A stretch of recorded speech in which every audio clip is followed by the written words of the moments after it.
Hello, everybody. Welcome to another stream. Make sure... No, how do I do this? How do I keep doing this?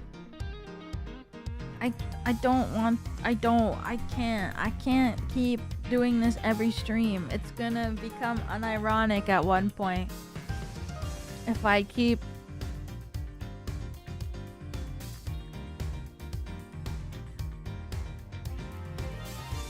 Like and subscribe for more...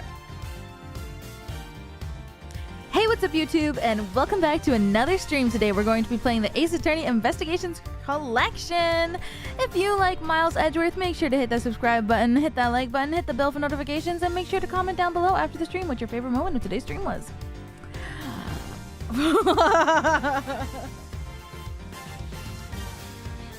I can't help it.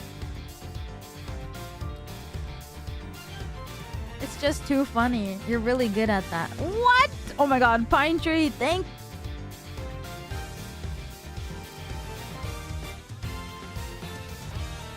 What? Thank you so much. Ah!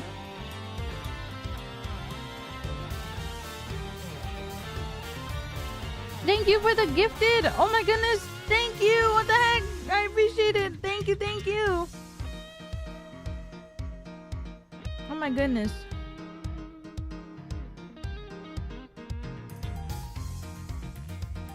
Make sure to give Pine Tree a big thank you if you were gifted a member. Thank you. Thank you. I think we're frozen on the screen. What's going on? Happened yesterday too.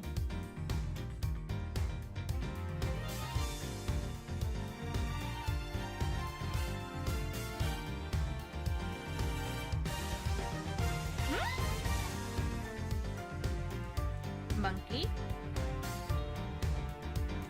Chat. There. I don't know why that keeps happening. It was happening yesterday as well. I guess it's a... I didn't know... Wait, that monkey has an emote on YouTube? I had no idea. The YouTube monkey. How did you find that?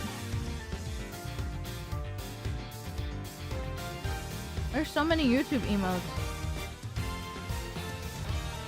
Oh, I see it. It's beside the buffer.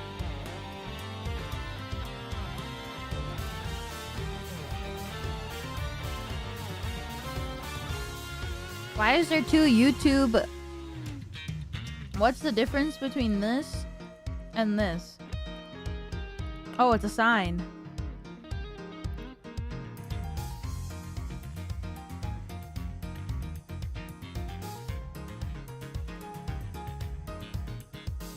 Jackson, welcome back for another month. Thank you. Objection, Your Honor. Elira Pendora of NIJISANJI EN is guilty of being drop dead gorgeous. My evidence? I present to you K Luxury Fragrances collab visual. Thank you. Yes! Make sure to check out the K Fragrance. Sorry, the K Luxury Fragrances page for more info. Beautiful. The art is so beautiful. Everything is so beautiful. Yeah! I woke up and saw my boobs probably like 50 times today. It was awesome.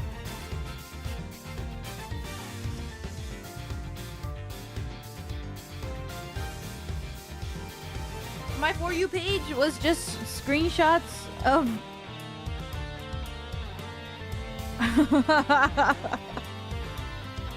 I've just seen only screenshots of my beautiful eyes. Jelly Kenzie, welcome back for another month. Thank you. 6 months. I love being a Weewa. Oh, thank you. I'm glad you love being a Weewa. My beautiful eyes, both of them. Black lace colored eyes. Both of them clearly. Yeah.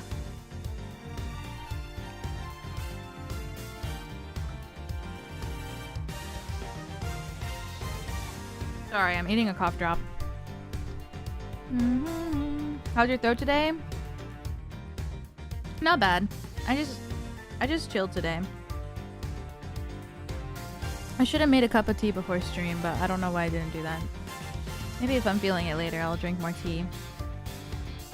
La la la. But I feel better today, I think.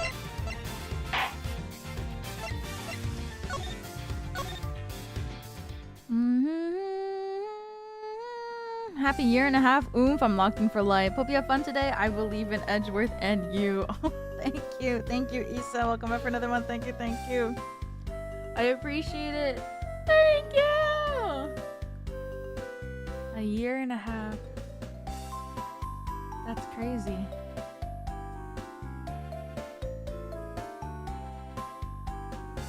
Just got back from watching Super Mario Galaxy movie. It was awesome. I watched it too. I watched it last week. It was so good. I really liked it a lot.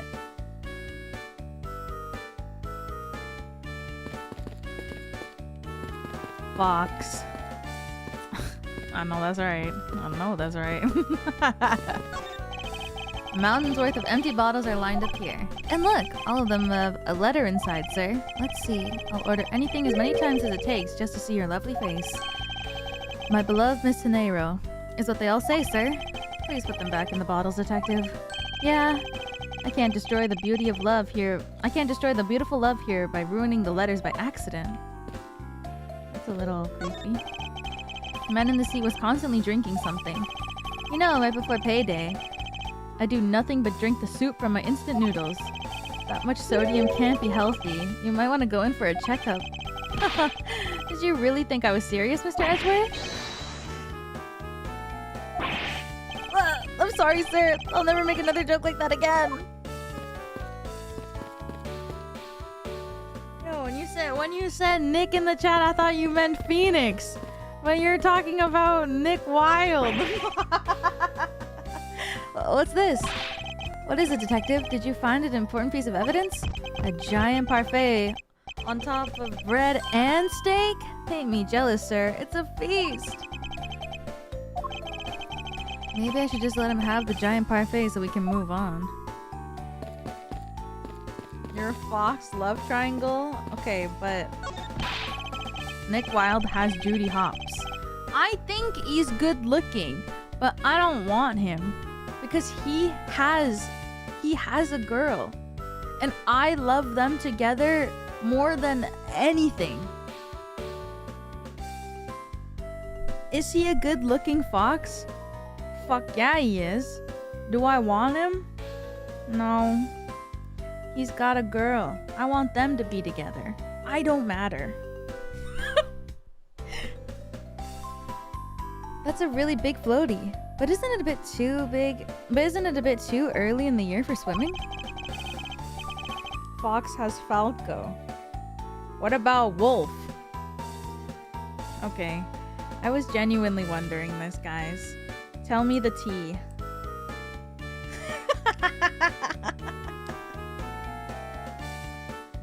Or Wolf or Crystal.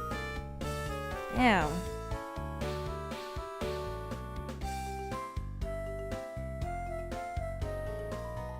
He's got so many. I can't believe the frog is named Slippy. That's hilarious.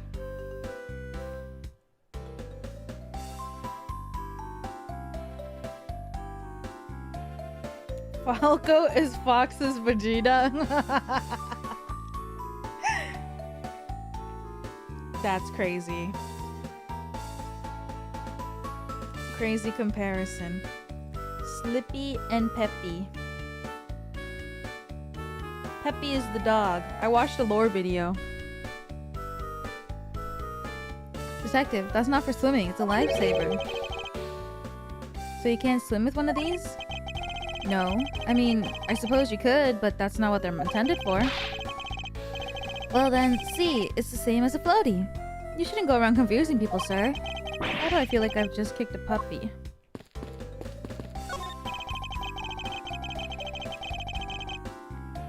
Pepper is the dog. Oh! Right. Peppy and Pepper? Dang. The man in the seat was the one that we just saw out in the airport lobby, hyperventilating. If he's so scared to fly, then why does he take an airplane to begin with? Yeah, if he's that scared, he should have caught a ferry or a cruise ship or something. By the way, were you okay with all the turbulence, Mr. Edgeworth? Yes. It was nothing I couldn't handle. I should have figured, right? As if you'd get on a plane if you were scared of them. Indeed. Damn, Edgeworth. This was my seat. Wow, you read law books even when you're flying, sir? Were you expecting anything else? Were you expecting anything less? Now come along, we must hurry to the crime scene. Hold on a sec. There's a different book stuck in here. The Steel Samurai's... Detective Gumshoe? Am I gonna have to charge you with invasion of privacy? Bro. I think you have too many knights on this board. It's just your imagination.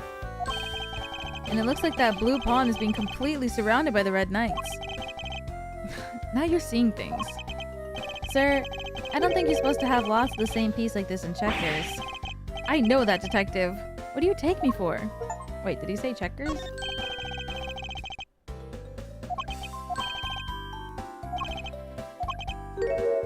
Yeah, he did. Lots of the same piece like in checkers. This was the victim's seat. His jacket's just lying there. And his spilled leftover coffee is there too. I don't suppose anyone ever expects to die. No, not really.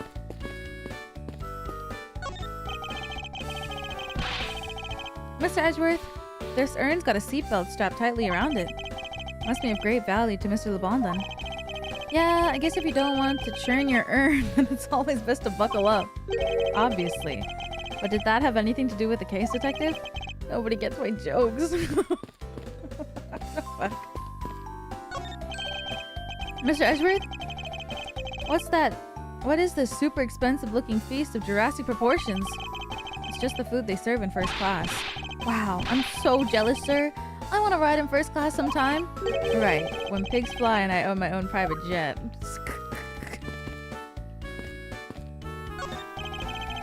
Nothing supernatural about earthquakes and elevators.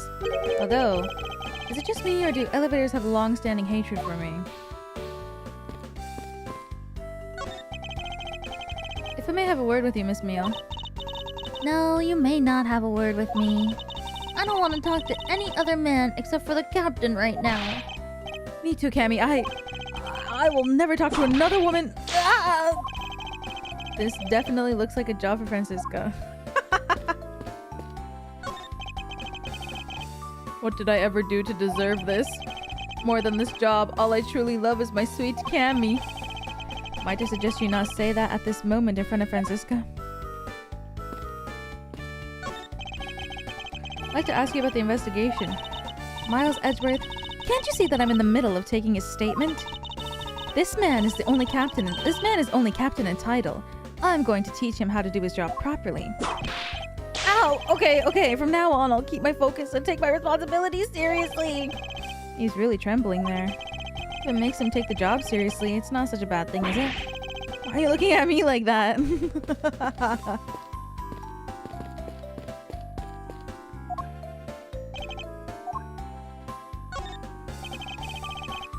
Anything of interest, detective?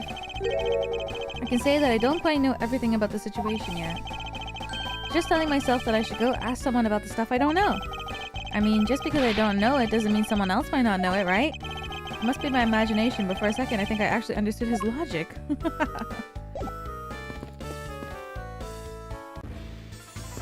When the logic is understanding.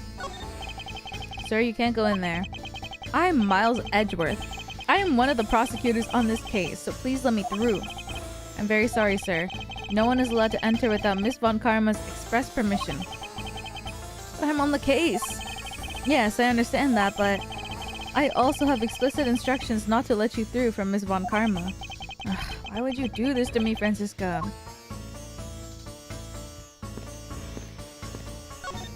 Did you finish taking your statement yet? Yep, all done, sir. I do not concern if you are done examining the cargo hold. I want my cargo back. If you make a single scratch on my art, you will pay. Art? What sort of art? Mr. LeBon is an art dealer, so he's got a bunch of artwork down in the cargo hold, sir. Practically a mountain of them, large and small. From folk costumes to stone statues, I sell all kinds of arts. Folk costumes? Speaking of which, Mr. LeBon's hat. Kinda looks like that other piece of cloth. Oh my god, you're right.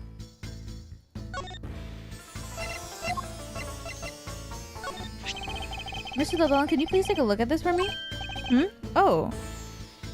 Virginian cloth. As I suspected. Your hat is made of the same material, I suppose. Yes, of course. This fabric is so famous, orders come from over the seas for more.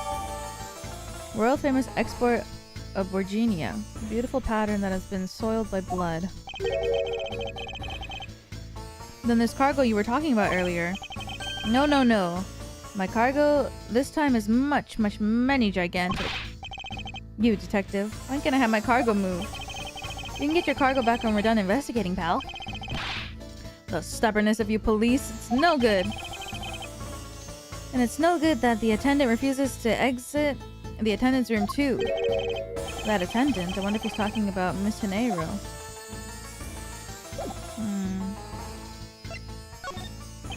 What do you mean by that attendant, Mr. LeBlanc? She was taken into the attendant's room for her interview. And then they still have not come out. They make no sign of coming out either. I was finished with my own interview much earlier, quicker than her. Why is Miss Hinero's interview the only one that's taking up so much time? Uh-oh.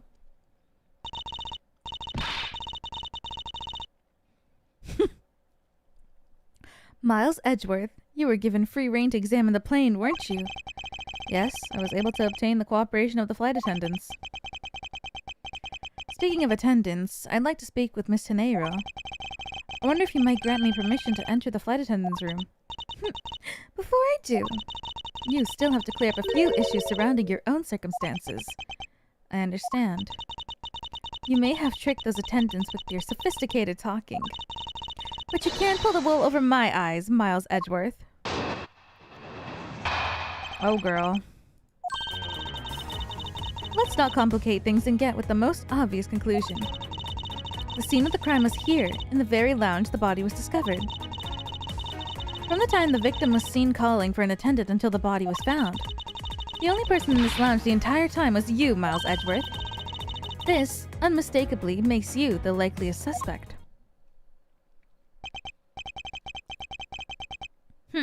The likeliest suspect, Francisca? Do you have a problem with that? No. But it's not like you to use such vague wording. You're usually a bit more absolute. I'm simply trying to watch out for you. Or is my kindness too hard for you to comprehend? Thank you, but your leniency is unnecessary, for I will prove my innocence soon enough. If I want to continue my investigation, I'll have to break her line of logic fast.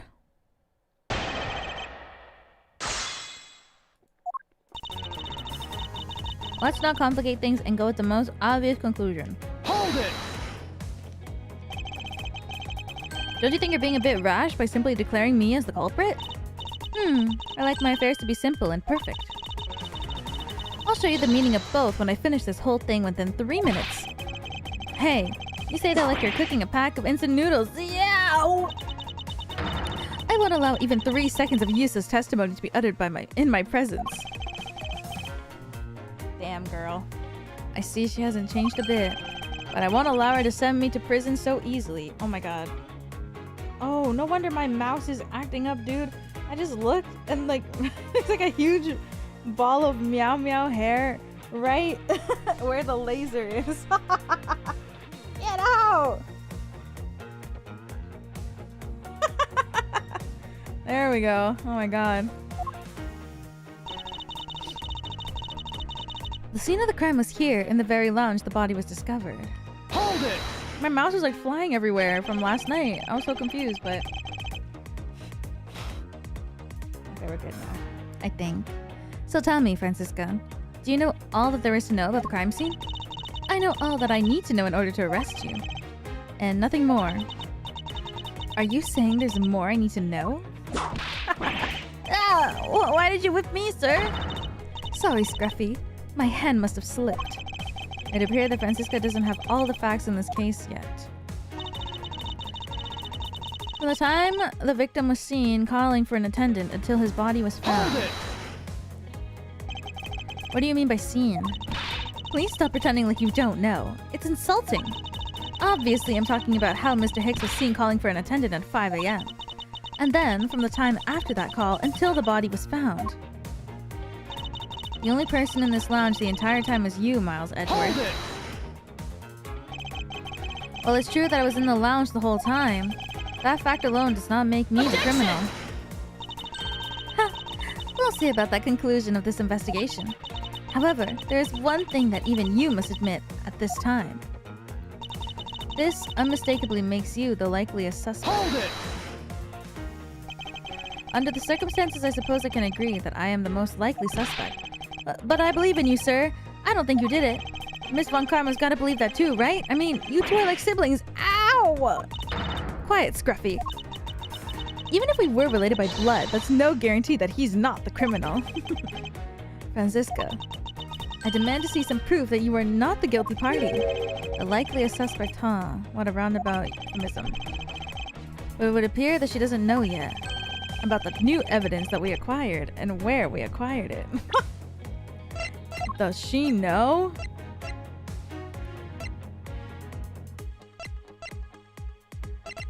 I guess the suitcase. Take care of the gaps in her logic one hole at a time. The scene of the crime was here in the very lounge the body was discovered. Is it maybe on this one? From the time the victim was seen calling for an attendant until the body was found. The only person in this lounge the entire time was you. Makes you the likeliest suspect. Hold it!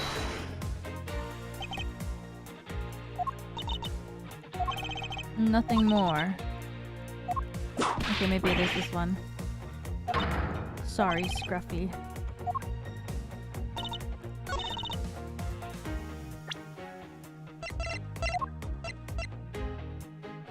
Objection! Oh. When the music stops playing, that's when you know. It would appear that you did not have all the information you needed after all. And what does that mean? I found a nice piece of evidence just before I was forced to stop investigating. A piece that proves that the body was moved from a different location. The killer used his suitcase to move the victim's body. Meaning that the real scene of the crime is not this lounge at all. Objection! Now who's the one now who's the one rashly jumping to conclusions? Excuse me? All you did was find this piece of cloth inside of the suitcase. That doesn't prove that the body was moved. It could be that the killer simply chose that suitcase as a good place to hide the cloth. As expected, you would come to that conclusion. It would seem I can't escape that easily. You should know better than that. Von Karma is perfect in every way. Ah, but did you know that the killer definitely wheeled the suitcase around at some point? Objection! As if there's proof of that. Where's the proof that the suitcase was moved around?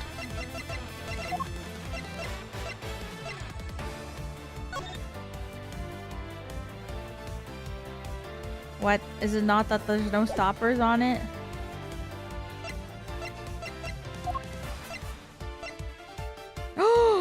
Wait, is that what this is?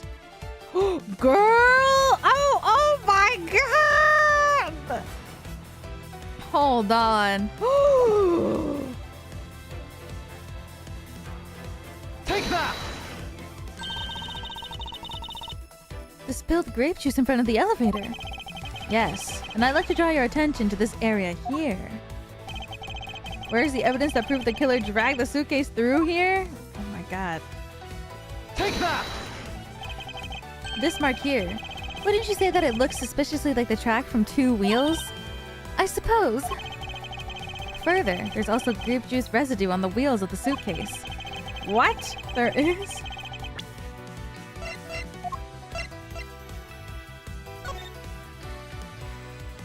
Oh, no, that's the stopper, no?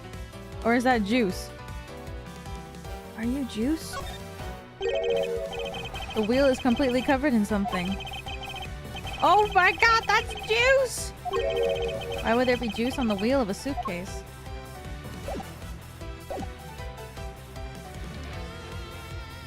This means I thought that was the stopper this whole time. This means that the suitcase containing the victim's body definitely passed through here. I suppose this means that the killer did move the victim's body from somewhere else. I'm glad you've come to your senses. Objection! Not so fast. This doesn't put you out of the clear. Not by a long shot.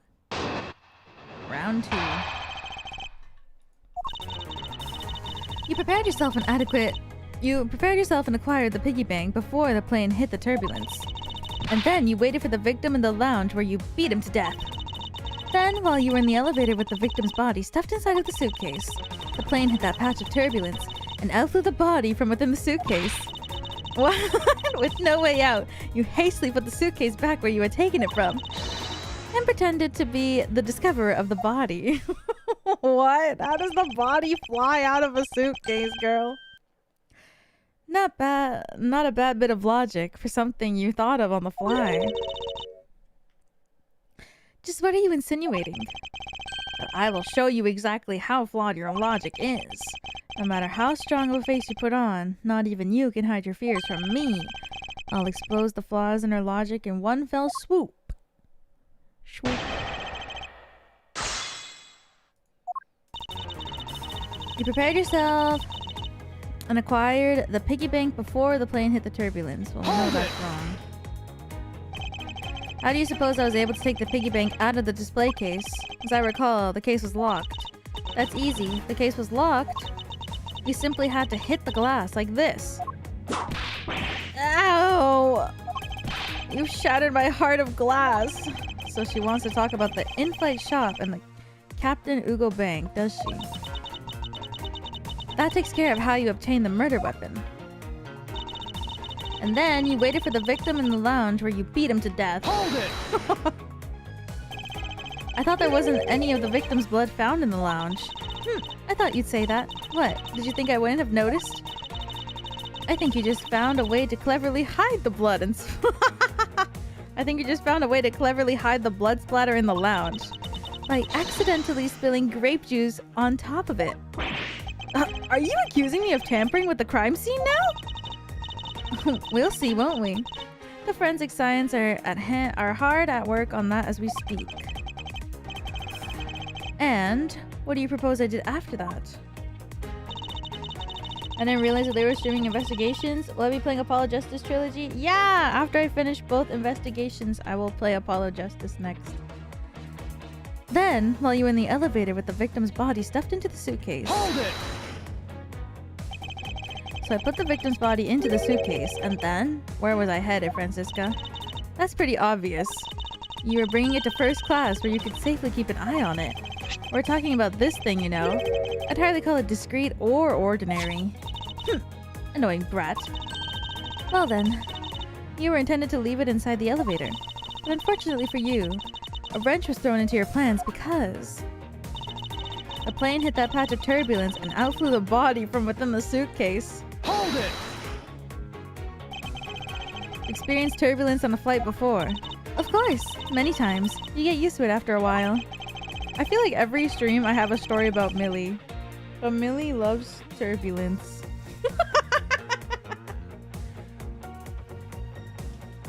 she whenever we're on an airplane and there's turbulence, she's like...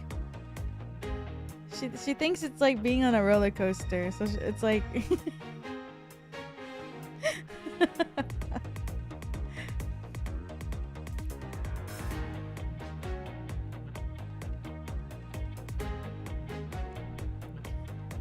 It's so funny being on like an airplane. It's fun being on an airplane with Anna and Millie because when the captain is like, there's gonna be a little bit of turbulence, Millie's like, oh my gosh, yay! And Anna's like, no! And I'm just sitting there like, guys. It's like a complete 180 from each other. Like, I'm just sitting there and it's like one person being like, no! And the other person being like, turbulence. Okay. Oh my god. But I don't get scared during turbulence. I feel like I used to, but after, you know, that I feel like after everyone saw that one TikTok where they explained how turbulence is, I'm not scared, and I trust the flight crew 100% because I know what they're doing.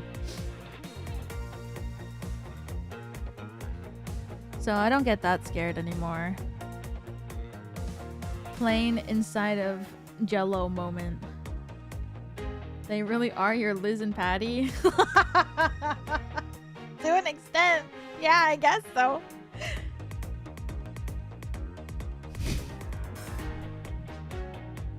I can't. More like two patties? Girl.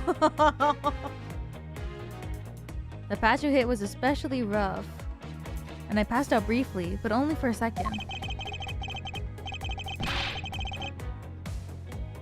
That's crazy. Good thing it was only for a sec, sir. I'd be bad if you had really blacked out. Yes, indeed.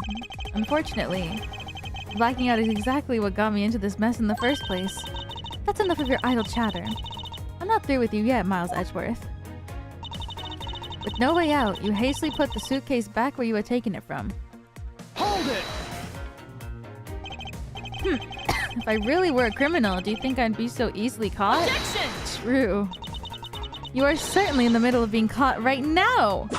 I have to find a contradiction fast or else I won't have much of my own hide left to save. I have to say, you are looking rather caught right now. And I'll tell you exactly why you did what you did after that. You loitered around the lounge and pretended to be the discoverer of the body. I didn't pretend to be anything. I really was the first to discover the victim's body. I suppose that's true. So then, you are yielding to my statements? Don't be foolish. I still insisted that you are the killer, but in that sense, you really were the first to discover the body to be dead. No matter what I say, she seems dead set on making me out to be the killer. Her logic is reasonably sound, and the large majority of it reflects the truth. But there is one point about it that's not quite right.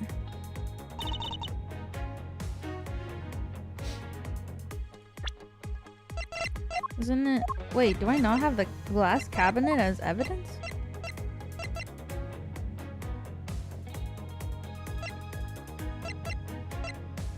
It was there in his seat at 5 a.m.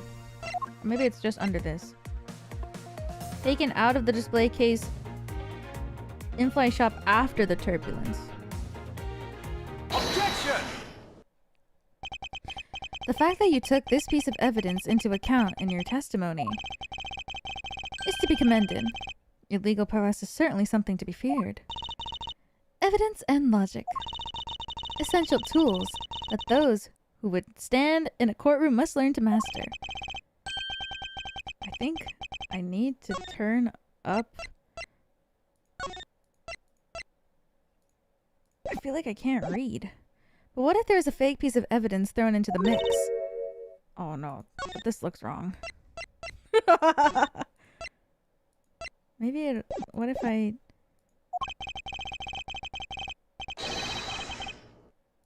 Okay, no.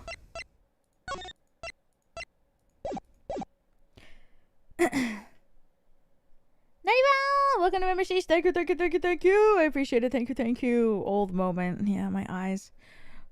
When my eyes don't work like they used to before. This Captain Hugo piggy bank was such a fake. It's not the real murder weapon. What? The timing of when the bank was taken from the shop is important. And it was taken after the turbulence had occurred. But then, what about the blood on the bank? What do you make of that?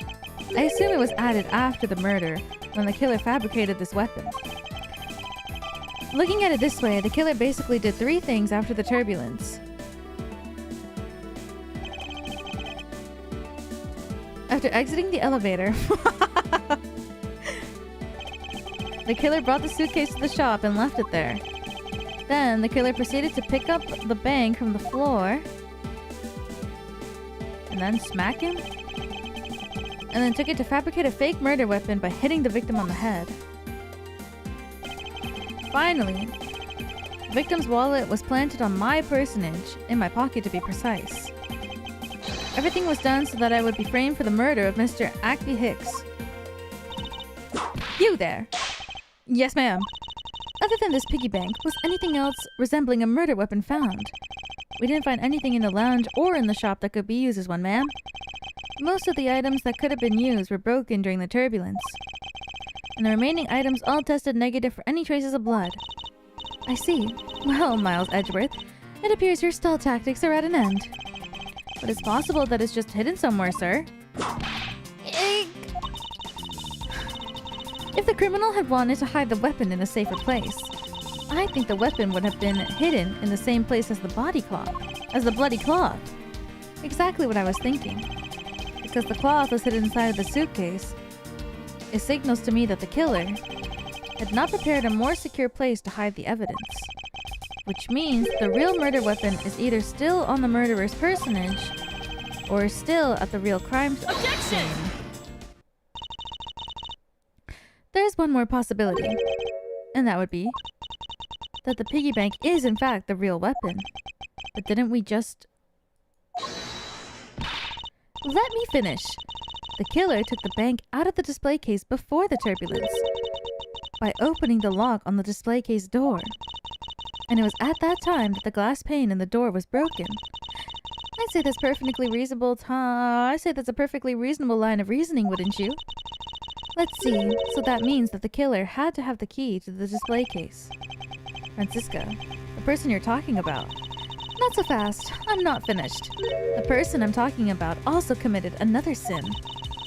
She tricked the captain and granted you permission to conduct your investigation. Yes, it is the sin of lying.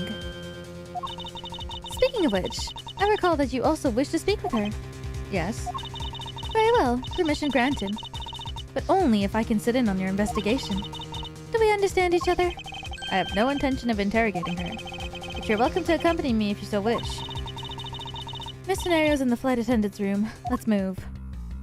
Oh shit, we can go in there now? Yes.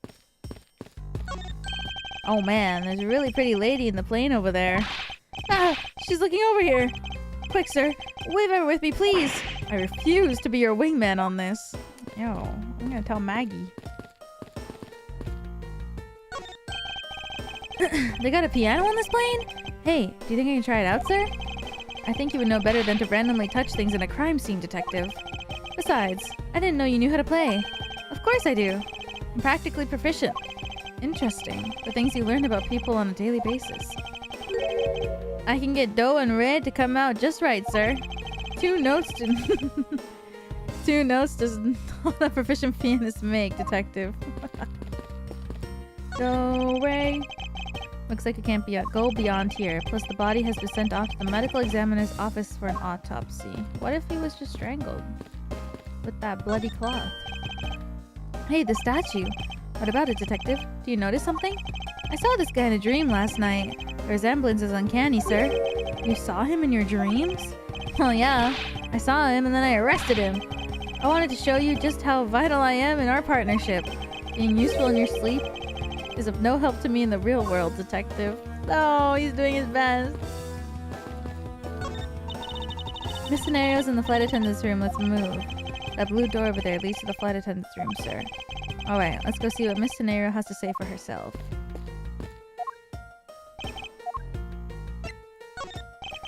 Way to show her who's boss, Mr. Edgeworth. Not even Miss Von Karma's whip is a match for you. You give me too much credit. She simply didn't have all the information. To be sure, the fights will become tougher and tougher as the investigation progresses. That's alright, Mr. Edgeworth. You got me watching your back. I'll make sure to keep on supporting you in any way I can. You just say the word, sir. Really? How about standing out front and absorbing whiplashes for me? You! Hurry and solve your murder! If you do not, how am I supposed to have my cargo returned to me? You could please be patient just a little longer, Mr. LeBlanc. Hurry and solve it, like a strike of thunder. It's as fast as lightning, and believe me, if I could, I would. I've been told by Miss Von Karma that you can now enter the flight attendant's room. Please feel free to look around.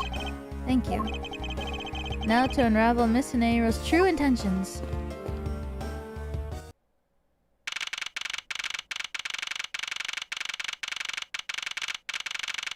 Jeez.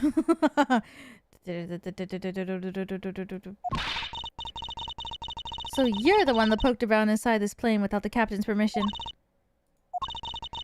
Devastating from the flight attendant's manuals. Deviating from the flight attendant's manual is very unbecoming, you know. What were you hoping to accomplish by doing that? Miss Hineiro? Oh, Mr. Edgeworth, you're here too. Can you please help us and shed some light on why you did what you did? Alright. Whoa! What's all this junk inside these boxes? There's no rhyme or reason to any of it. What's I lost and found, Mr. Edgeworth? Gold crowns and swords and necklaces? It's like a treasure trove in here. It says fabulous on it. The fact that these were left on the plane implies that they were carried on to begin with. Something tells me it's time for Go U to send its metal detectors out for repairs. True. And what's inside these boxes? Oh, those are some souvenirs I bought in Virginia. There's so many! There's even a second box!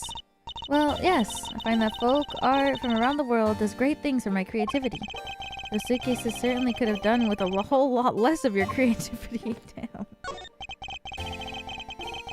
It's one of those suitcases designed by Miss Hineiro. You can tell it's hardly ever been used by the lack of even a single scratch on it.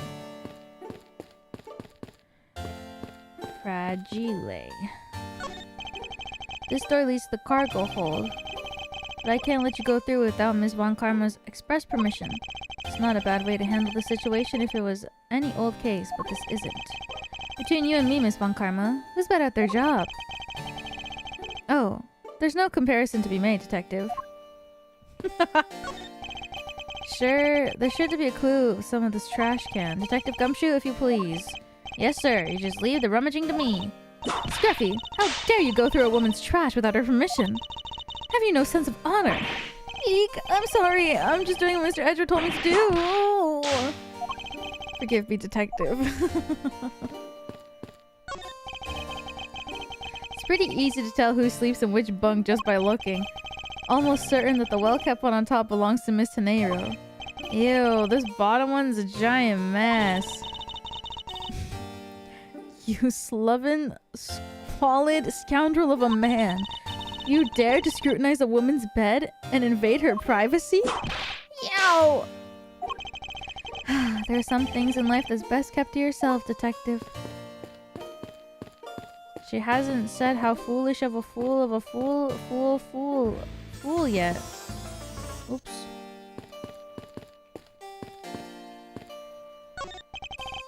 What exactly is this panel for? Ah, that's the emergency control panel for the elevator. We'll use it to stop the elevator on the first floor and to keep its doors open. She only calls Wright a fool? What? Really? So these are the attendants' lockers, huh? Let's hurry up and examine them, sir.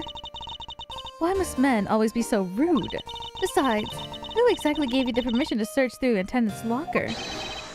Wait, Detective.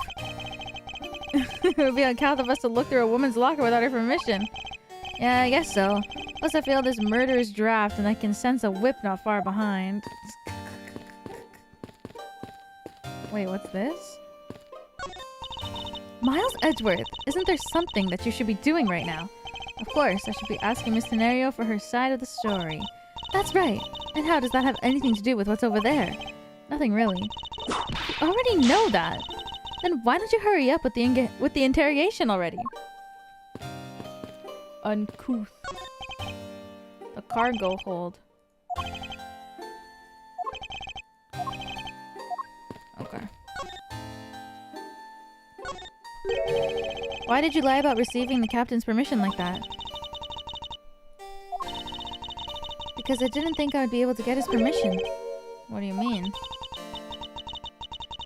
The captain. He only has ears for Cammy. I spoke with the captain a little earlier myself. He definitely seems to be rather taken with Miss Mio. Sure, welcome back for another one. Thank you, thank you, thank you, thank you. I appreciate it. Thank you, thank you. Yes. And on top of that, I had mistakenly accused Mr. Edgeworth of being the killer. I wanted to make amends. In that case, please allow me to thank you for what you did. Thanks to you, I was able to clear myself of all charges.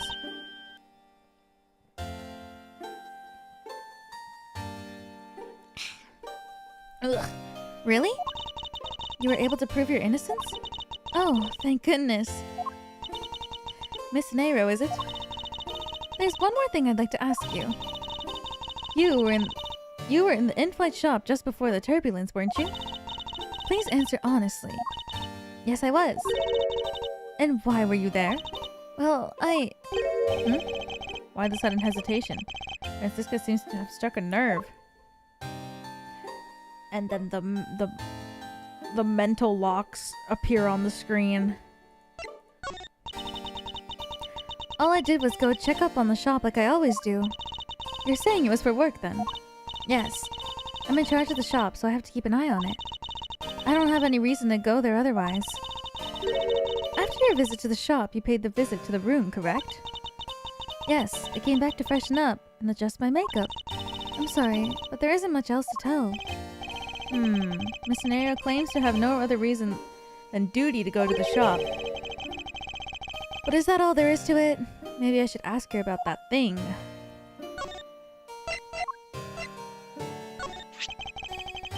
If you could please take a look at this for me, Mr. Nero. Oh, that suitcase. Yes, about the suitcase. You're the one who designed it, correct? And I think I figured something else out about it. This suitcase is the reason you went to the shop, isn't it? There's nothing you won't find out eventually, is there? Won't you please tell me more about this suitcase? Yes, I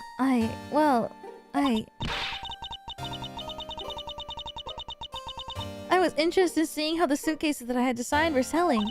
I know that as a service professional, I'm not supposed to care. But I really wanted to know. And I was glad to see that it was at least the last one there.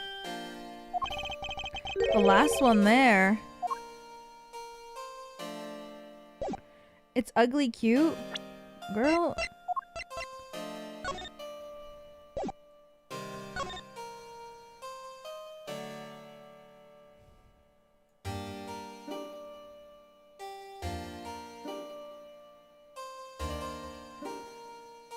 $1,200, by the way.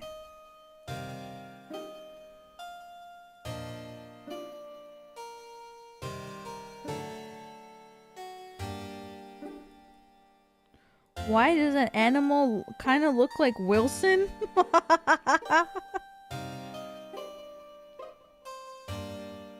So it's kind of like Gucci. It's giving designer. It's giving Gucci. It's giving brand. It's giving high end. It's giving class. This is how the Gen Z TikToks for Go You would try to promote this suitcase on TikTok, being like, come drop by our in-flight shop where you can shop for Go You products. And then they would show this and be like, it's giving class, it's giving youth, it's giving designer, it's giving Gucci.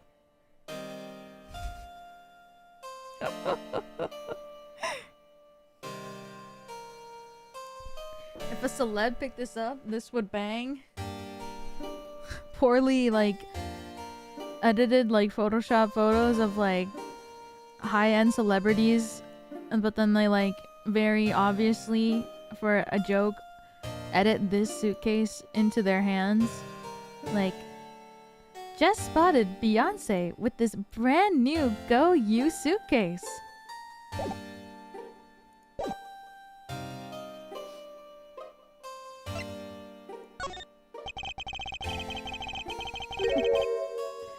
So you're saying, Miss Nero, that the suitcase in question was the last one? Yes, they're just so popular, they're practically flying off the shelves. It's not exactly the impression I got. The one in the shop is most definitely the last one. Why is she... What's with this fake smile, girl? Well, we're currently looking at that suitcase. Really? Then I guess we sold all of them. Thank you very much for taking the last one. I didn't say anything about buying it. Then say you'll buy it. I'm sorry, I can't. But why? I think it'd go great with your complexion, Mr. Edgeworth. It really suits you. I guarantee it personally, as a service professional. Well, that is... How should I put this? To her face?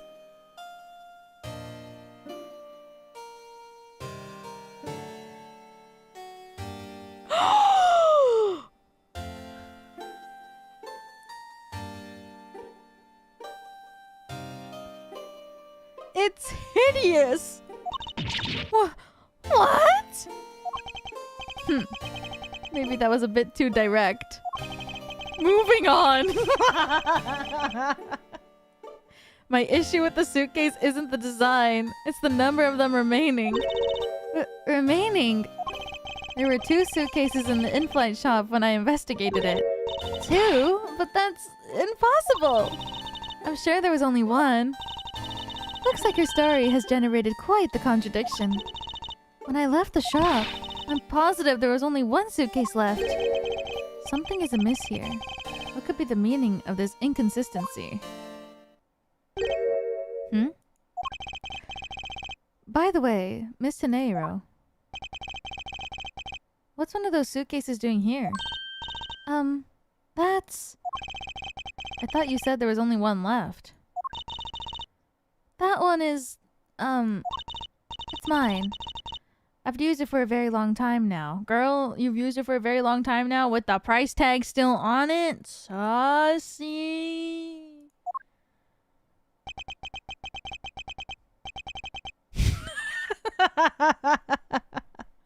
She's used it for a long time? I think not. Miss Nero, I'd appreciate it if you didn't lie to me. Excuse me? I don't believe for even 1 second that you've used this for a very long time. What proves that this hasn't been used for nearly as long as she says? I don't know, maybe the $1,200 price tag? Take that! Tell me, Miss Nero, is it also your habit to keep the price tag pristine on your suitcase? Ah! What is the meaning of this? Why would you lie about a suitcase? She's gonna be like... Does she think this one's the bloody one? Despite having faith in her design sense, the sales numbers made her cry bitter tears. The truth is becoming increasingly clear to me. Miss Taneiro, I think I understand. I know what you're trying to hide. Now then, this suitcase was originally in the in-flight shop?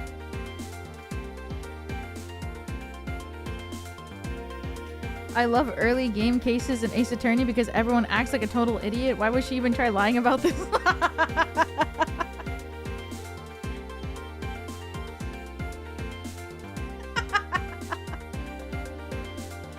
What can I say? She's just hoping that maybe it'll just go over his head, you know? Some people take really good care of their things, too. Maybe she's one of them. Maybe the price tag is laminated. We just can't tell. She's so proud that she made the design and that they were selling them for 1.2k a pop. That she got one for free, obviously, because she's the designer. And then she laminated the price tag because she wanted to show the world every time she used it. Like, oh, silly me. I forgot to cut the price tag off of my luggage. But really, she wants everyone to know. And every time she uses it, her friends are like, oh my god, girl, you forgot to take the price tag off. And she's like, oh, silly me. You know, I designed this. And they're like, oh, you designed that? Wow, 1.2k? I know. The concept of laminating a price tag. It's giving rich. It's giving rich. It's giving classy. Okay?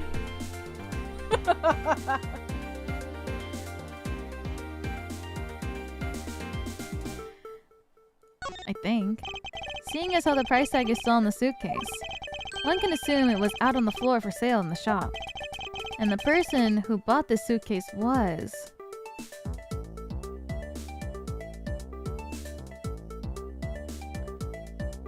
What?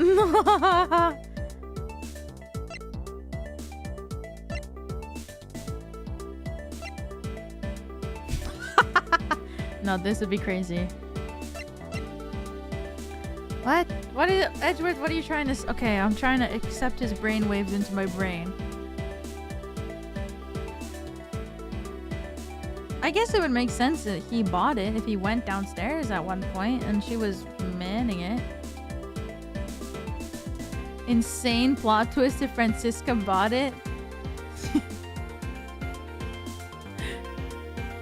Why is he blonde Akechi? He's not! He's not! I literally have a figure of Akechi here right now beside me. He has red eyes, brown hair, he doesn't wear glasses. Okay, I'm literally staring at the Kotobukiya Akechi, Goro Akechi Kotobukiya figure, okay? It says, my sole interest is uncovering the truth on the stand. It's in the princely outfit, okay? And then right beside that, I do have the crow version of the figure right beside that on my desk. I love spending money. Byakuyan? Okay, kinda. Maybe it would make sense if it was him. Take that! Sorry, but I don't understand your line of logic at all. Can't explain why you chose to... What? Why? Francisco, what did you just say?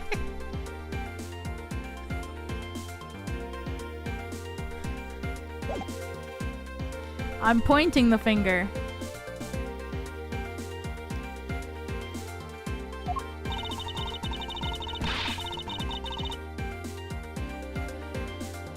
Instead of basking in your great admission, perhaps you should spend time thinking.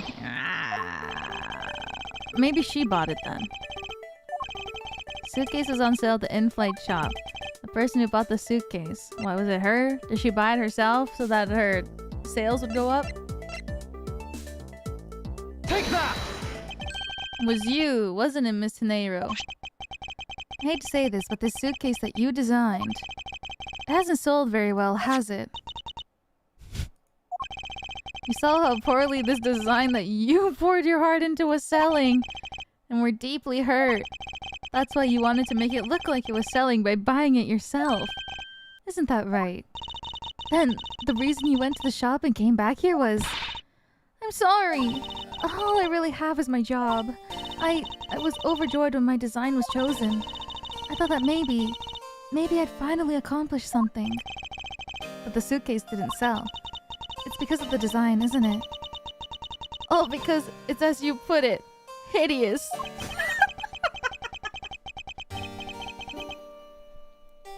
I can't say they chose a great place in which to sell them either.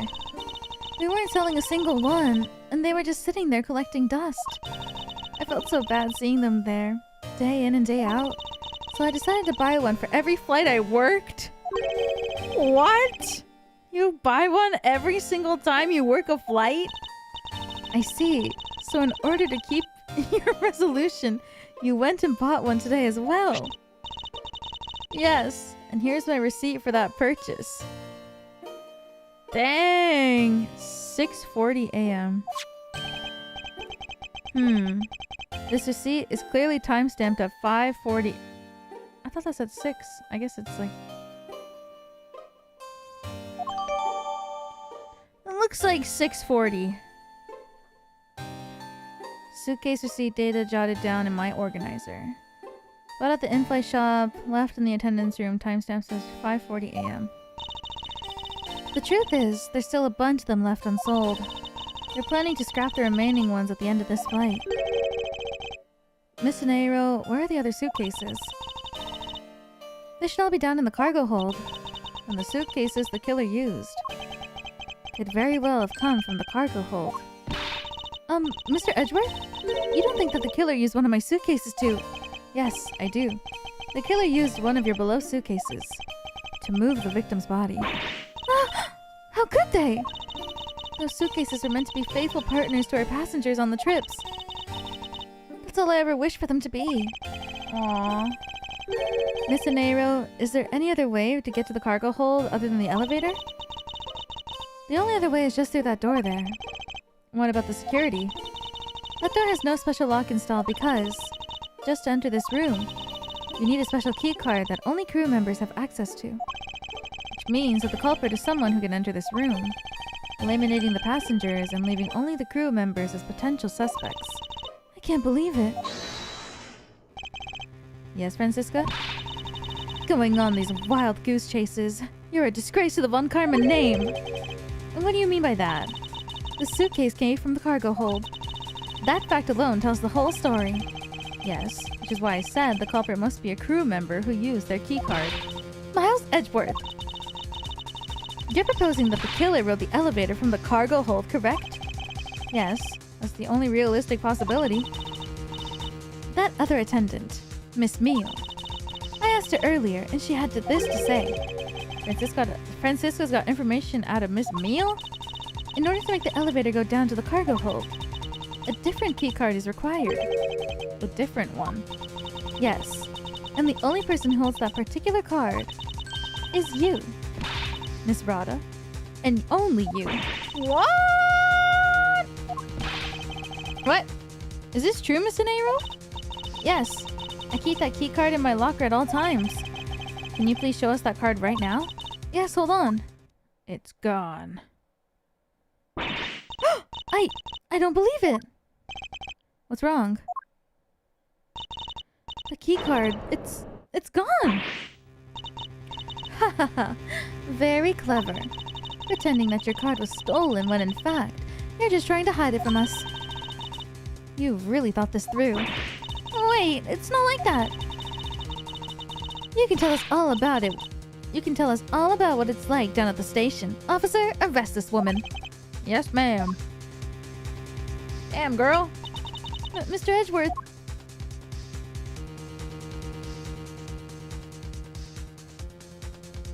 He left her on red.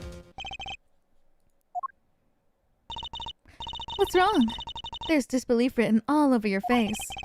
Francisca, I know that you're the lead investigator on this case. However... Hold it! Don't even think about wasting any more of my time. One sec. Boink, boink, bonk, bonk. You know the rules as well as I do. Evidence speaks louder than words. Even if this isn't the courtroom, a basic tenet still applies. I intend to investigate the cargo hold now. What will you do, Miles Edgeworth? I intend to do likewise. You play as a prosecutor, but it also makes you defend someone by proving someone else guilty. I guess it's difficult to make a game where you play as a prosecutor for real. So... I can't even imagine what it would be like to make a game where you have to try and make somebody guilty. Wow, so this is the cargo hold, huh? It's so big! Oh my god, there's actually so many suitcases. This plane is a special model. It has both a super large cargo hold and an ultra luxurious first class seating. So is this the real scene of the murder? There's certainly a high probability of that, which is why we're here, correct? Okay, let's get investigating, sir.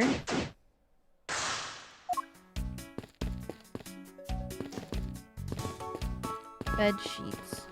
Grape juice. Keeping track of this many pieces of cargo must be very taxing on the cargo crew. Sure brings back memories of when I worked as a part-time mover, sir. By the look in his eye, he's waiting for me to ask about the rest of the story.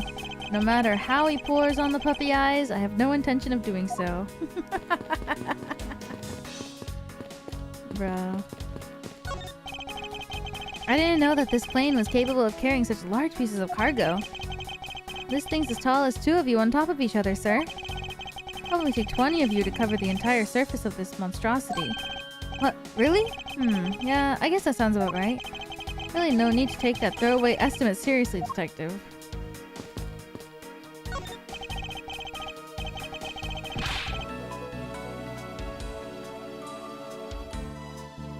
Without spoiling anything in the second game, it kind of goes into Edgeworth's identity as a prosecutor. That's cool. I mean, I feel like in the third game too. Like in the third Ace Attorney game, it kind of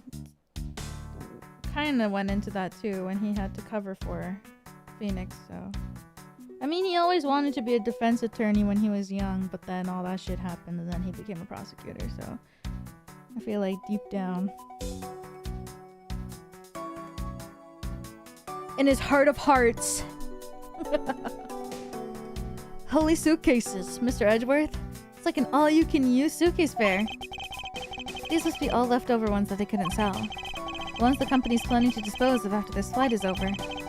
This paint job is really cool, don't you think? Practically screams artsy. Oh, why not purchase one then? I'm sure it'll bring you much happiness. You think so? Then maybe I will. Let's see here. $1,200? I think I'll pass. And Mr. Nero wonders why they don't sell. You need 2 jobs just to buy one, for real. Although, it definitely looks like one of them is missing. What is this brittle substance I'm stepping on? Bunch of glass fragments. What? Down here?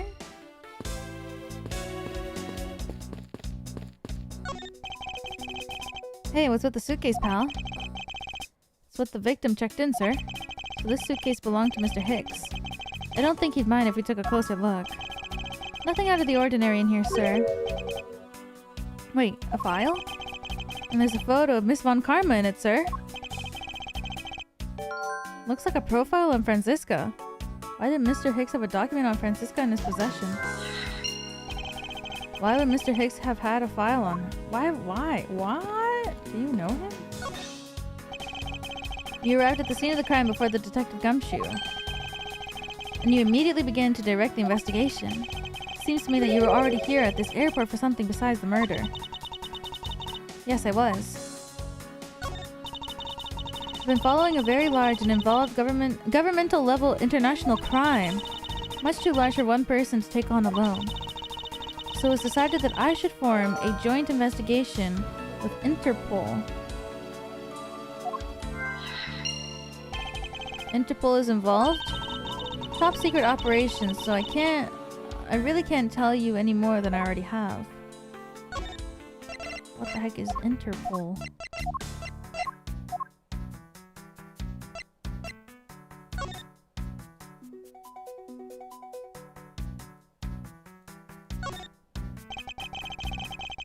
International Police. Oh. Just as Miss Scenario said, the timestamp says she bought the suitcase at 5:40 a.m.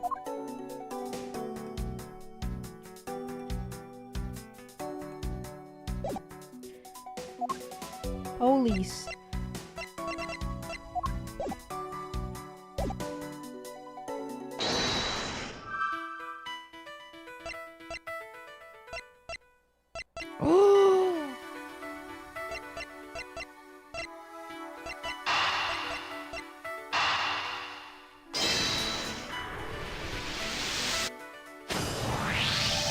I think we can safely conclude that these fragments are from a pair of glasses, and the victim was wearing a pair of broken glasses.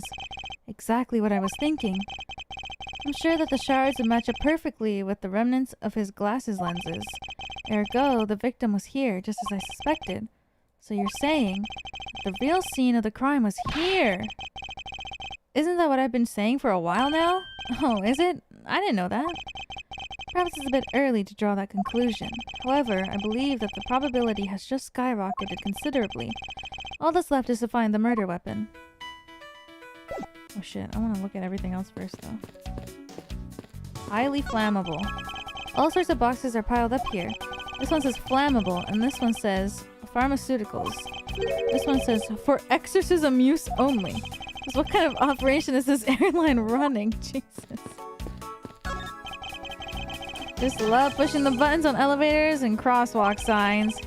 Here, you should give it a try, sir. Go on, push it. The elevator is currently stopped on the first floor, Detective. I can't move. Oh yeah. I guess nothing would happen if you push it now. Well, nothing would happen normally anyways without a special key card.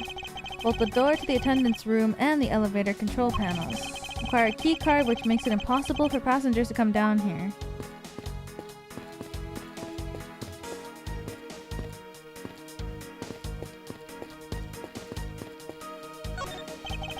Have you noticed anything strange happening around here? No, sir, I haven't noticed a thing. I'm not sure that he meant to sound so oblivious.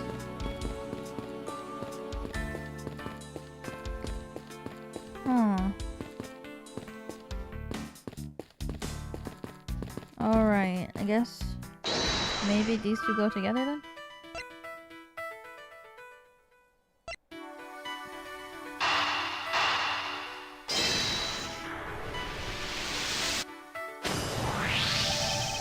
Why would Mr. Higgs have a document? Why would Mr. Higgs have documents profiling Francisca? I know. I bet he's a big fan of Miss Von Karma, sir. Francisca said that she had come to this airport as a part of an Interpol investigation. Maybe Mr. Higgs had heard that she was coming here and he followed her. Detective, I think it's more likely that Mr. Higgs was actually an Interpol agent Higgs. I think Francisca has some explaining to do. Girl. You came to this airport to rendezvous with the victim, didn't you? Nonsense! What are you talking about? I found a profile detailing information about you in the victim's luggage. I suppose it was prepared for him so that he could recognize you when he landed. Which makes him not Mr. Higgs, but rather Interpol Agent Higgs. Is that correct? Just entered. Would you buy one of those suitcases, or how would you style your own? Okay. Would I buy it? No. But would I not buy it because of the design? No. I wouldn't buy it because it's $1,200. Assuming USD. Ooh. Well, this game is kind of old, right? So maybe back then, I mean before, the Canada dollar used to be stronger than the American dollar, so maybe if it was during that time. No, even then, $1,200 is too much.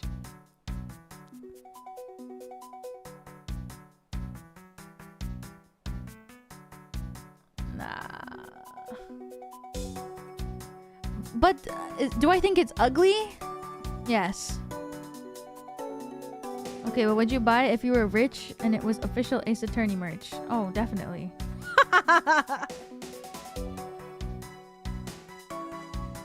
If I had like $1 gazillion billion, I would buy it. I would. I would buy 2.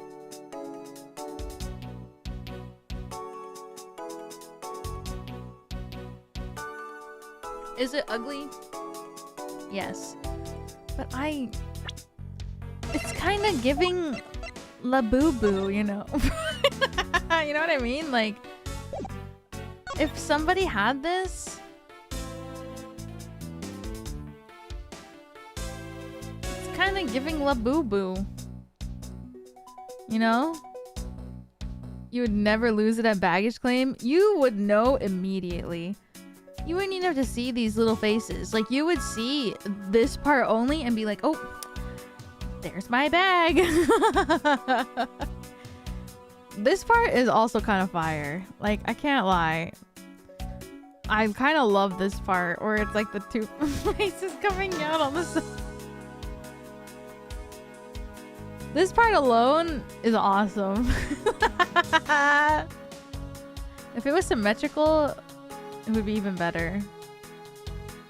Like, these guys on the side are killing me. Actually, maybe it's nice that they're like a little bit off symmetrical, you know? Because like, you can't be perfect.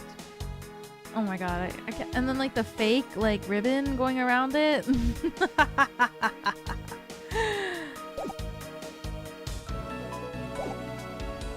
Perpetual PN luggage. I should have known you figured it out, Miles. I can't believe she called him Miles. But it looks like they got to him first. So you really did come here to receive the Interpol agent then? Yes. Agent Hicks is on the trail of a very large international smuggling ring. International smuggling ring. He went undercover to investigate this crime. And it was I who put him on this case. I was supposed to receive a call from him on his cell phone, but once he had landed, I never expected to receive a call about his murder instead. I think we now have pretty definitive evidence that Agent Hicks came down here into the cargo hold. What was he doing down here, sir? It's nothing but luggage. Oh, I get it. Maybe he forgot something in his suitcase and came down here to get it. Ow. Imagine you're on a plane and then you're like, oh man, I forgot something in my suitcase. And then you just head on over to the cargo and you're able to open your own damn luggage and get it out. Like, I can't. Agent Hicks came here for a work-related reason. Of that, I'm sure. Yes, I'm sure he was here to investigate the smuggling operation he was observing. Francisca, do you know exactly how he intended to pursue his investigation?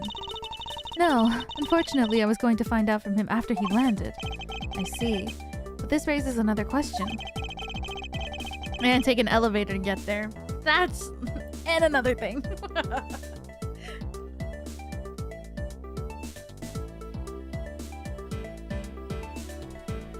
A normal passenger can't get access to the cargo hold on their own. Agent Hicks must have identified himself to a member of the crew and entered the cargo hold with that person who let him in. Yes, and then he was murdered here. These glass fragments and his broken glasses are a testament to that. And then... the killer put him in one of the bags?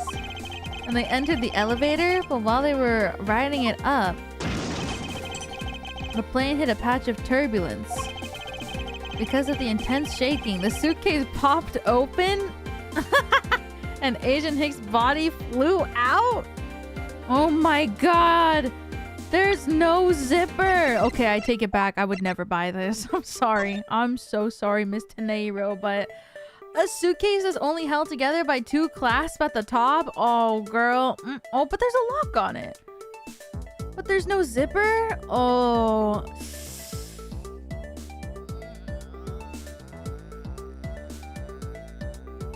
Well,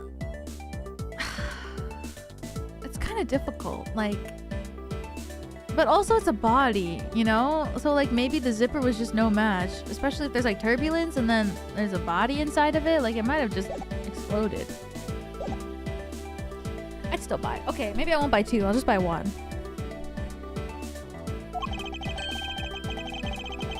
At the same time, his wallet flew out of his pocket, spilling its contents everywhere. Which explains why there was money scattered all over the elevator floor. Yay. I think it's pretty easy to say who the culprit is at this stage. What? Really, sir? I don't think so. I know what you're thinking, Miles Edgeworth. But the killer can be none other than Miss Rada Teneiro. What? Okay, one sec. I'm gonna pee. I'm gonna pee real quick. I'll be right back.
only an hour into the stream. How much water is she drinking? Okay.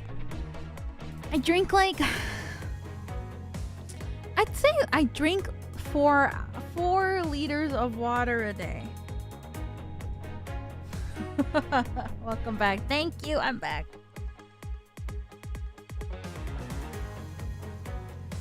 I say I drink like 4 liters. Whoa.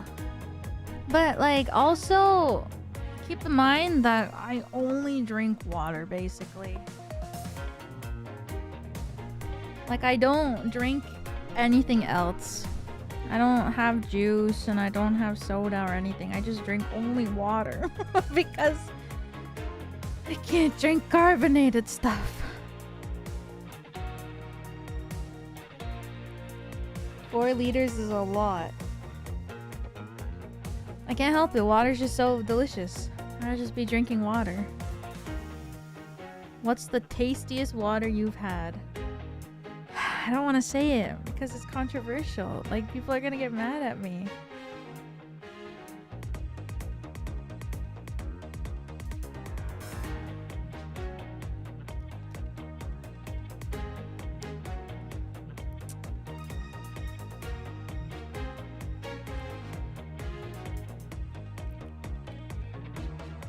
What?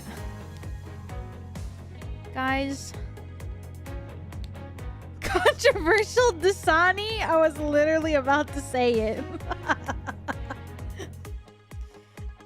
And what if I love Dasani? As long as you don't say Aquafina. And what if I love Aquafina? I like Dasani. And I like Aquafina. What about it?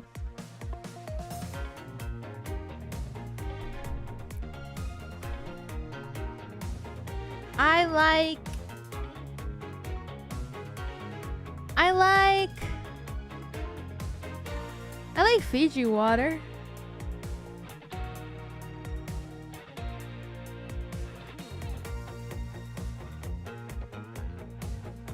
But I'm gonna be real. The first water I usually go for is Dasani. Expensive water. Yeah, Voss. Voss water. Fiji water, okay. What about it? Smart water. I love paying a little $5 for a good bottle of water.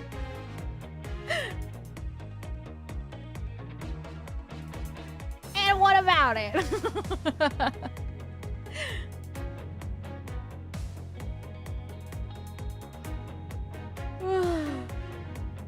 Liquid Death? I've never heard of that one before. Chugging water from the tap? Oh, I drink tap water. I'm drinking tap water right now in my water bottle. But I have a Brita, so like filtered tap water. That's what I drink.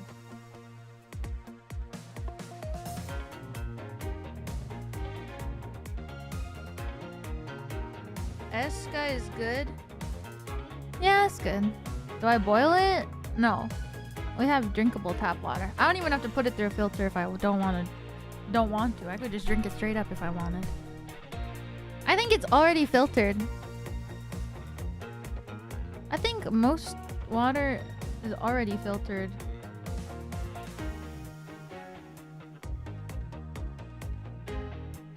Like tap water? I think all tap water is like already filtered. So you could drink it straight from the tap here. But I put it in my Brita because then it's in the fridge. Double filtered water.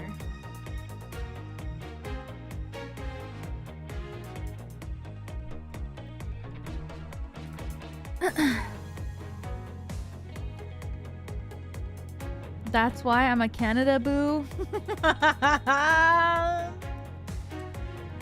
Canada boos? Are they real? Are Canada boos real? I need to know. Yes. I'm right here. Wanna come to Canada and go to Timmy's and get a double-double?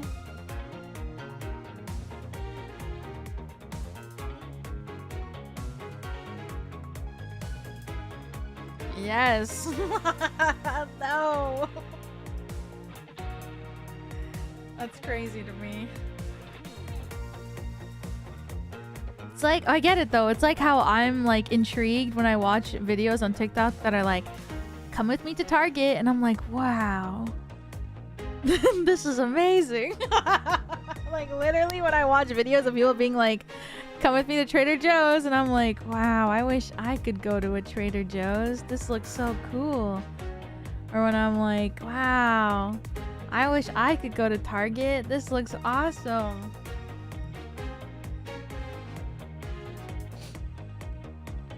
Getting bagged milk in your Canada blind box? Don't make me bring back the photo.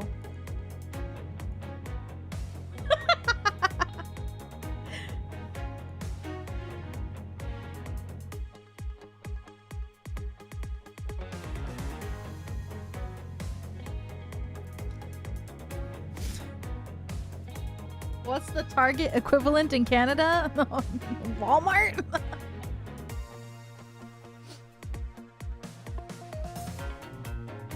I know you got Walmart in America, but that's... Well, yeah, we had Zellers. But Zellers was bought by Target. And then Target came to Canada.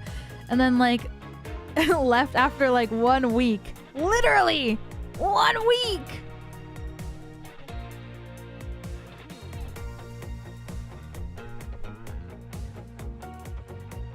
Target like moved to Canada and then after 1 week was like, nah, we're not making a profit. I was like, you just got here, girl, and then they left.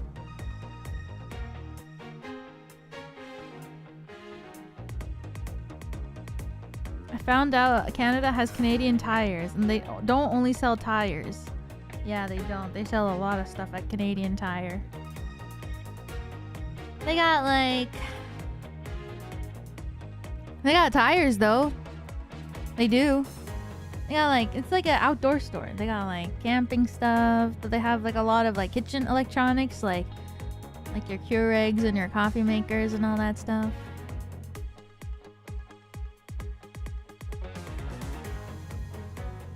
It was amazing how badly they botched their Canada expansion attempt. Yeah, and now the places where all these Targets were, they're all Spirit Halloweens. When October rolls around, that place that used to be a Target, Spirit Halloween.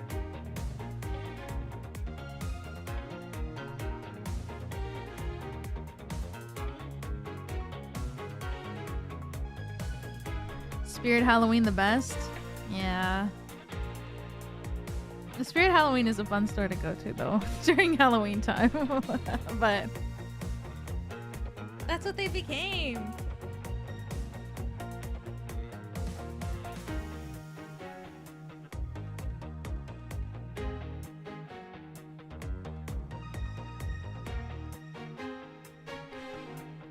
If it was a crew member, any of them would have shown Agent Higgs to the cargo hold. But the point to keep in mind is that the keycard that allows the elevator to come down here, the only person with such high-level access, is Miss Rada Taniro. I say that's a pretty decisive piece of information, wouldn't you? I know what she's trying to say, but I'm not certain it's as simple as that. But the keycard was stolen.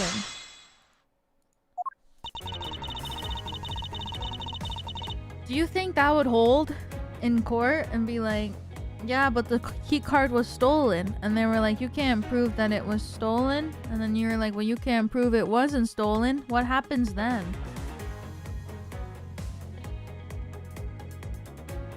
Hold it!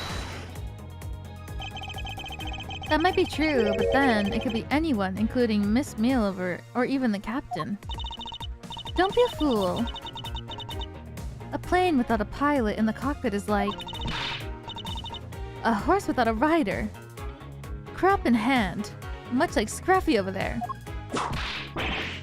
They don't allow it? Oh. That was my horse impression. I can't disagree with her on that. Detective Gumshoe does always need a guiding hand. Very well, then what about the other flight attendant, Miss Meal? Huh, I thought you might ask about her. The point to keep in mind is the keycard that allows the elevator to come down here. Hold it! It was very good. Thank you. highly likely that the keycard was stolen from Miss Tenero. Objection! It's highly likely? Is that possibility the best you can come up with? And you call yourself a disciple of my father? Ugh. Yes, well, while I don't have any evidence, Be quiet. You're a disgrace. There's more evidence pointing to Miss Rada, you know. It's not just the keycard that gives her away. Are you talking about the murder weapon? The Captain Ugo piggy bank? Yes. She's also the only person with the key to open that display case. That's true.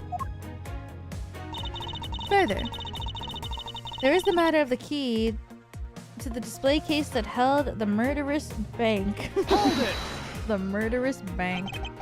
Objection! But that's a fake. Stop right there, Miles Edgeworth. You don't have any proof that this is just a red herring. If you must keep on insisting that it's a fake, then what is the real murder weapon and where did it go? Speechless, I see. That's not a surprise. After all, you know that we've searched the entire cargo hold and came up empty-handed. There must be a way. Must be something that can help me rule out the piggy bank as the murder weapon. What? What should be examined further to help us ascertain the authenticity of the weapon? I guess the body. We don't have an autopsy report. Was hit on the back of his head.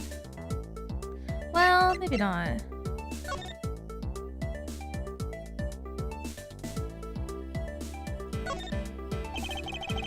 Blood on the corner. Could this piggy bank be the murder weapon? Updated autopsy report. The crime scene and the body.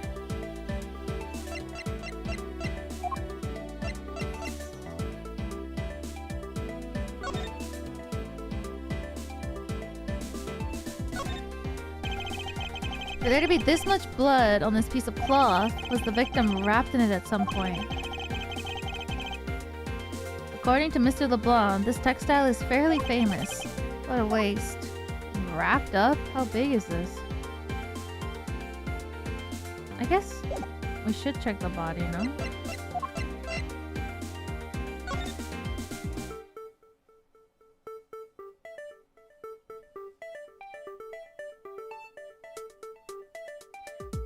Thank you for the super chat. Thank you. I kind of impulsively bought a membership, but I'm having so much fun this stream. Very happy to join the FamElira. Oh my goodness, that's so sweet. Thank you so much. Welcome. I appreciate it. That's so sweet. Thank you so much. I'm gonna cry. Do you love Ace Attorney?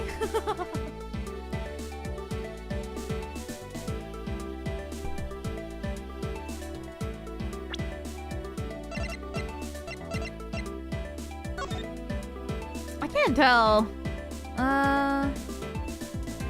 Weapon, body, the scene of the murder.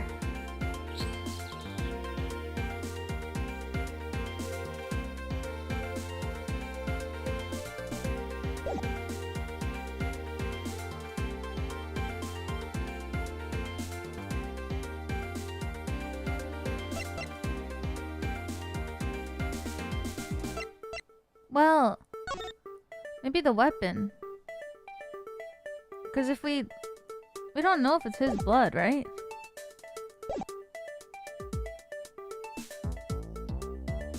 It just has blood on it. But what if it's not his blood? The crime scene is the crime scene, and the body is the body. But the piggy bank just has blood on it, but it could be anyone's blood.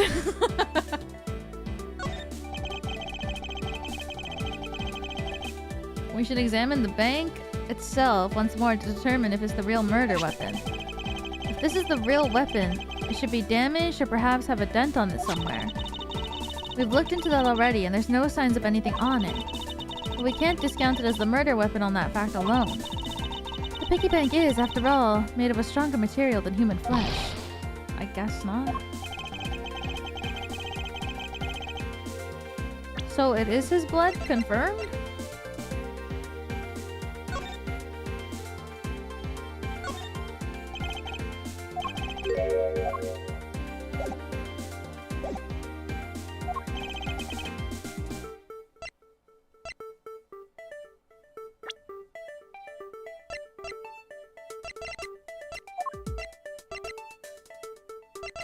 Crime scene or the body? The crime scene? As in the cargo hold? Probably. The body. But the body's not here. Unless we're just gonna get like a new piece of evidence told to us.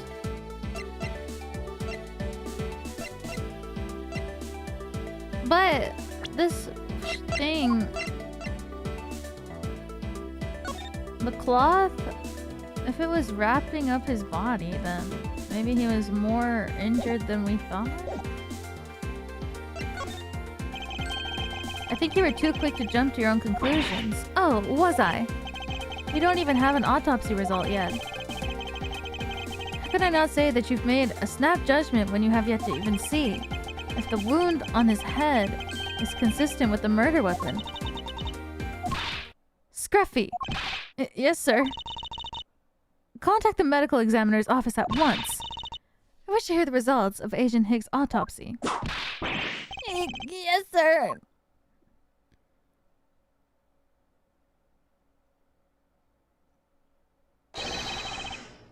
We've got a big problem, Mr. Edgeworth, sir.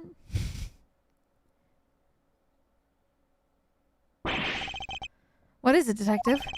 They're still doing the autopsy, but they said that they already know that this one thing for sure. Report, now. The doc said that if it's one giant bruise from a beating from his shoulder down to his mid-back. From the victim's shoulder to his mid-back. He was beaten over such a wide area?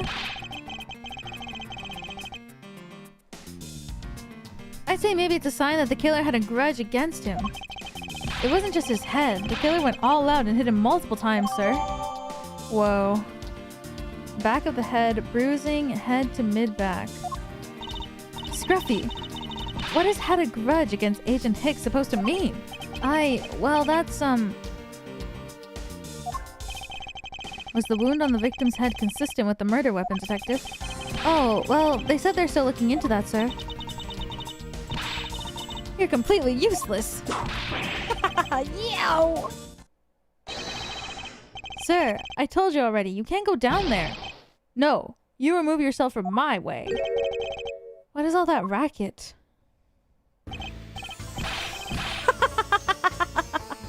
My luggage, my cargo. They're mine, and I demand you return them to me. We're still investigating the cargo hold. Please understand and have a little patience. I suppose there's no choice. Finally. I think he gave... Hey, what are you... You have to let me no choice but... You have left me no choice but to use this strong force. Yarr! You won't get past me. This is... Wait. That's it. So that's what this whole thing's been about.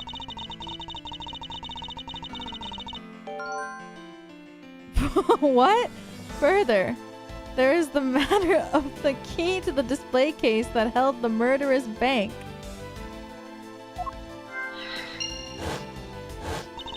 After all, you know that we've searched the entire cargo hold and came up empty-handed.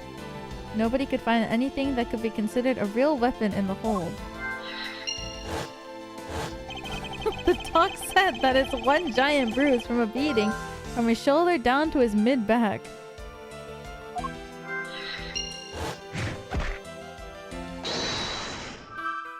What the what the fuck just happened?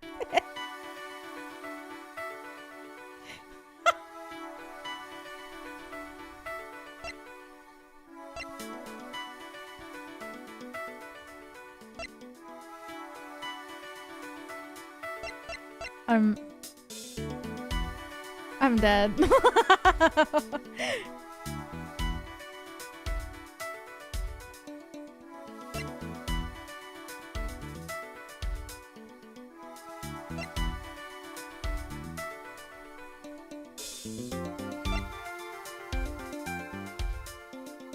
Because he fell down the stairs?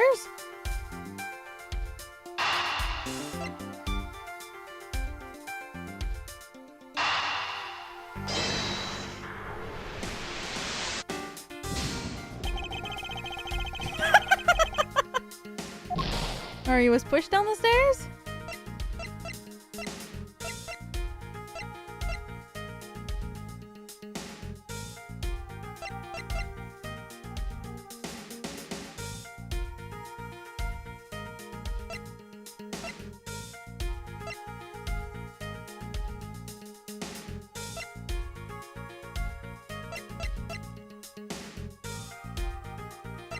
What?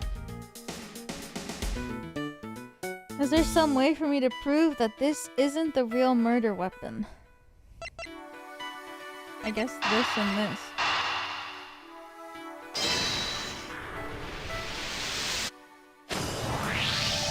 Allegedly, the killer struck the victim many times over, which is why there's extensive bruising all over such a wide area. But is that really the correct conclusion to draw from the evidence? The bruise from his shoulder to the middle of his back is one continuous mark, which is more suggestive of a single blow to the back. If that's the case, then the piggy bank is much too small to have caused that. Therefore, the murder weapon must be something far bigger.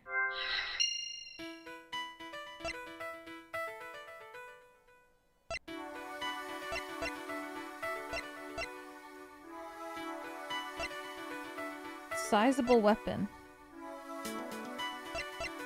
Is it just these two?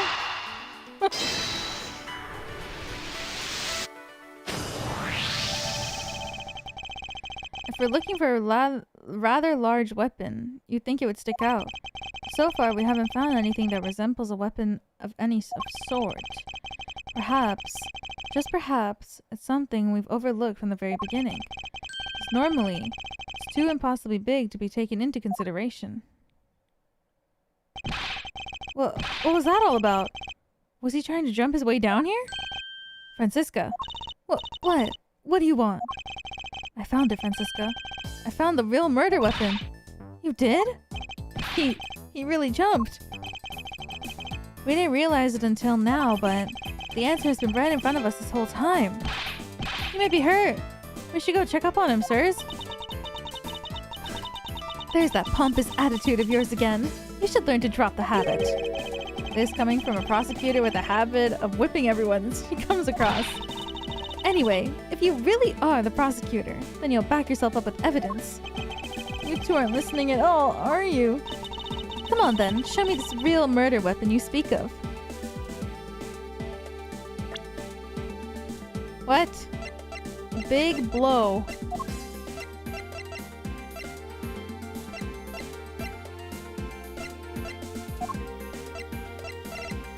Well, I don't think I have evidence to show. It's probably because it's in this room. Oh man, Edgeworth, I'm confusion.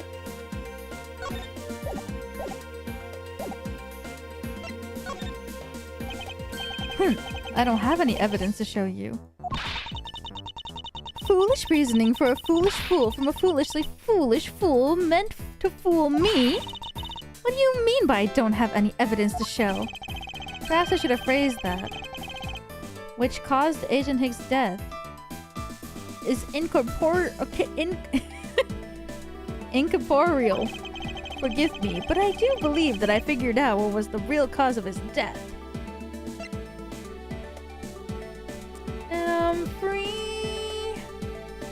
Free falling. The victim fell from a great height and subsequently died as a result. In other words, the real cause of his death is free falling to the ground. He fell to his death?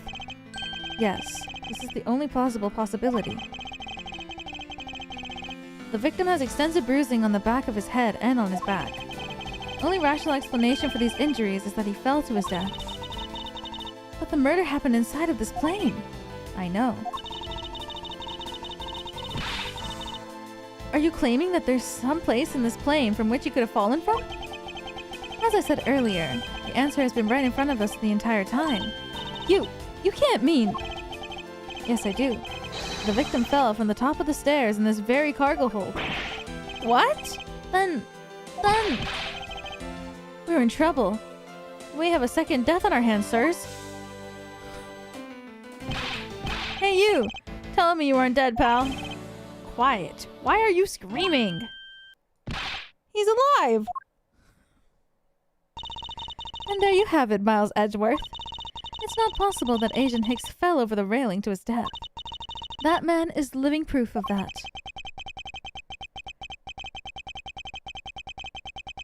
I suppose it's true that it's not possible, given the current circumstances. The current circumstances? What is that supposed to mean? Suppose that large piece of cargo wasn't there at the time. What would have happened then? He would have been a Borginian pancake for sure. I suppose that man over there wouldn't still be breathing. But the reality is that the cargo box is there. So there's no point in entertaining your wild hypothetical scenarios. It may be there now, but there's no proof that it was always there. Ha! As if there could have been a window of time when that giant box was not there. But there was. What? What can I show her that it's possible that the box wasn't always there where it is now? Probably this, right? This flight will be making a brief stop to refuel and transfer cargo. Yeah. Take that! You refueled in the Republic of Zhangfa? Yes. This flight had a short layover in Zhangfa in order to refuel. But that wasn't the only reason for the layover. We also transferred some cargo. What if the box in question was only transferred onto the plane at that time? To further prove my point, let's take a look at what's next to the box in question. Ah, it's labeled Zhangfa Express. Correct. Meaning it was loaded onto the plane in Zhangfa. Loaded on board during the refueling between 4 and 5 a.m. Now, what if the box in question was also loaded on at the same time? It would mean that the box was not there in the cargo hold during the Europe-Zhangfa leg of this flight, making a clear drop from which Agent Hicks could have fallen to his death entirely possible. Ah, but your theory is still very far-fetched. Didn't allow me a chance to prove how very likely my scenario is. My first order of business will be to examine that piece of cargo in more detail. Oh man.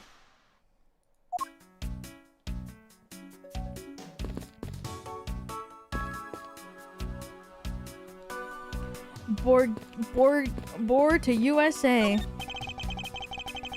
Keeping track of this many pieces of cargo must be very taxing on the cargo crew.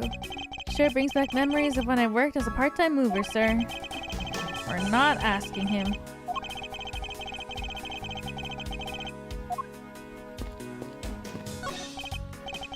This is a rather large piece of cargo. There's a tag on it, sir. Let's see. A lift red statue. Never heard of it. Nor I. But all I care about is if we can prove it was here at the time of the crime. Let's get investigating, sir. Oh.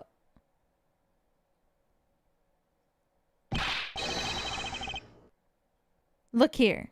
Do not go about touching my possessions without my permission. Don't rush up on me like that, pal. So this belongs to Mr. LeBlanc, does it? I should see what else I can find out from him. This is yours? This is huge! It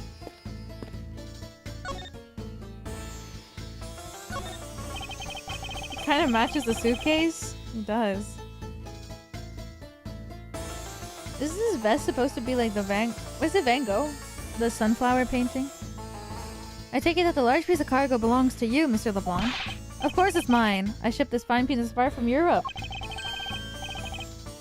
The lift red statue is worth 10 million cents. No, maybe much, much more. Mr. LeBlanc's reason for choosing this plane must have been the large cargo hold. 10 million cents? I suggest you start trying to calculate how many packets of noodles that makes, detective. Darn. How did you do that? I feel like you keep getting better and better at seeing right through me every year. So I grow with each revolution of the planet around the sun. I have the distinct impression he continues to madly spin in place. Mr. Edgeworth, so that 10 million cents, is that in euros or in dollars? Does it really make a difference in our case? Mr. LeBlanc, There is a chance that your cargo is related to the murder case. I was wondering if you'd allow us to examine it a bit closer. It's a very valuable piece of art, so no, there'll be no touching.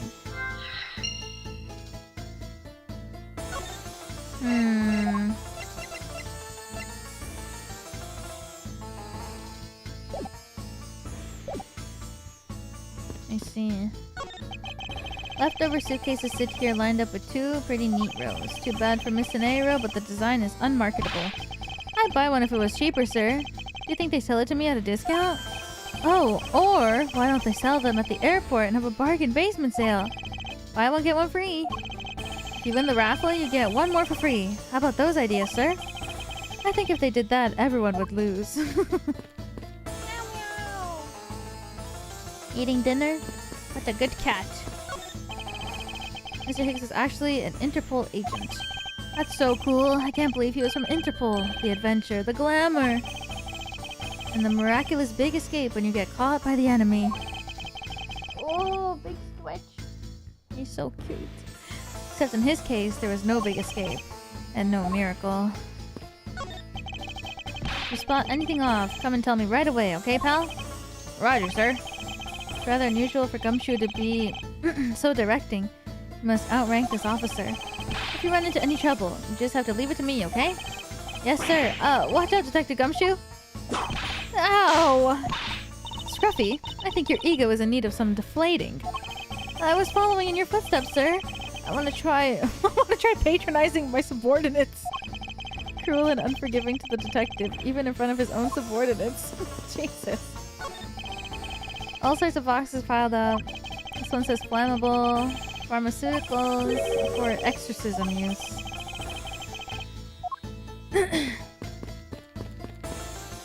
I'm so sorry. I finally managed to pull myself away from the perfume mart. I've been fundamentally changed as a person. It's okay, you can keep looking. I may have a word with you, Francisca. I don't think you have the time for idle chatter.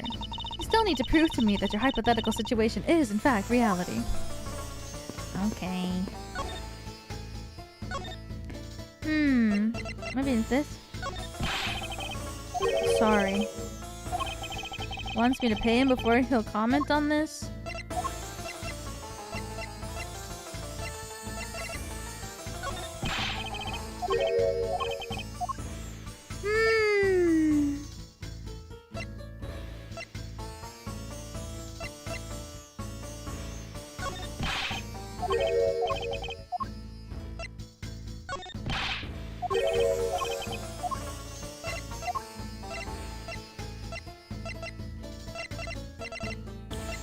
You don't get you. I can say you have the guts to show me a piece of art at this time. From a single glance, I can already tell it's mostly worthless. Ha! This has much more value as a piece of non-art, I assure you. You look like you have something to say. Perhaps you're thinking, like casting pearls before swine. I actually hit the nail on the head for this for once. So you're finally paying my wasted money. Sorry, but there's absolutely nothing inside of this wallet. How dare you! Are you wanting to trick me? I will sue you for fraud. Finger guns me. Mr. LeBon, are you seriously considering a courtroom tango with me? I hope not, but in case you are, there's a certain lawyer I can introduce you to.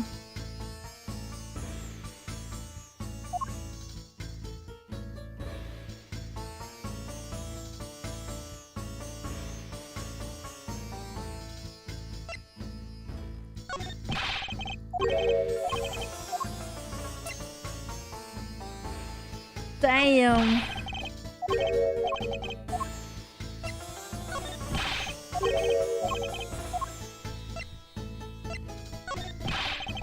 The woman was too stunned to speak. For real. This guy don't care. Maybe you have to look at like other stuff.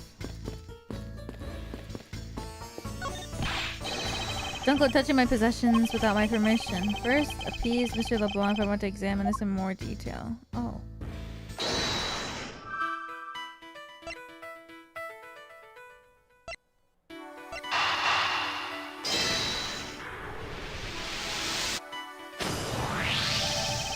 Mr. LeBlanc has something to do with the smuggling ring.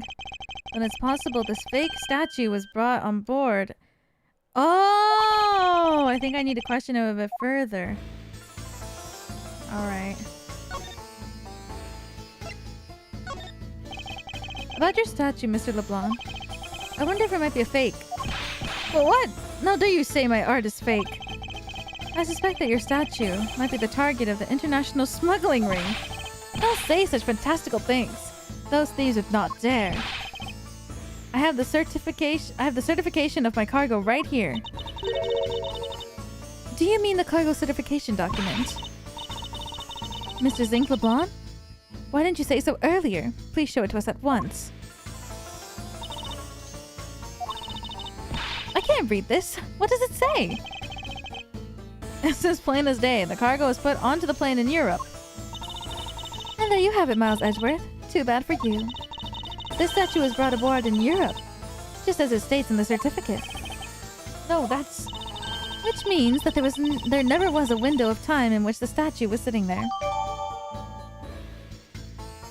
Document written in Borginian.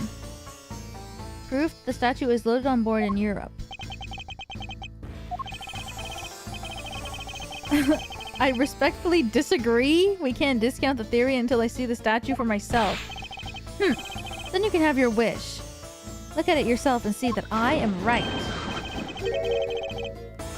This. I know I've seen this somewhere before. Compare. It has red eyes in the photo, baby. This is like Animal Crossing. This is the leaf red? It gives off such a feeling of art. I can practically smell it. This statue has a high amount of historic value. After it was unveiled at a museum in Europe, I brought it to this country to exhibit. It claims that it's worth 10 million cents. I believe a closer look is warranted here. So this is the infamous Leaf Red statue. Huh? What is it, Mr. Edgeworth? Did you find something? There's something wrong with this picture. We should examine it in more detail. Sir, I've seen this somewhere before. 10 million cents. How much money is 10 million cents?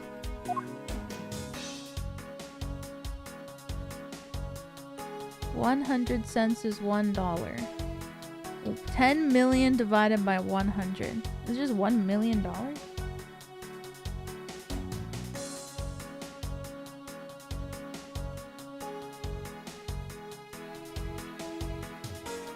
$100,000. Dang! 10 million divided by 100. 100K. Dang. It's only worth 100,000? This thing looks like it would be worth so much more. Is this spot somehow connected to any of the evidence I hold? Yeah, this one. Eureka! Eureka! These eyes are awfully orange, don't you think? Yeah, and pretty. They remind me of sunsets when I was in grade school, sir. I don't think you see what I'm talking about. No, I do. But I really like the color of the sun when it's setting, sir. Ah, the memories. I remember standing out in that field, spinning with my arms out until I felt ill. I don't care about sunsets. Focus, detective. What color are the eyes in this photo? Huh? Ah, sir, they're red! As I thought, this statue is a fake. Mr. LeBlanc, what do you want? Do you not know I'm a busy man? I allow you 2 seconds for your answer. A leaf red. I suppose this is your pride and joy, is it not? It's the biggest trophy on this European trip. Do you know why I wanted to possess this statue? The trigger started 17 years ago. Better grab a chair, sir. Sounds like this is gonna be a long story. Mr. LeBlanc, I regret to inform you. You have my heartfelt sympathy, but... What is that? Sympathy? For what? You'll see. I'd like you to compare the eyes. That large fellow there has been very bright and pretty. That large fellow there has very bright and pretty eyes compared to you. I wasn't talking about the two of us. I meant the eyes of the statue in front of us and the one in this photo. Why does that mean yelling? Now then. Oh. It is a photo of the statue on display at the museum in Europe. What? Now do you see, Mr. LeBlanc? The statue before us is a fake. A fake? I believe that even further examination will be required. Now that we have confirmed that this is indeed a fake, there must be some sort of proof that this was brought on board in Zhangfa. And I'll present to you the evidence that will solve the remaining contradiction. Whoa.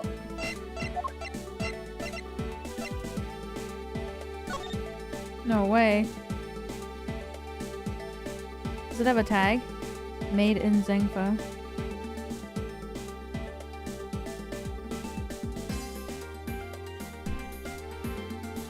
That would be crazy. Jewels on the eye sockets. They were made to look just like the real gems. So you mean these aren't real? Do you really think the forgers would want to waste that kind of money on a replica? I guess not. Oh, I just got a really good idea. I can probably find some rocks down by the river and I can polish it up to look like real jewels. I think I'll try that out and give one to Maggie as a present next time. I wonder if he's serious, and I wonder if I should try to stop him if he is. Yo, Edgeworth is just casually flipping the statue. I know, that's what I was doing, just casually flipping this heavy statue.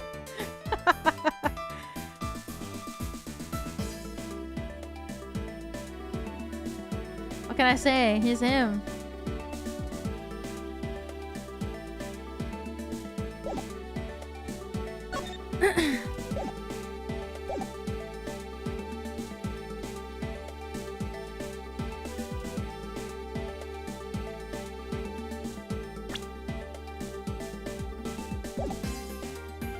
Log.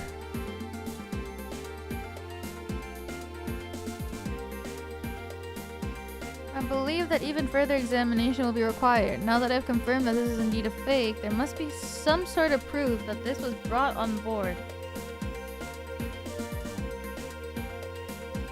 Oh my god, the fact that there's a log, I'm so happy.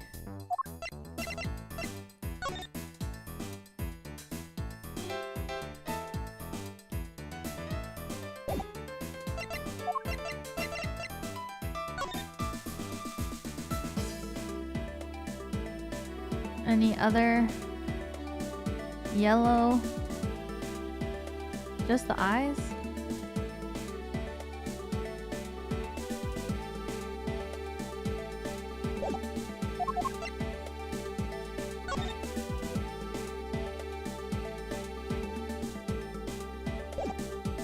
Document written, proof that it was loaded during Europe. Autopsy report.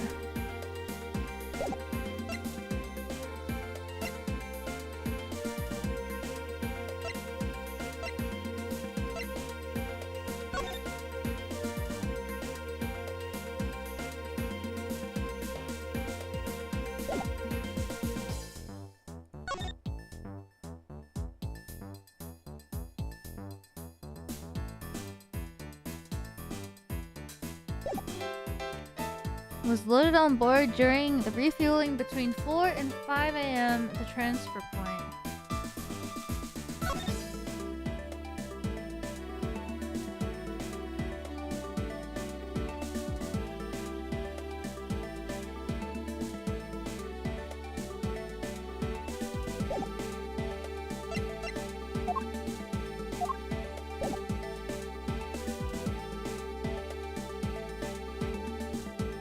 What? Oh, look around. Oh my god. I didn't realize that I could move this screen. Oh, but this is on top of this. What's this? The statue looks like it's stepping all over the neighbor's cloth cover. Kinda resembles the owner's attitude in a sense. You... What did you said now? Further, my clothing hem has not been stepped on by anyone. It's too expensive for me to allow that to happen. Please forgive the trespasses of my subordinate. Why should I forgive if the... Why should I forgive if the dress passes? Unless it's an expensive dress, you keep it.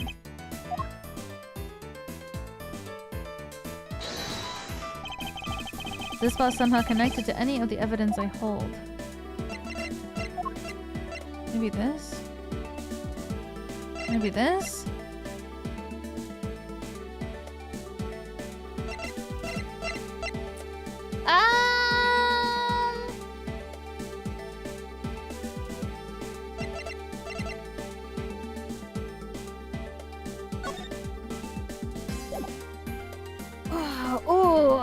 I don't know. I'm trying to prove that these two were boarded at the same time.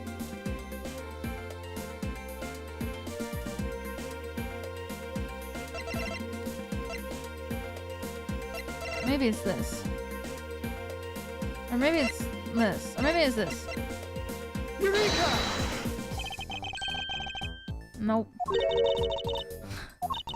It's just a simple case of cargo cover getting stuck under another piece of cargo. That's not possible. But it is. It shouldn't be this way, but the statue is on top of the cloth. Supposing that the neighboring piece of cargo was brought on board in Zhengfa, there's no way that a part of it would be winding up underneath something from Europe. Oh, I did it! Which means that this fake statue was smuggled on board in Zhengfa. But then, what about the cargo certificate? Let me ask in return. What about Agent Hicks? Why did he come down here in the middle of the flight? There's only one reason why. Secure proof of smuggling activity on board this flight. So you say, but I don't believe he had to do with that mid-flight. He could have just easily inspected all of the cargo after the plane landed. That may be true, however, you have it backwards, Francisca. Sure, Agent Hicks could have waited until after the plane had landed. He had a reason for coming down here on the cargo hold. Suppose he had found the fake at the airport. It would have been after the swap had occurred. At the time, the suspicion would naturally fall onto the statue's owner. Would have no way to prove that the statue was switched without his knowledge. Which means someone involved who's forgetting or modifying cargo certificates. Forging or modifying cargo certificates. Dang.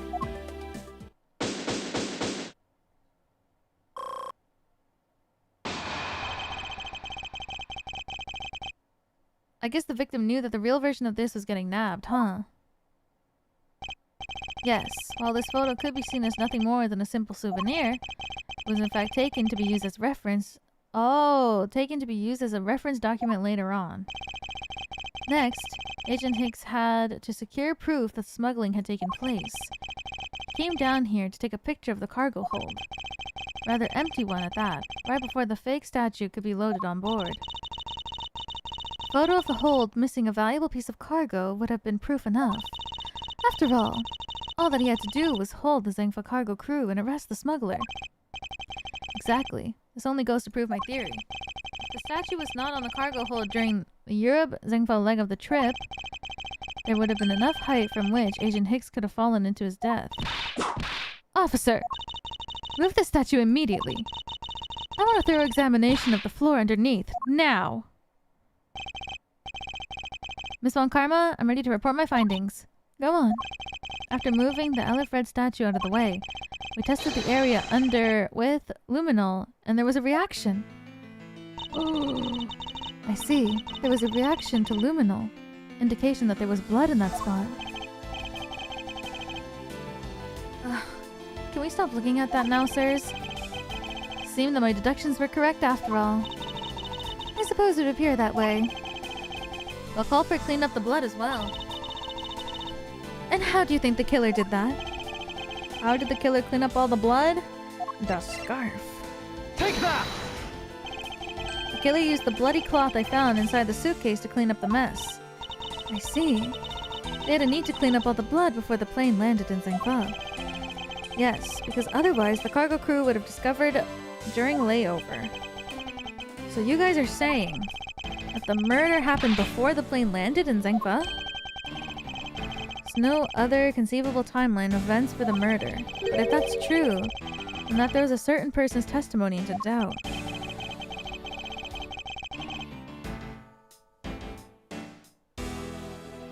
If the murder occurred before we landed in Zengfa, then this person's testimony becomes suspicious, isn't it? Miss Meal? Oh, girl. Recall Miss Meal's testimony about Agent Hicks in regards to when we departed Zengfa. I saw Mr. Hicks sitting in his seat at 5 a.m., you know. She claims Agent Hicks was alive at the time of the service calls, but that totally contradicts the facts, sir. Well, why would she lie about something like that?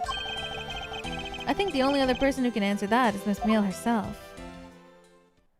Oh, man.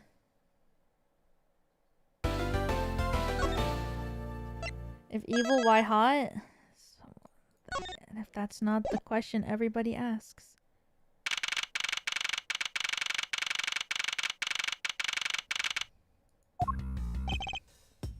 Miss Meal. Miss Meal. Huh? Do you recall what you said earlier? About when you answered some service calls as we were departing from Zengfa? Huh? You said that Mr. Hicks was sitting in his seat at that time. However, that is simply not possible. Because Mr. Hicks was dead long before we ever touched down in Zengfa. Oh? Miss Cammy Meal. Maybe I didn't see what I thought I did? No one can make a mistake so large, Miss Meal. But I make that kind of boo-boo all the time. Ugh.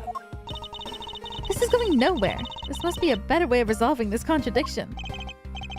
Very well, Miss Meal, if you please, tell me about your alibi during the time span. From just before we were to land at 3 a.m. to 6 a.m. when the body was found. Are you telling me I'm a suspect, Mr. Edgeworth?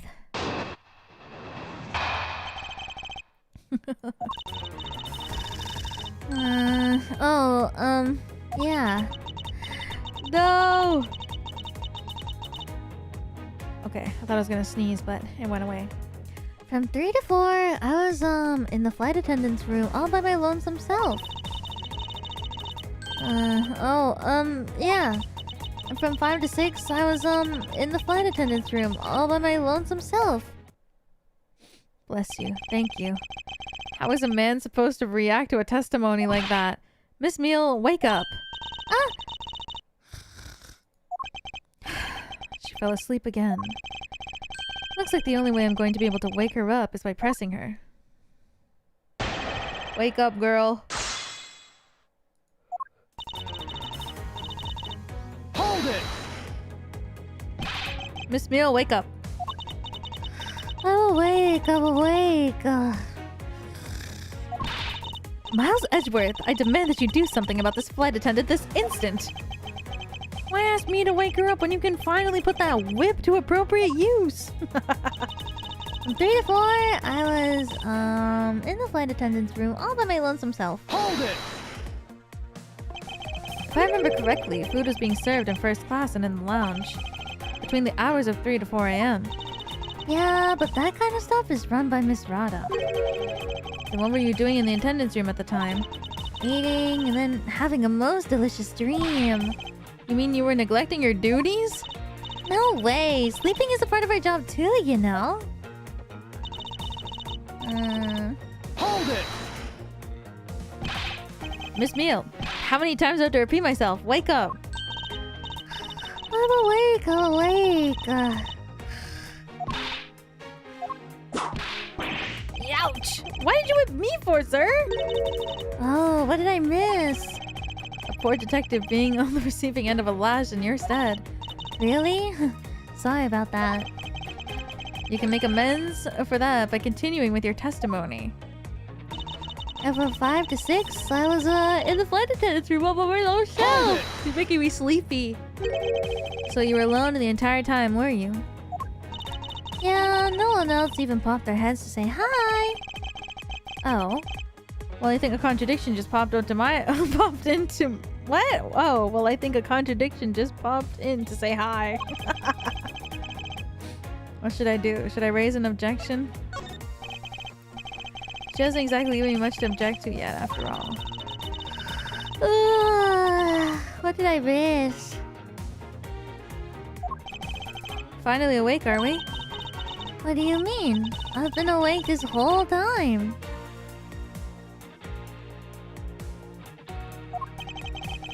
Oh, it's alright if you were sleeping, pal. Pay no mind to the scruffy detective beside you and wake up. Meow! Hurry up and wake up, Miss Meal. Enough with the clowning around. This is my show, and I will resolve the contradictions as I see fit.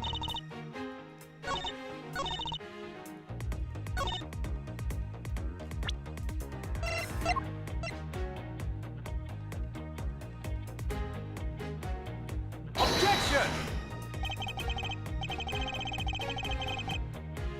Ha, I've got you now. Your testimony contradicts this piece of evidence. Oh, really? Can you explain it to me, sir? Certainly. It's quite... Miles Edgeworth, how could you ignore a witness like this? Because of you, she's fallen fast asleep yet again. I'm sorry, Francisca. Miss Beale, please wake up. Good morning.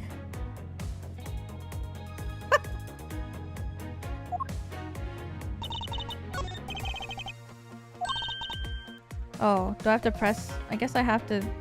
She has to be awake. What the fuck? Okay.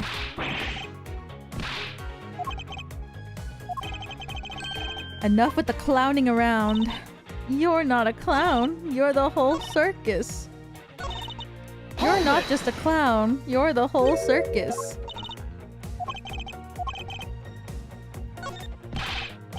Miss Meal? There's a clear contradiction embedded in your testimony. Huh? What are you talking about? It's not possible that you were alone in the attendance room the whole time from 5 to 6 a.m. Because of your own testimony, no? Take that!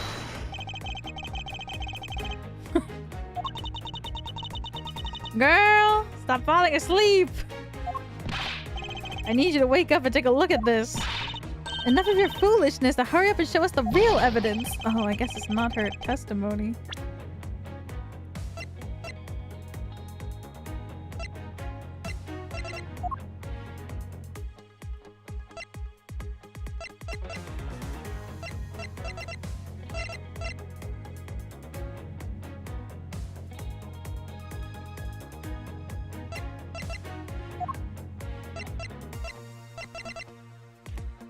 What? Eye-opening evidence.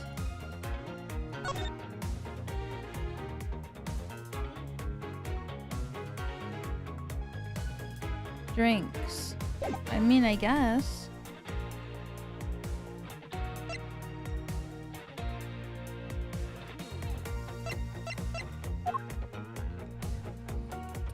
Is it that she had to be working?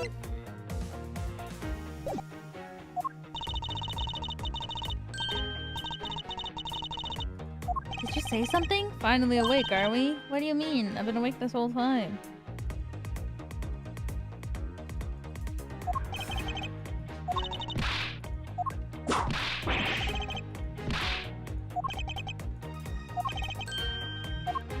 So many clowning arounds.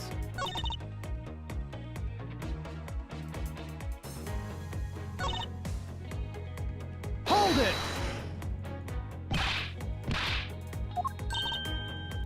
She's awake. Youch.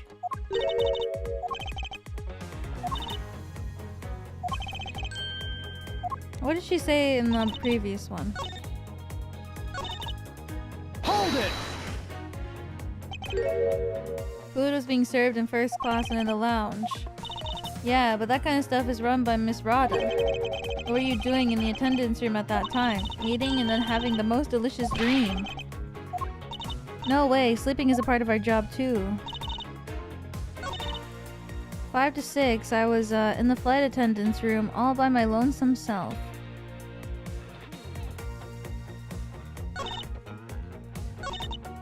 What about 4 to 5?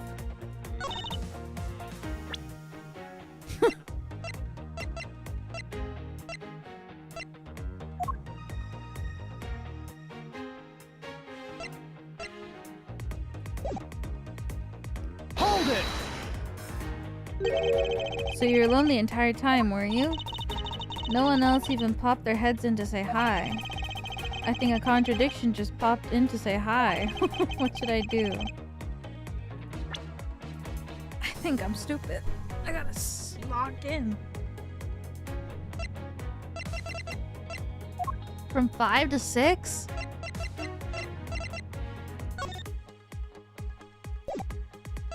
Oh!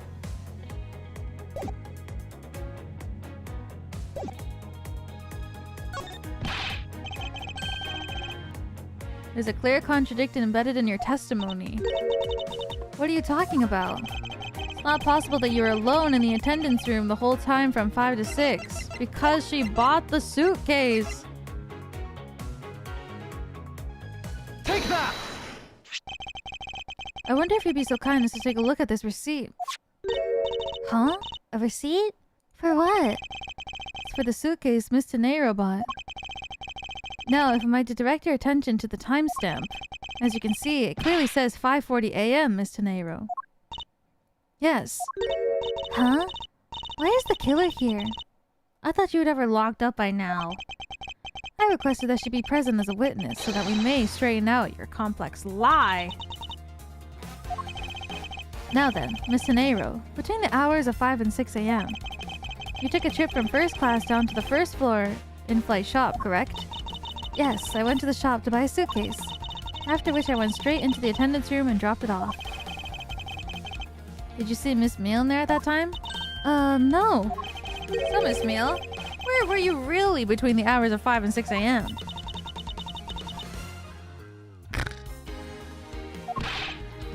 Miss Chamomile! Huh? The bathroom? I'll be the one to ask the questions here. Yeah, maybe that's it. I probably just missed her. Nature calls, you know?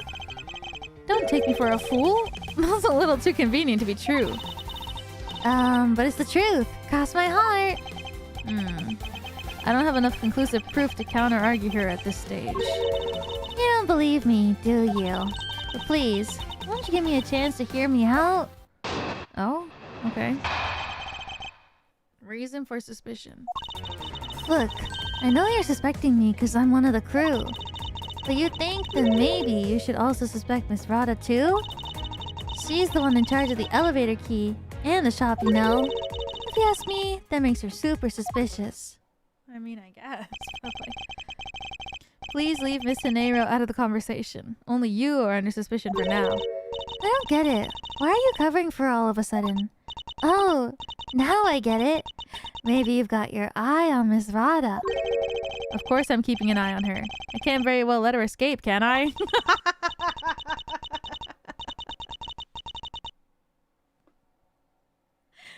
Never mind.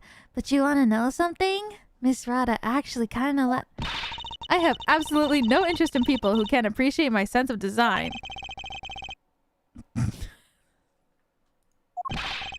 Now is not the time for this sort of talk. Damn. They shot that down before people could even start the ship. Before anyone could even start the ship. These two already shot it down completely. Miles Edgeworth really standing on this plane being like, you will not ship me with anyone because I already have somebody waiting for me at home. Look, I know you're suspecting me because I'm one of the crew. Hold it! No, it's not the only reason I have for suspecting you. Your statements regarding Mr. Hicks also turned out to be a bunch of lies. But say I wasn't an attendant.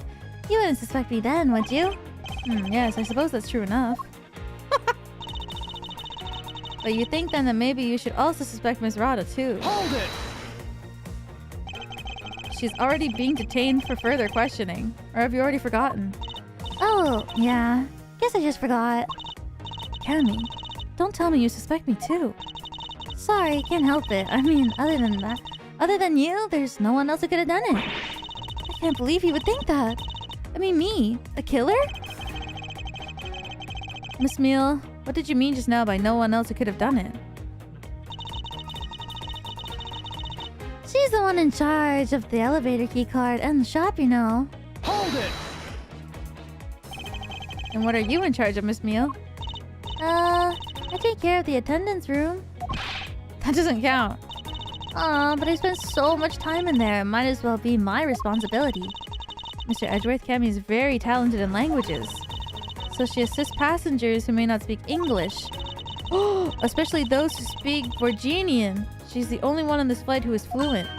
Oh, you mean that kind of what am I in charge of? Why didn't you say so in the first place? What else could I have meant? Yes, I'm really good at Borginian. She's fluent in Borginian? And I suppose you're in charge of the process... Or you're in charge of processing documents in Borginian. Yeah, I take care of anything that has to do with Borginian. Very interesting. If you ask me, that makes her super suspicious. Hold it! Actually, your on-the-job behavior makes you super suspicious in my eyes. Huh? But why? Well, Miss Tenero is busy with the passengers and all of her other duties. You have a lot of free time on your hands, thus providing you with ample time to commit the crime. Objection! Miles Edgeworth, I demand that you cease and desist this line of conjectural questioning. I won't allow you to bluff your way through this, like a certain defense lawyer. But I do not honestly believe Miss Mill does any actual work aboard this flight. Oh, that's not true, Mr. Edgeworth, although, well... All I'm in charge of are the attendance room and some Borginian stuff. Hold it! Wow, Phoenix mentioned twice. So what exactly do you do as the one in charge of some Borginian stuff? I do stuff like translate things from and into Borginian.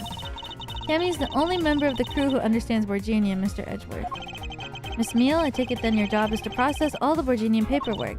Yeah, see, I totally put my weight around here. So it would appear. Perhaps I should ask her for a few more details about her work and... Miss Meal, it's very unladylike to push suspicion onto someone else. That's not what I'm doing at all. I'm just saying that Miss Rada is very sus. There you go, pushing everything onto her again. I don't get what you're saying. It must be a really abstract concept, huh? Do I give her this?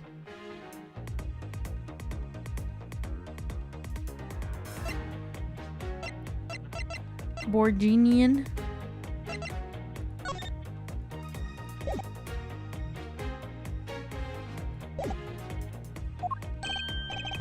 The only thing abstract here is the landscape inside of your head. What? Dude, I wish I could come up with insults like that. What the fuck?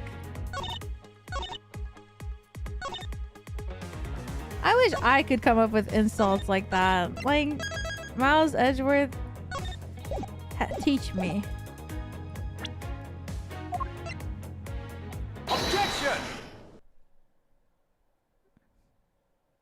Why he's so cute? When I see him, it's on sight. Like, I just want to punch him, but like lovingly. You know what I mean? So, you're the only one in this flight crew that speaks Borginian. Is that correct?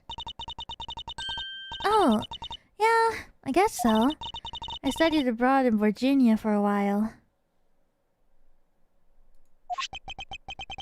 If that's the case, then the signature on this document belongs to you, doesn't it? This is a falsified piece of documentation with only one purpose: to lead anyone who read it to believe that Mr. LeBlanc's statue was loaded in Europe. The only person who could have either prepared or processed this document in Borginian is you, Miss Meal. Without your participation, the smuggling of the Elifred could not have occurred.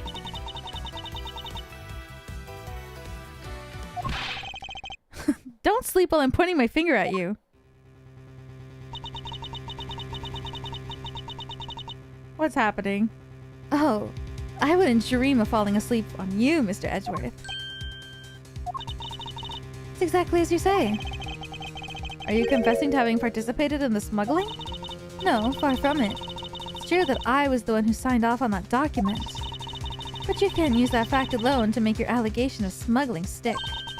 There's no direct correlation after all. All you have is my signature on a piece of paper. Really, all you did was sign it. I neglected to check if the cargo had been loaded onto the plane properly. So, sorry about that. Seems that she's finally woken up. This is gonna be one tough fight. Suppose. And this is just a supposition. Even if I was involved in the smuggling, you can't throw the charge of murder on me just like that. Objection! If you were involved in the smuggling, You would have a strong motive to kill. Agent Hicks was in the middle of an investigation regarding a smuggling ring. And just when he was about to close in, he's killed by a member of that ring. Well, did you ever stop to think that maybe Rada is the smuggling ring member? After all, unlike me, Rada has access to many things on this plane for work purposes. So perhaps there's some element of setup in play in this case. What are you talking about? Don't worry, I wasn't talking about you. I meant the killer. First, it was myself, and now it's Miss Tenero who is under the microscope. Seems to me that our killer is going to great lengths to pin this crime on anyone they can. You have no proof that Rada is being set up, or that she isn't. Actually, I believe that she was indeed the intended target from the very beginning. I believe that the plan was to push all the blame for the crime onto her. And this evidence will prove my suspicions.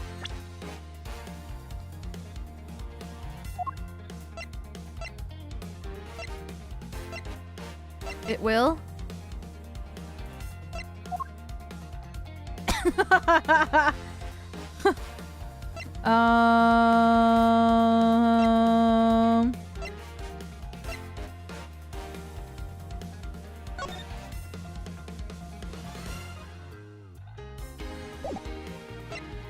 Oh, I definitely know, you know, I'm just listening to the OST for longer.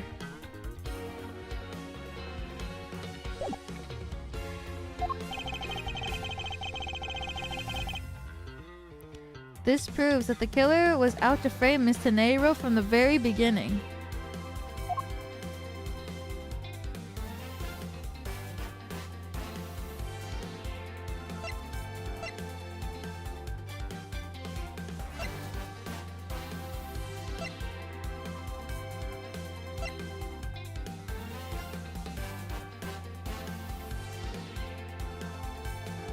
I guess...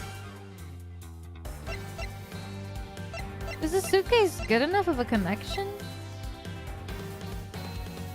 Just because she made it, though?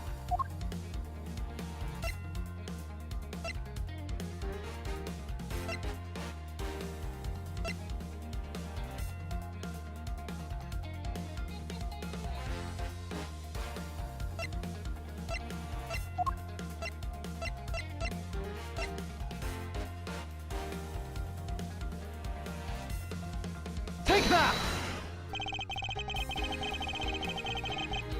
The killer could have hidden the body anywhere, and yet they chose the suitcase. Why is that? Perhaps it was to move the body up from the lower deck into the first floor. However, why go through the trouble to do so? The only way all of these actions make sense is that the killer had wanted to frame Miss Tenero for the murder. Oh, it was just the one thing that connected her. Okay, well that makes sense. Miss Tenero buys a suitcase on every flight she works without fail. But should her suitcases be switched with the one containing the victim's body, that would put her in a very tight spot. Oh, but then it exploded. Oh, okay, I understand now. Because I was like, that doesn't make sense though, because they opened the suitcase.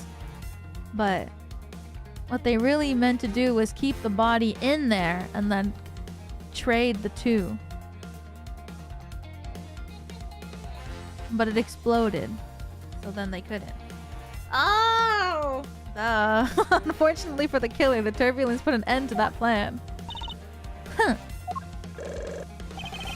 There wasn't enough time to put the body back into the suitcase. Ergo, they made do with whoever was at hand. Adapted their plan. They tried to frame me as I lay unconscious on the floor from the turbulence. The killer then went to hide the suitcase in the in-flight shop and brought the piggy bank back to the elevator in order to fabricate it as a false weapon. A lot of work for a fruitless endeavor, wouldn't you agree? Sounds like the killer had a tough time too. I mean, why did the killer need to frame someone that badly anyway? That's because the special circumstances surrounding this particular case. What special circumstance dictated the need for the killer to frame someone? Who the murder victim was, when the murder took place, where the murder took place.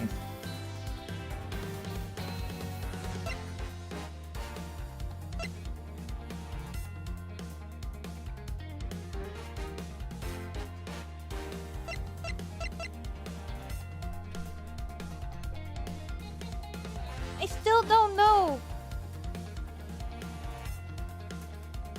I'm still confused. Wait. So, was he pushed? Probably. He was probably pushed by her.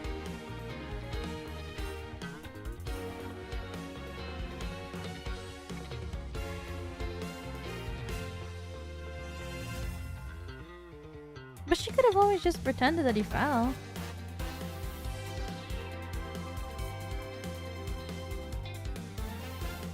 But I guess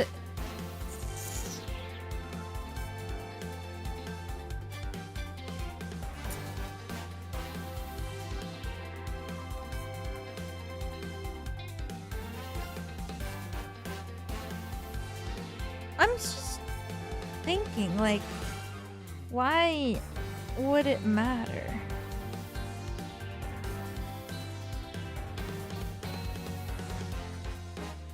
I guess who it was.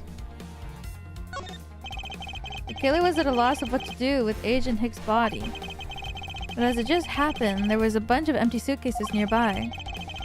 Being a skinny man, the killer thought that to put his body in the suitcase and hand it off. You mean that whole plan to frame somebody was an elaborate coincidence? No, that's not what I said. You wrongly deduced my meanings, Miss Mail. The one with the wrong deduction is you? Think before you speak again? I was about to reveal the truth. What? When?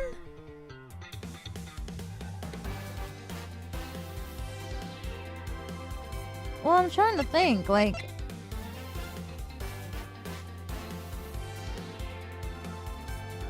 But if he quote unquote fell and then they didn't know, well, she could have pretended like she didn't know, and then even if where or when it happened, maybe where, because then it's like, well, you guys let him in.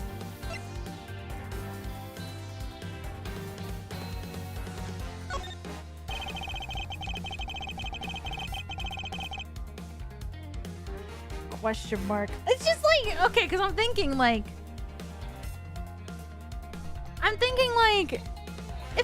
if he fell down, right? And then if you just even if you just pretended that you look, let's say you pushed him. Okay, let's say she pushed him and then he died, and then she goes and just pretends like nothing happened. And then let's say they stop to get cargo and then there's a dead body. And then if they're able to see through, like through the autopsy, that he fell, like he died from impact, people would just be like, oh my god, he fell in the cargo, that sucks. He must have fell. And I guess people would be like, how the hell did he get in there?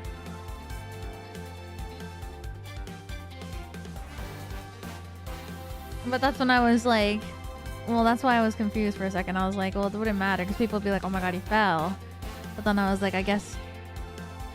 But then I thought maybe the special circumstance was that he was an Interpol member.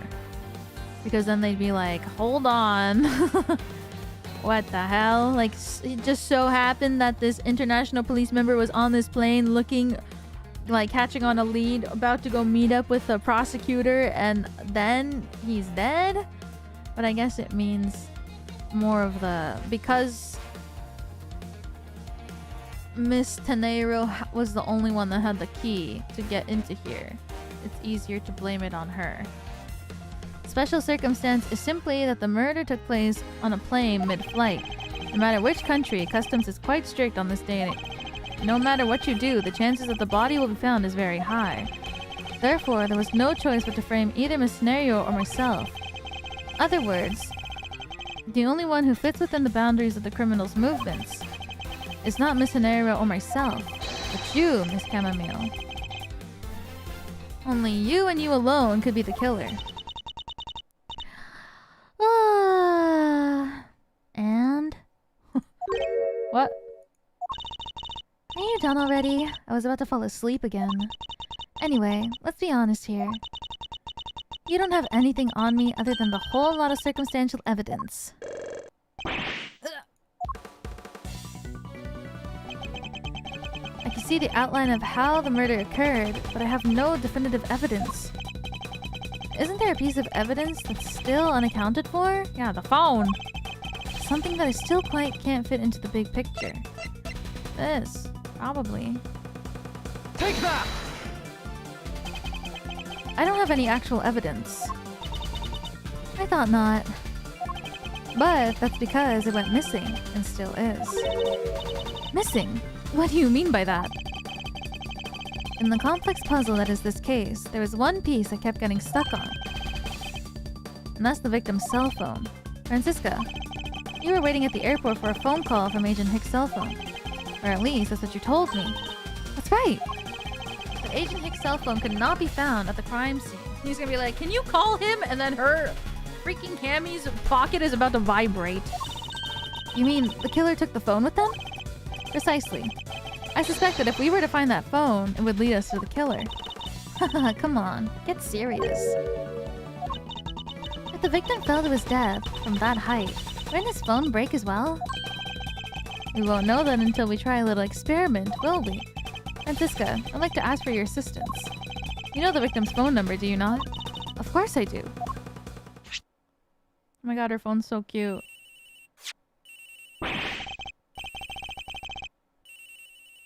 It's ringing from somewhere. I hear a detective. Now where is it coming from?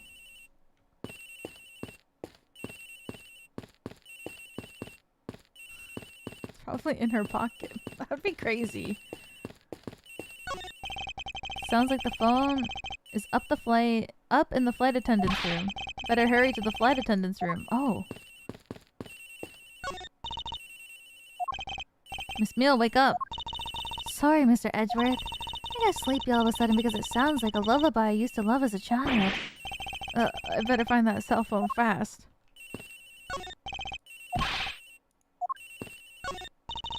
Mr. Edgeworth. Don't worry, Mr. Nero. We'll get to the bottom of this and find the truth. So please, wait here until I return. Alright, thank you for all you're doing, Mr. Edgeworth. Oh my god, yeah, if I was hurt, it'd be over for me. Sounds like it's coming from the flight attendant's room. I agree. Please don't hang up just yet. Let me find it first. That's fine. Let's get one thing straight. Yes? Don't you dare answer his phone when you find it, understand? I understand that you don't want to pay for the call.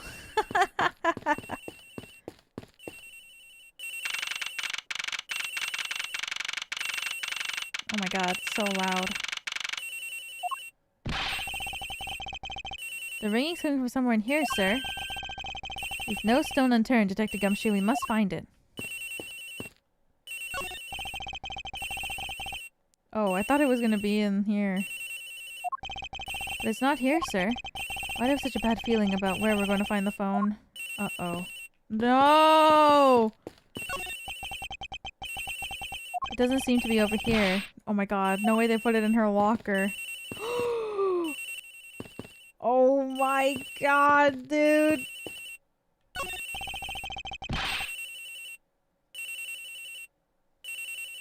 The ringing is coming from here, sir. What? No, it can't be. This has got to be the victim's cell phone. Just whose locker is this, sir? It's Miss Teneiro's. What?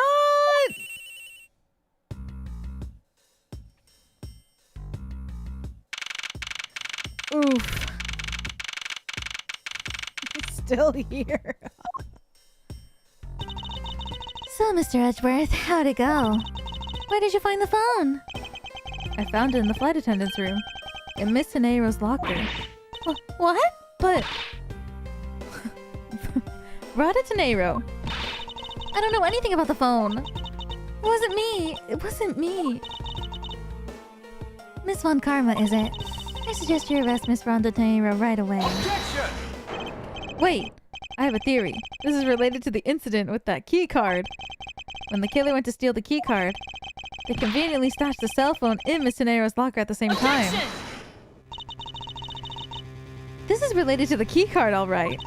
In the same way that we have zero proof that the killer did just that. The only voice that sings the truth is evidence. That is the one bird we cannot ignore. What should I do? Francisca's right. I can't offer baseless conjectures at this point. Alright then. Why did the culprit take the cell phone from Agent Hicks? It must have something very incriminating on it. On or in it? What now, Miles Edgeworth? It's not over yet. We have yet to figure out why the killer took the phone. What? Inside this phone lies the final piece of incriminating evidence that will point us to our killer. We need to examine this phone in more detail.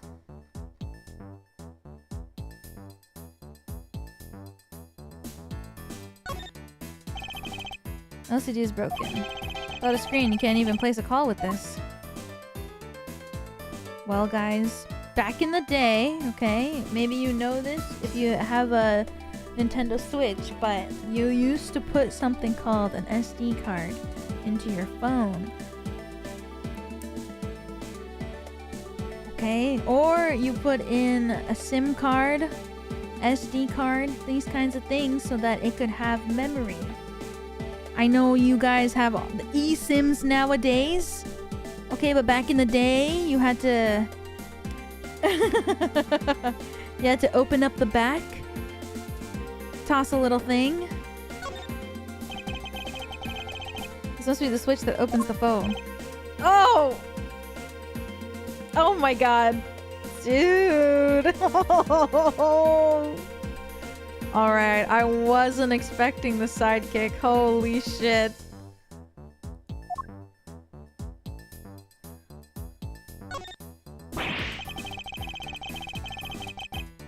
When did they start putting keyboards like this into cell phones? Hey, this is one of those computer cell phones that they started selling recently.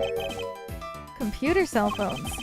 Yeah, it's got a computer in it, and it's a cell phone. Neat, huh, Mr. Edgeworth? All you need in a phone is the phone part, nothing more. I'm guessing yours can't even send out email. Talk about inconvenient. You have a problem with what I do and do not care for, detective? No, sir. As they say, simple is best. Miles Edgeworth. This is why they can't make a new Ace Attorney game. Or else Edgeworth is gonna have to have an iPhone. Edgeworth is gonna have a... If they make a new Ace Attorney game, Edgeworth is still gonna have a flip phone. And Phoenix is gonna be like... texting him like, wish we could play 8-ball. And Edgeworth is like, what is that?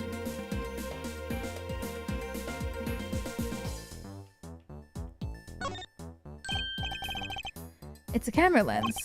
Come to think of it, I wonder, how exactly was Agent Hicks planning to preserve the crime scene of a smuggling? Francisca, I need you to confirm something. This cell phone, can it take pictures? Oh, Mr. Edgeworth, I can't believe you don't know about this kind of basic stuff, sir. You think Phoenix can afford a smartphone? Yes! In this day and age, everybody can. There's some smartphones that are very, very cheap, you know? Phoenix can afford a smartphone. I believe in him. This looks like a very similar model to my own. Hers is so cute! And mine can take photos just fine. Do you think Agent Hicks would have taken some pictures with this? In particular, pictures as evidence for his smuggling case. If so, I say there may be some very inconvenient photos on here for our killer smuggler. But the photos all busted up, sir. Even a super prosecutor can't repair a broken phone. I'll find a way. Don't you worry about that. May I go back to sleep now? Objection! The LCD screens on the inside and outside are broken, that's for sure. But that's also reason enough to believe that the killer wasn't able to erase the data. What? What do you mean by that, Francisca? It looks like our killer isn't very familiar with electronics.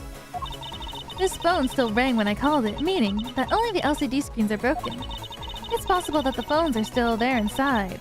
Possible that the photos are still there inside, waiting to be assessed. All we have to do is transfer the data to my phone. Francisca, your phone if you please. Very well. It's transferring. Alright. Displaying it now.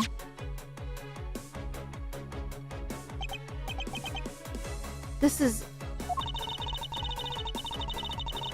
Agent Hicks is most certainly trying to obtain some evidence for a smuggling case. Hey, I'll let Fred's nowhere in this pic, sir.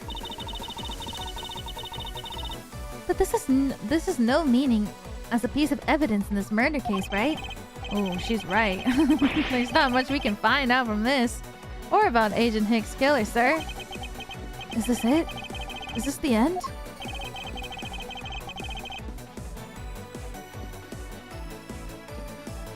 Is it this?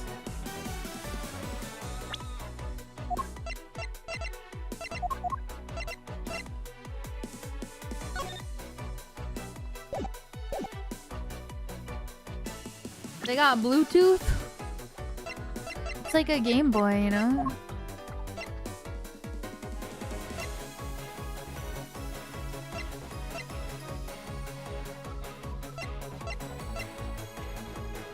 But like, can't you do that with like an Android phone? Can you do it with the iPhone too? I don't know, but I think like Androids you can like stack an old phone with your new phone.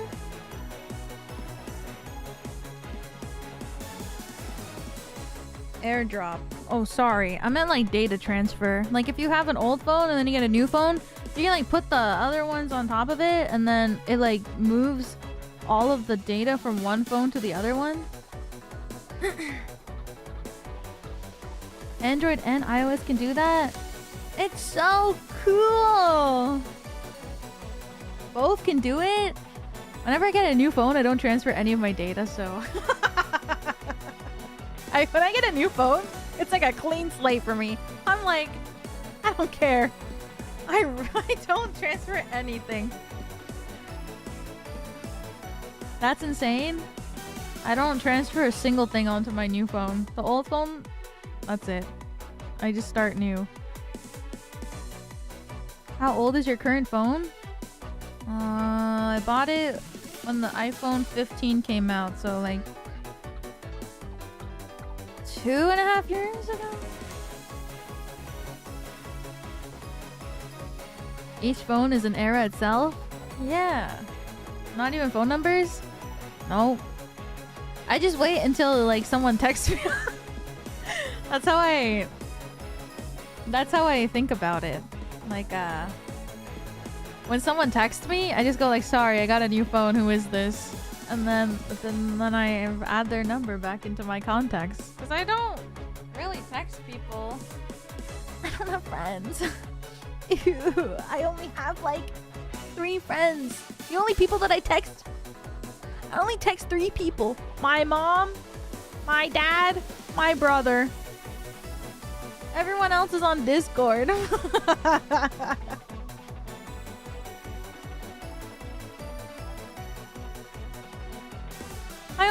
I only message people on Discord.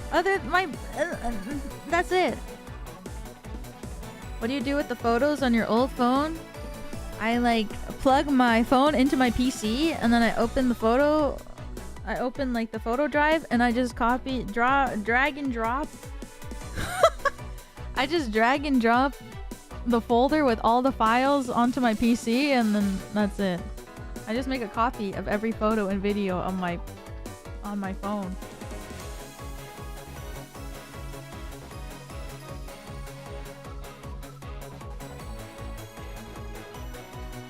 I gotta pee so bad. Sorry, in the middle of the conversation.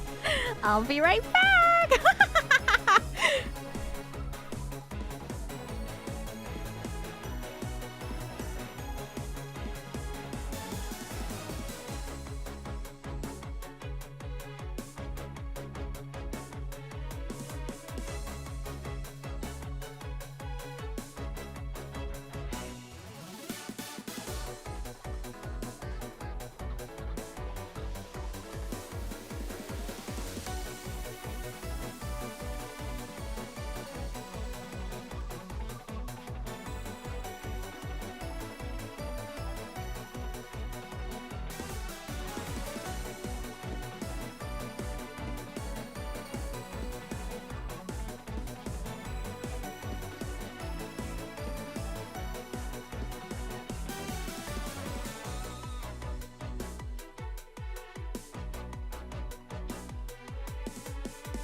I'm back. Guys, speaking of phones, yo, I want the iPhone 17 just because it's like so cute. You know, on the back where the camera is, it's like the big rectangle. And people be putting stickers and stuff on it. I want that! Like the stupidest, like, I want it just because it's because of people putting stickers.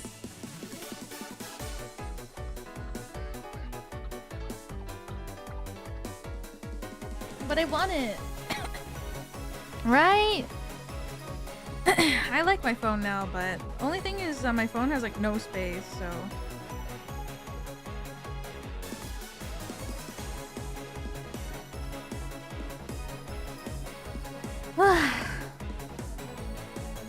is there really nothing in this photo that we can use?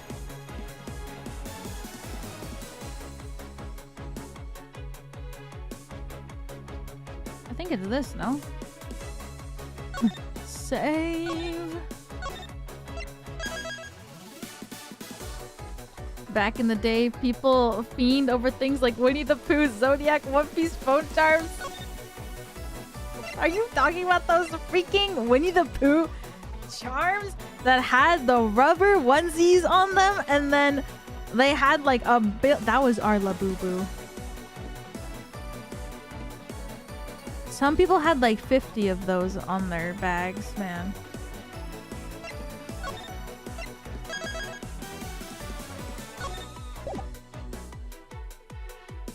I knew you'd know. I went to school with this girl who had like 1 billion of them on her bag. You already have a Labubu? I do. I have one. I have a Labubu, and it's the one that I wanted. And I bought it at retail price in Japan for like 1,000 yen or something. So I'm saying you're old. Okay. The fact that all of the suitcases are here in this photo is odd. Agent Hicks is still alive at the time. So what exactly is so odd about suitcases that haven't been used, yet being there? I was only pointing out the fact that there's a difference between now and then. Your off-topic ramblings have put this attendant to sleep yet again, Miles Edgeworth. Ugh. I'll give Sleepyhead there a rude awakening, a deafening objection, and a contradiction. Damn. Oh, 3! But we're in 2! Oh. I thought it was 2 this whole time. But maybe not.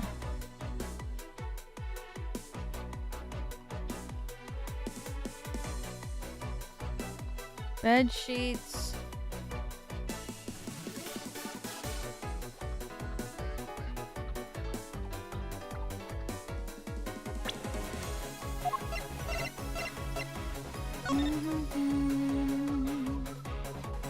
Grape juice. What am I doing again?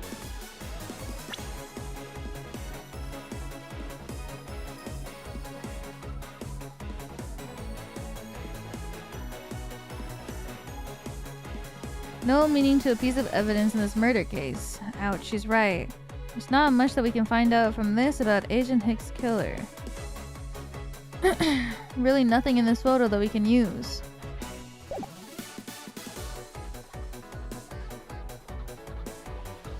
Maybe it's this.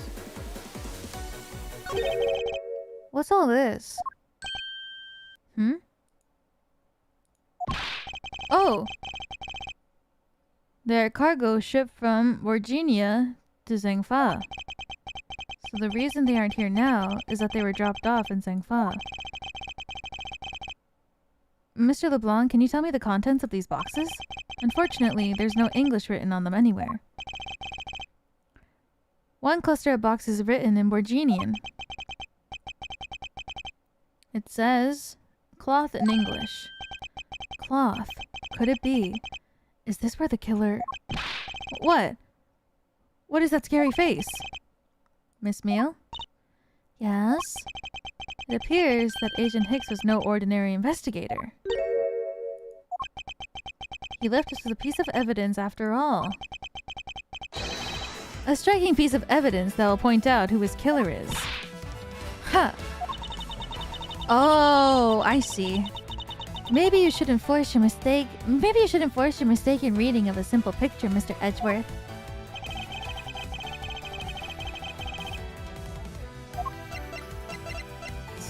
This, I think, because it makes sense to me that she could read what the box says.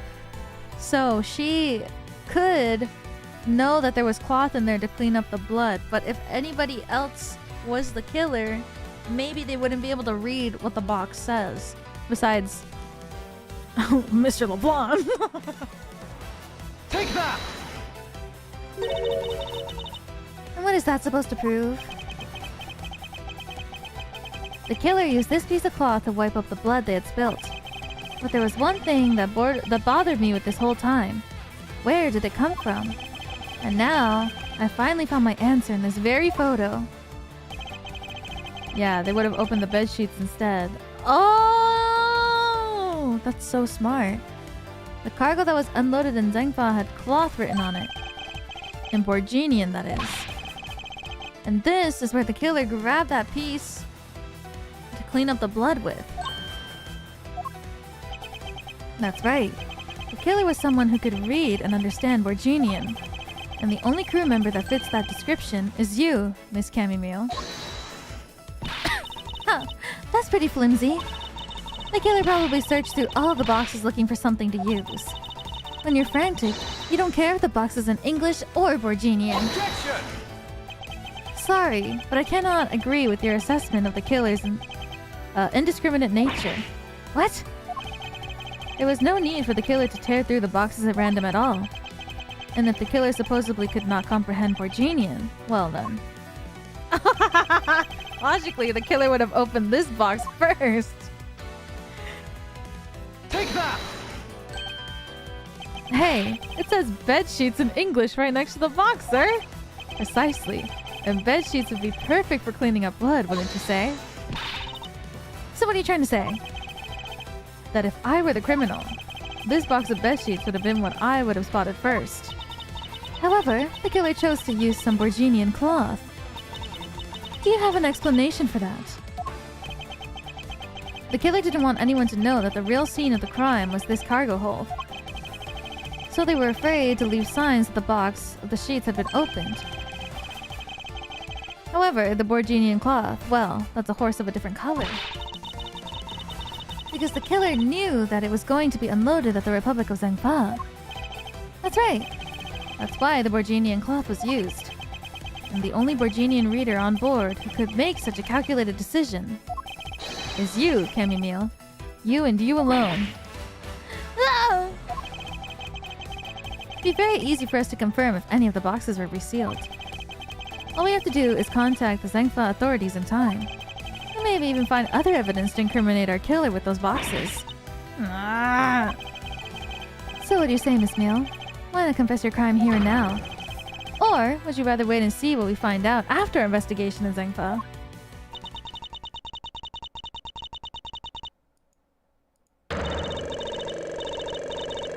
Ooh, no!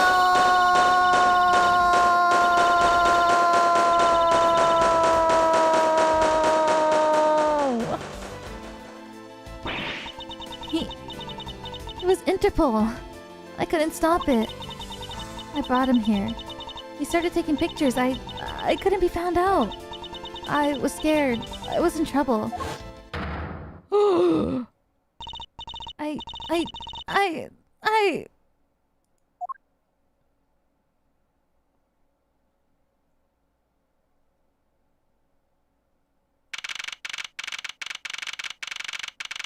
Dang. We finished making all the arrangements to take the suspect in, sir. Very good, detective. What about the smuggling route? Did she say anything about that? Taking her down to the precinct now. Hopefully we can get more out of her there. Whenever we even approached the topic, she just started foaming at the mouth. It was scary, sir. She probably wasn't prepared to commit a murder all of a sudden. One thing is for sure. The ring behind this whole mess means serious business.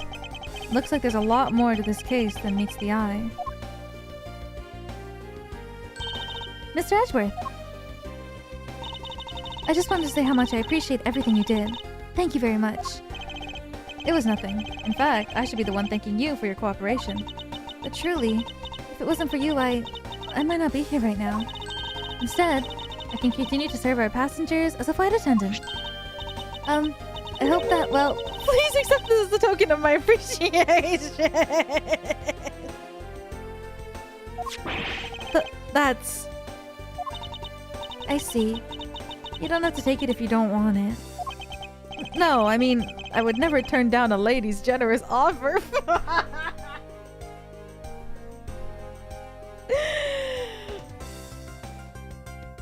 Bro.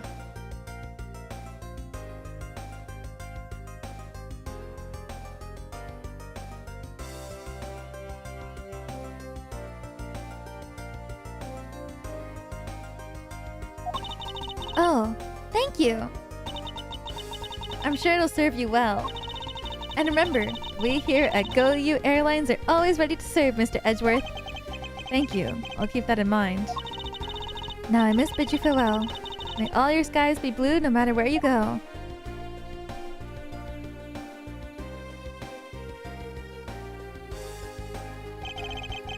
I can't believe we wound up investigating the whole day, sir, but boy, was it fun.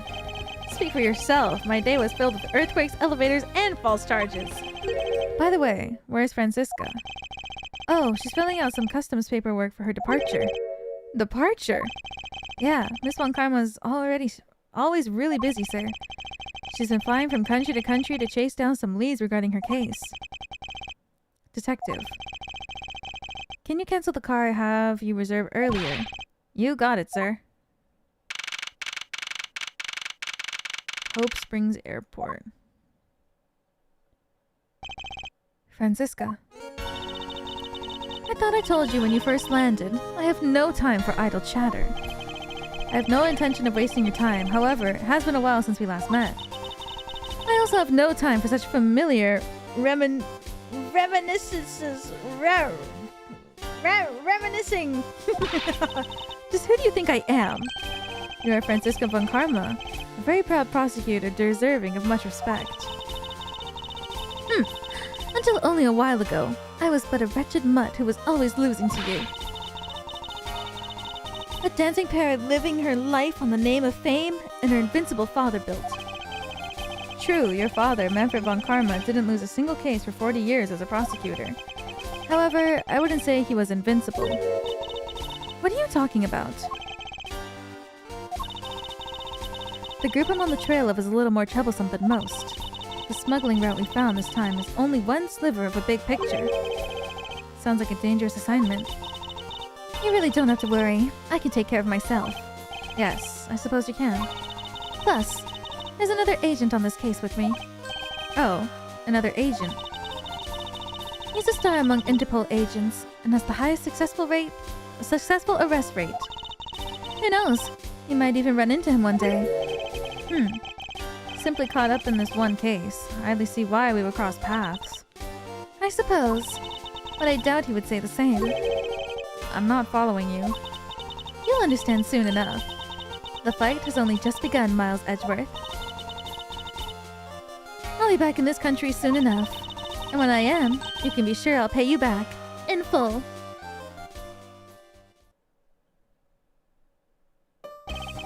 And just like that, she's gone, huh, sir? Thank goodness. I can finally rest easy knowing I won't have to watch out for her whip. Detective Gumshoe, I want to thank you for all your help and cooperation. Aw, it was nothing, sir. I was just happy to be able to work with you again. I think I'm gonna celebrate by adding a little extra salt into my instant noodles tonight. Just how much did you cut his salary by, Francisca? You! Detective, I was wondering if you might give me a ride down to the prosecutor's office. Sure thing, sir. I'll even fly down the road in the patrol car if you want. Don't make me remind you, Detective. Safety first. Thus, I solved the first case upon my arrival home. Francisca Von Karma, the smuggling route she was after. The leaders of that ring had already put their trump card into play. And the players on the other side of this war? They would begin to make themselves known through the next incident.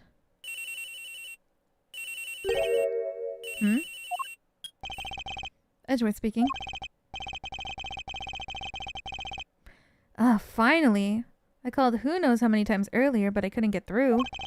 And you are? Have you forgotten my voice, Miles, my boy? Mr. Amano? Ernest Amano, correct? So you do remember me. I know it's rather sudden, but I can't ask this of anyone else. There's been an incident, Miles. My son. He's been kidnapped.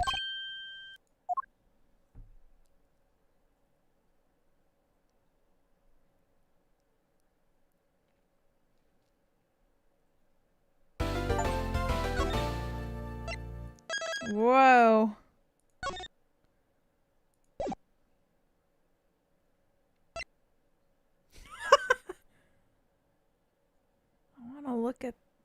Is it a spoiler if I look at the thumbnail? I mean, they perfectly make it so that you can't see who's on the next thumbnail, so it's like it's spoilered.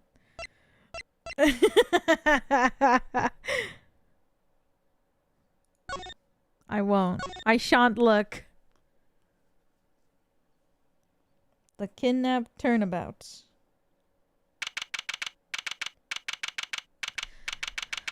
Dang! So many things are happening. It's time.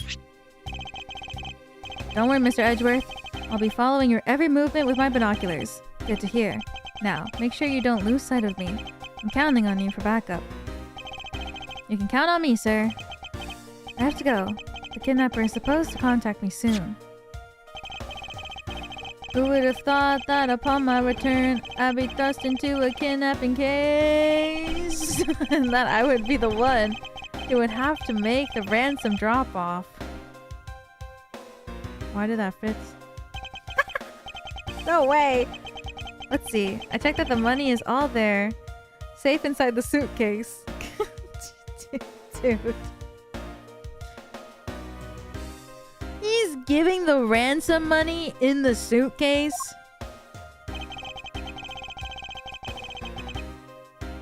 Now all I have to do is await further instructions from the kidnapper, which I'm expecting to be transferred to my cell phone.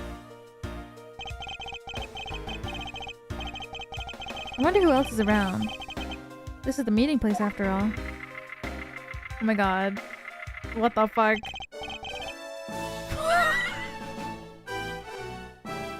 No! What the fuck?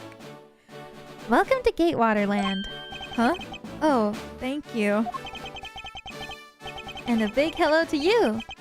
I'm the Proto Badger. Nice to meet you.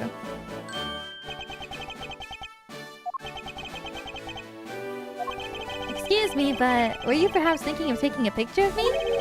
A picture? Of you? Sorry, but I'm not interested. Aw, that's too bad. Well, have a good day.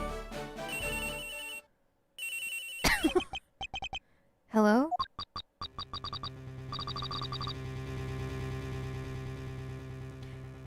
This is terrifying.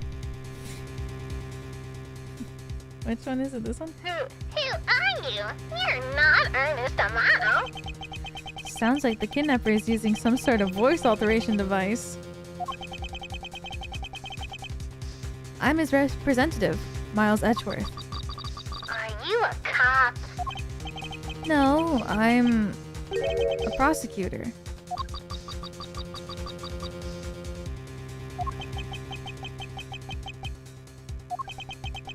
I know what you're wondering, and yes, I have brought the ransom money with me. The thing to say in front of the blue badger.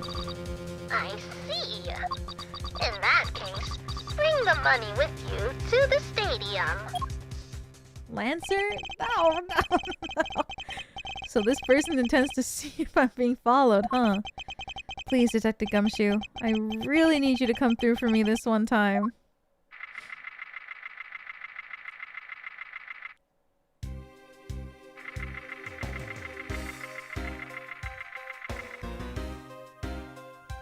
This is kind of giving Left 4 Dead 2 Death Carnival. Like...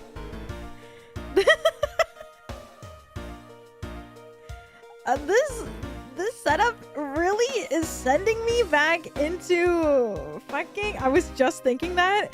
This is really bringing me to the end level of Left 4 Dead 2.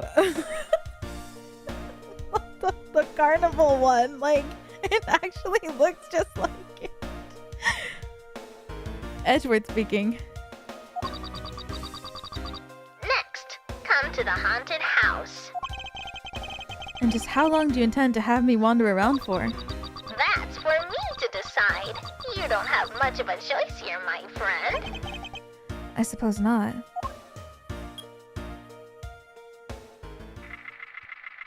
With the concert at the end? Yeah. I've arrived. Go inside. Okay, it kind of is giving Lancer. This is scary! Oh my god. This is me. This is... this is GTA.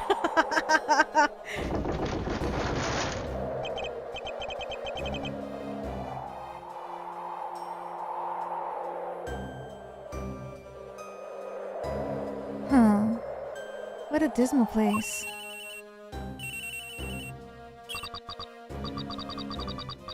That's it. Go through those doors. Am I being watched from somewhere? Whoa. Leave the money and go.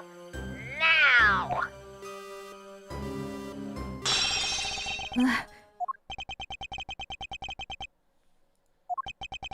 I was hoping for an exchange, but maybe I should do as they say as for now, and not push it.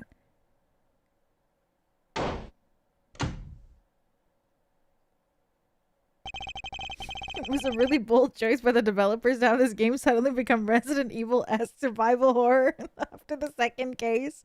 Imagine. I couldn't even get a glimpse of the kidnapper. Perhaps I should keep an eye on this haunted house until police backup arrives. Oh my god, no way I have to walk around.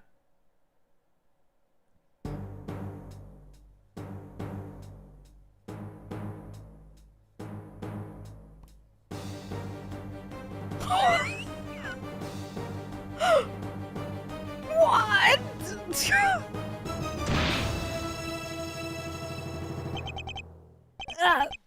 It was a trap!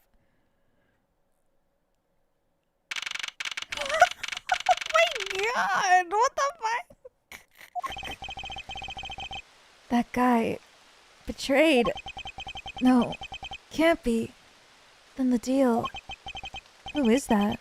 And why are they... what are they talking about? Split... police... Alright. In front of... meetup. I can't move my body. I fear I may faint again.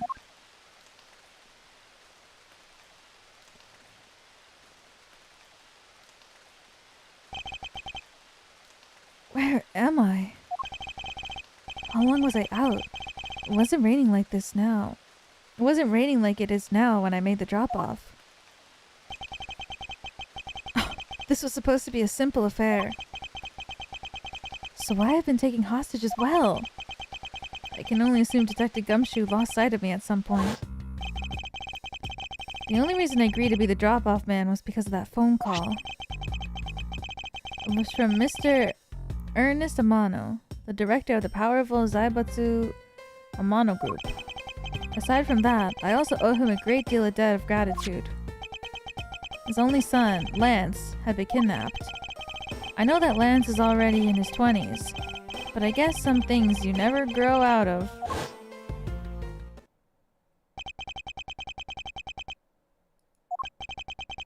I can't sit around waiting for someone to come help me. I gotta escape somehow.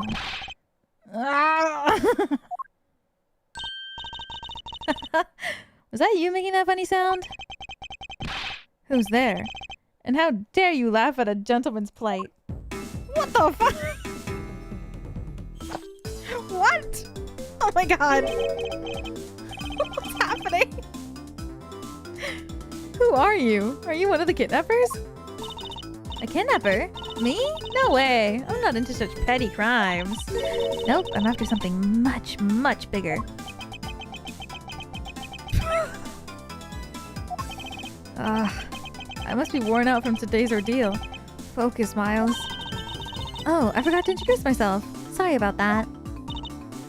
Ahem. Even in the depths of night, when no other bird dares to take flight, one alone soars to shine, the light of righteousness on the world's blight. And that one is me, for I am the great thief, Yatagarasu. The great thief? Did she really just claim to be the Yatagarasu? Oh, but my real name is Kay Faraday. You can call me Kay, okay? Good. Glad that's settled. So cute. Not quite. I have a mountain of questions for you. But first, if you'd be so kind as to remove these ropes. I wonder, should I remove them? I was actually having a lot of fun watching you make those silly faces. Hey, there's no need to get all mad and icy glary on me, you know. Damn. Edgeworth really went through a lot before the first case. Like, we played the first one, and he was blamed for murder, and then he gives a flashback, and he was also blamed for murder, and then he got off the plane, and then he got kidnapped. And now we have finally met Yatagarasu, who sends him a calling card. Girl, he's had a rough week. He's had a rough 2 days. What a relief. I owe you my thanks. It's okay. You can pay me back in full later. Now then, what question should I start with? Unfortunately, I can already tell nothing is going to be easy with this cheeky girl. You call yourself a great thief, yet are you really a thief at all? You doubt me? Oh yeah, she has the emblem. I get it. You think that a young lady like me could impossibly be such a big-time thief, right? That's not the part I have a tough time believing. I'm the real genuine Yatagarasu, you know. Yep. I'm a pure-blooded, great thief. It's a little something I inherited from my predecessor. In that case, you wouldn't mind if I arrested you then, right? What? Of course I'd mind. I haven't stolen anything yet. Seriously? I don't know how you can say such horrible things to your savior. That's true. Technically, she hasn't stolen anything in front of me. Yet. When you say you're the Yatagarasu, do you mean you're the Yatagarasu? Yep. The most righteous of the righteous. The legendary great thief. But I inherited the title only recently. So I haven't had the chance to steal anything yet, as the second Yatagarasu. I was not aware that thieves could pass down their titles like that. But don't worry, I've got some big plans in the works. Big plans, huh? They wouldn't happen to lead to a big arrest, would they? I knew it! There's just no reasoning with the prosecutor. I'm not the problem here. I'll have you know that the Yatagarasu has no intent on stealing petty trinkets. There's one thing, and only one thing I want to steal. Only one thing? And what would that be? But that's gonna have to wait until we find our way out of here. Well, at least there's one thing we can agree on. I'm sure I'll have plenty of time later to learn more about you. So, you never told me about what your name is, Mr. Prosecutor? I guess not. I'm Miles Edgeworth. Now I remember! How can you remember something I just told you? But she sure is cherry. Alright then, Mr. Edgeworth. Let's get out of here.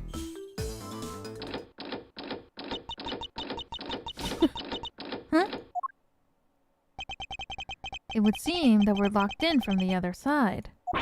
What? No way! I don't hear you. La la la.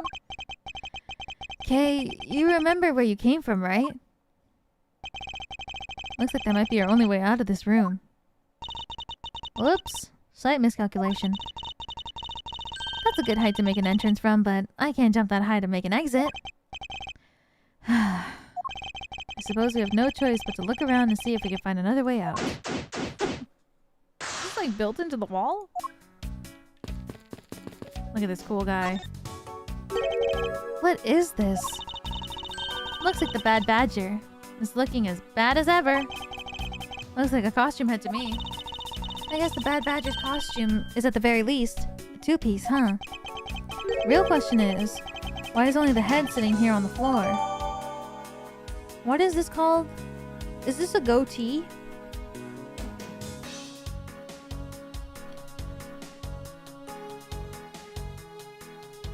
When the mustache and the beard are connected? Costume separated into head of the body. The head was left in the isolation room. Is it? I don't know.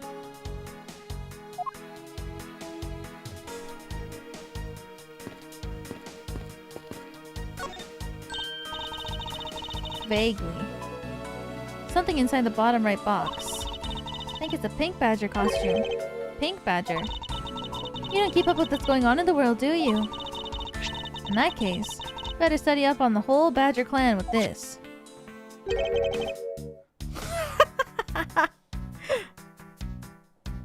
What is this thing? Think of it as a bible of all the things that you ever need to know about the clan.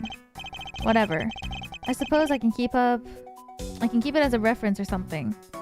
Note her unique pink bow. An ally of justice who keeps the peace. Bad badger. A vile criminal with a gun. The very first badger. Jesus. I suppose this means that this is where they keep all the costumes. Certainly looks that way. It's like the Badger family's home. 8 boxes, but 7 of them are empty.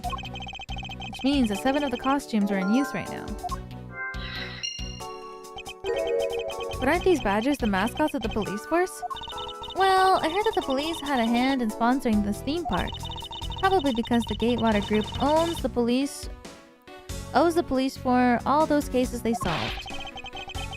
They have all the power in the state, and they use it to make a theme park. It's not just any theme park.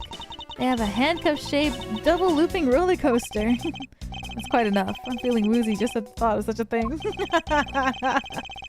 I won't rest until I've inspected every suspicious nook and cranny. Handcuff-themed double-loop roller coaster? That sounds kind of fun. I suppose this is the pink badger. But since it has the same design, doesn't it seem forced to call this one a female? You think so? I mean, just look how long her eyelashes are. That's the only difference. And the fact that she's pink. Yes, and her lips are red. See? Lipstick? What? She has nothing to say about the giant pink ribbon? Or is that too obvious? Damn, Edgeworth was ahead of the times. He said just because she's pink doesn't mean she has to be a woman. This is that blue badger I met in the main gate. Excuse me, but his name is Proto Badger, not Blue Badger. It's based off the very first design created by the local police chief. You know, when you compare the two, the Blue Badger looks a bit cuter. I suppose as he continued to redesign him, the chief managed to make him look cuter and cuter. Even humanity has come a long way when you think about how much we've evolved. Are we comparing the Blue Badger to humans now? So this is the Blue Badger's rival, the Bad Badger. Do you feel some sort of reverence towards this badger? Huh! Can't believe you'd be so stereotypical when it comes to thieves. Surely you must also think that there are much cooler and cuter ones out there, right? That's it. I've decided that thieves and thievery need an image makeover. Good luck with that one. If thieves were all very cute, that'd be crazy. Proto Badger looks soulless. He looks so creepy. It does look terrifying. Look, it's the Blue Badger. I suppose even this thing can be popular with women. My nemesis. What in the... Why is she beating it up? He's got the word badge right in his name. That's nothing but bad news for someone like me. And to think he's out there wandering around in this park. I better be careful or he's gonna arrest me by the power of his name alone. Somehow doubt that the Blue Badger has the power to arrest anyone. And what have we here? Oh! Why do I feel a laser-like stare aimed right at me? Did you want to take a look? Well, don't mind if I do. Oh, I see. Yes, this is definitely a key. I'm sure it's a key to something. The something is what is relevant to my interests. Wow, Edgeworth is such a good guy. He just let her take the credit.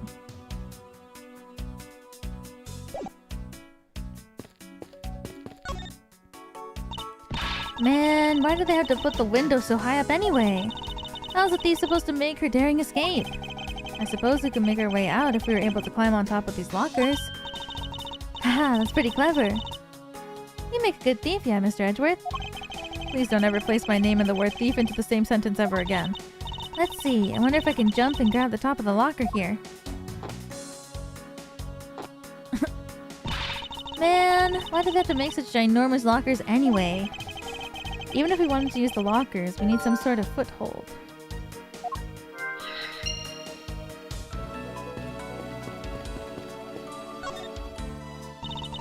Maybe we can use this paint to help us escape. What exactly do you have in mind? Well, we could paint help in really giant letters. And who, pray tell, would see these giant letters? We're inside of a building. Okay then, how about we light the paint on fire and send out colored smoke signals? Anyone who saw it would think some crazy arsonist was about to call the cops. Actually that may not be great for me, seeing as I'm a thief and all. Let's try to find something other than this paint to use, shall we?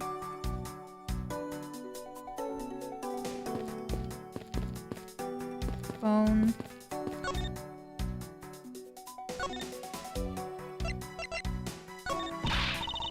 Don't you think getting out here more is important right now? You can ask me about that later.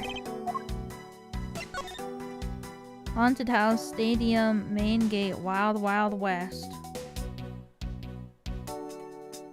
Gate, Waterland. Oh, look at him. Oh my god.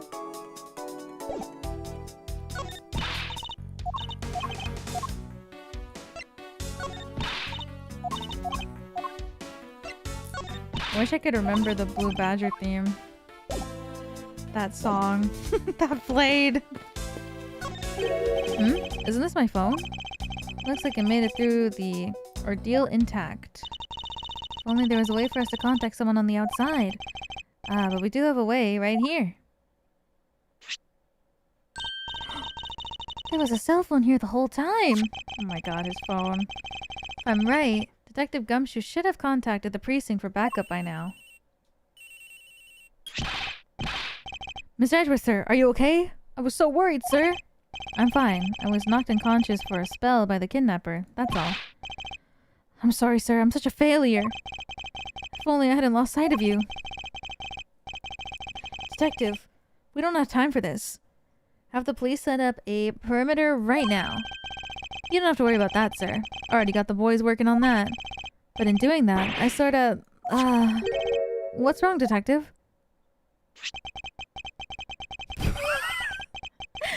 Sorry to butt in, but I'm afraid you're going to have to make do with me. Who is this? Shi Long Lang of Interpol. A pleasure to speak with you, Mr. Edgeworth. I've heard a great deal about you. So why exactly is an Interpol agent like yourself involved in a domestic kidnapping case? Don't sweat the details. A crime's a crime whether it's on a local or global scale. Besides, you're the one who's in a world of trouble. And why would you say that? Leslie says, the pack that runs together stays together. You catch my drift? You caused quite a ruckus by running blindly into a situation and then getting caught. You should have contacted the police from the very beginning. I'm sorry that this happened because of a lapse in judgment. However, I humbly request that you please help me out of here post-haste. Sorry, no can do. What? We're hunting the kidnapper now and haven't got any hands to spare. As I said, my pack moves as one. You're the one who wanted to go at it alone, so good luck to you, Mr. Prosecutor. Oh, and once we do catch the kidnapper, rest assured, we'll come find you. Eventually. You...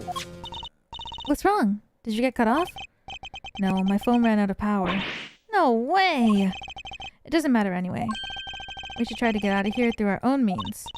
Yeah, I have a name to live up to after all. If we put our heads together, we're sure to find a way out. Tarp. They're holding a Blue Badger photo rally? You didn't know? Plus, it's not just the Blue Badger, it's his whole family, too. Take a picture of every member of the Badger family and receive a prize. There's only one of each of the 4 family members wandering through the park. Best of luck! If you manage to snap a shot of every single member of the family, get a really posh prize. Well, there's a costume head sitting over there. Why not start with a picture of that? You can't do that, that's cheating! There's only one of each badger in the park, so you have to work for it. Speaking of badgers, there's one sitting against a wall in a haunted house. Seriously? But somehow, I don't think that one counts, Mr. Edgeworth. You have to take a picture of the costume ones walking around the park. So those are the rules of the game, huh? How quaint.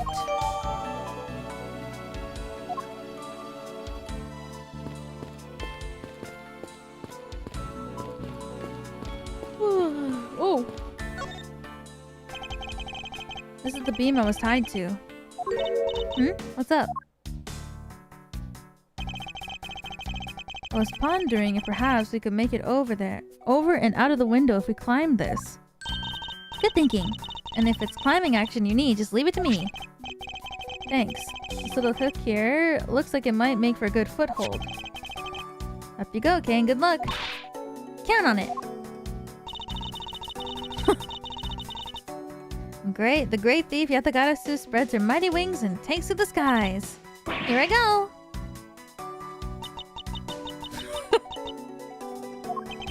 As I thought, this beam was definitely not made for climbing. There's a hook on the beam, but not enough of a foothold to climb out with it. What do you mean, as I thought? I'm not your guinea pig, you know.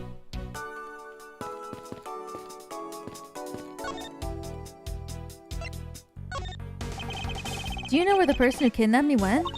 Well, after they locked you up in here, it sounded like they went to the next room and started talking to someone.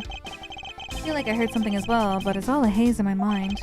However, I do recall that the kidnapper was talking with someone. It was just a guess before, but I guess I really am dealing with two kidnappers here. After that, they left. Almost seemed like they were done with you. I suppose that's the case, since my kidnapping seemed like it's an afterthought to the $1 million. Oh my god! Well, if they went into the next room, let's see what we can find through the slot.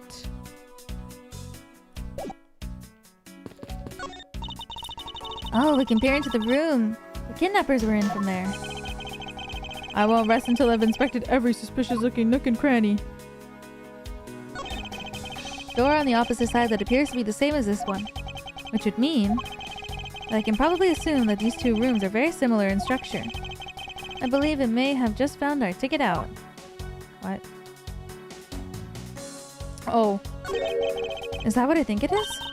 Looks like the kidnappers had an escape tunnel prepared just in case. That's awesome! They're like a bunch of great thieves themselves. No, they're not, because I highly doubt that they made the tunnel themselves. The floor panel was removed and propped up against the beam in a very specific way. I think this building was originally built with a basement or underground area.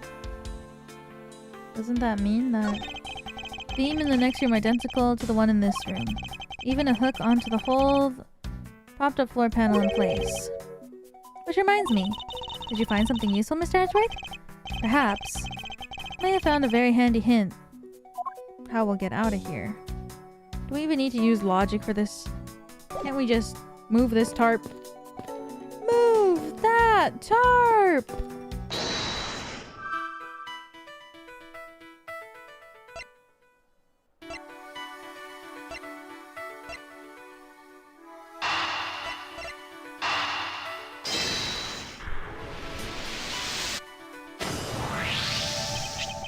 This hook on the beam.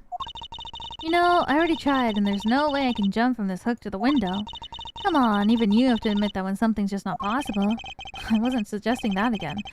Rather, that it's here for a different purpose. Really? Like what?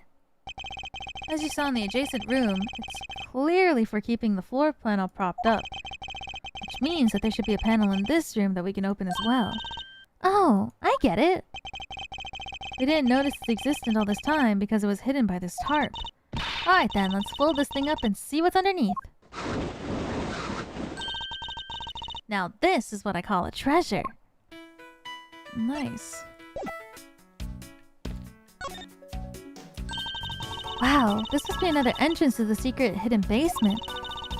I totally smell treasure. The scent I wish to smell is the sweet fragrance of freedom. Then what are you waiting for? Hurry up and open the hatch. Alright. This thing is locked down tight. Well, if only we had a key. Oh, fiddlesticks. League of Legends?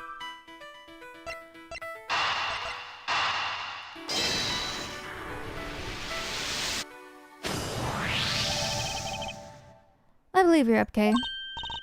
Get well soon? Whoa. What do you mean by that? Huh? Why me? Because we need to use the tiny key that you've taken quite a liking to. Oh, gotcha. Just leave it to me. I love the tense feeling of those moments when you're about to uncover something big. I believe the feeling of freedom would be much more satisfying right about now. Alright, I got the secret door open, and now... Whoa, wait! What up? Are you alright, Kay? I'm fine. The ladder just slipped is all. Thank goodness she's alright. I about had a... Oh my god. This guy can't be normal and say heart attack. There's a lot of really large machinery down here. What about an exit?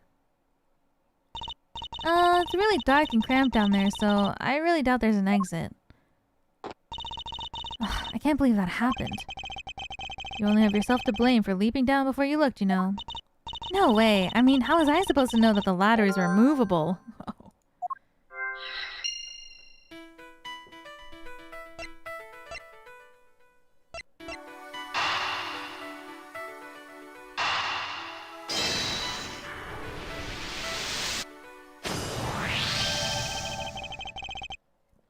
I figured out how we'll escape this prison, Kay. Oh, so how are we gonna bust out? Seems that your reckless actions were of use after all. Are you actually praising me? More of a thank you for giving me an idea regarding this ladder. The underground ladder? What about it? This ladder isn't just for those who wish to go down. Oh, I see. If we use this... Yes, I believe it's long enough to reach the top of those lockers. Well, then what are we waiting for? Yippee. Alright, now we can get out of here. Yes, we spent entirely too much time in here. Kidnappers who held me hostage, and a mysterious Interpol agent. This case is only getting started. I'll be the one to bring it to a resounding end. Oh my god. Wild, Wild West.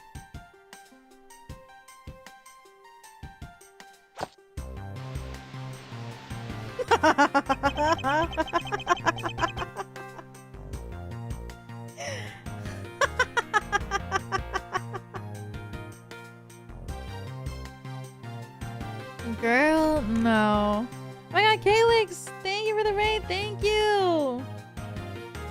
Little debonaires. Welcome.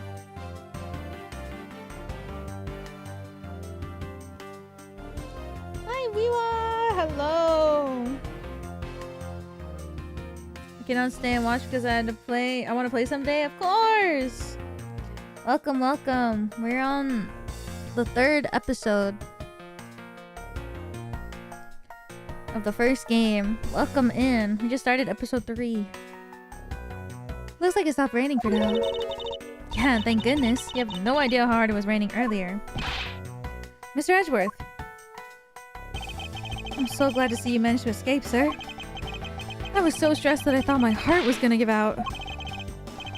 Detective Gumshoe, may I ask what in the world that is? Well, that's, Oh my god!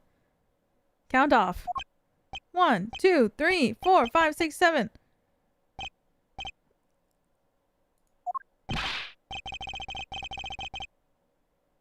Shifu, all 99 members are here and accounted for, sir. Oh my god. What the heck do you think you're doing counting my cubs off like that? Every person is a valuable human being. You get me? And everyone has a name that their parents gave to them. No one's a 2 or a 3. Everyone, regardless of age or rank, is number 1. Got it? Wait. Why is he kind of awesome? Shifu!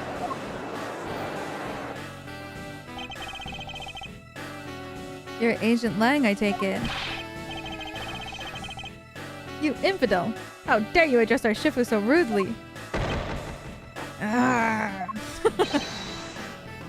Langzi says, a cub who disrespects others so feels the disciplinary bite of an elder. So don't you ever forget to show the proper respect towards another person. Shayna. This isn't much, but please accept my card. Oh, thank you. Please accept mine in return. Not the business card. You all see that just now? That is the proper way for 2 people to show their respect. Keep that in mind and you'll get far in life, got it? Ah, that's right. Francisca did warn me. Something about an elite Interpol agent from the Republic of Zengfa. Apparently, this man has the highest successful arrest rate in the organization. Agent Lang, why exactly is an Interpol agent involved with a clearly domestic case? God damn! That's none of your business, Mr. Prosecutor. How is it not? I've heard a rumor or two about you. You saw the murder that occurred during your flight home recently, right? Wow, we're matching again. Everybody's got like cleavage out in this game. First Cammy. Oh god, if he's actually secretly sus, everybody who's got their boobs out, we can't trust them. I'm gonna have to change outfits. If this guy is sus, starting episode 4, outfit change. I'm gonna have to cover up. Ha! But you sure took a while just to arrest one little flight attendant. How pathetic. No. It reminds me of Bakugo. His eyebrows are connected to his hair, if that's not like an aura.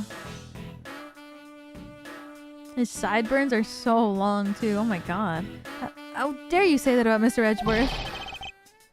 Are you saying you could have solved it faster, pal? The comedic relief jumps into aid of his master. How cliche. Look, what I'm getting at is that if I'd been there, no one would have died. I would have solved the entire case, and Agent Hicks would still be with us here today. Agent Lang knew yesterday's victim, Agent Acby Hicks. Hicks is like a brother to me, so now I'm out to take my revenge. Agent Hicks was investigating a smuggling ring with Francisca and a third person. This must be the man she was talking about. In that case, you should understand how I feel, as the kidnapped is someone I know. So I ask that you please allow me to participate in the investigation. This isn't your neatly trimmed courtroom of Eden, you know. You're out in the wilderness now, Mr. Prosecutor, and you're way out of your league. Damn. No hard feelings, but why don't you go back to your courtroom now, pretty boy? Oh my! You dare mark the court? I do. And I don't need the help of a filthy prosecutor. He called him a pretty boy. I'm sorry, Phoenix. I know you. I'm sorry, Phoenix.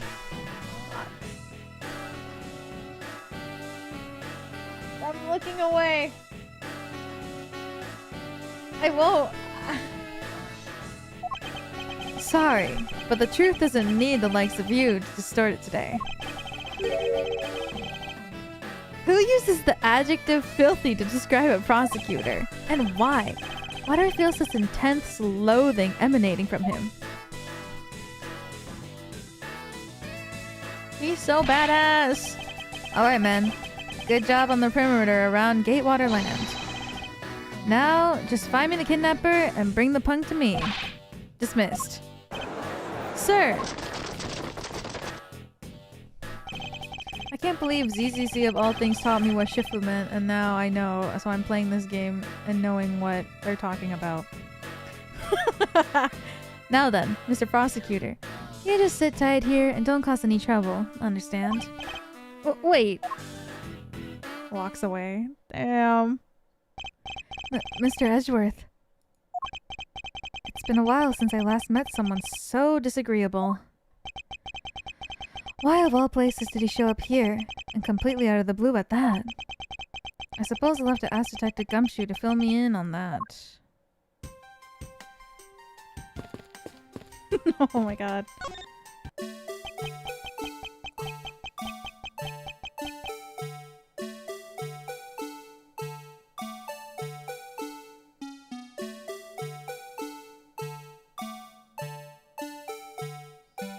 It's back! Dear God.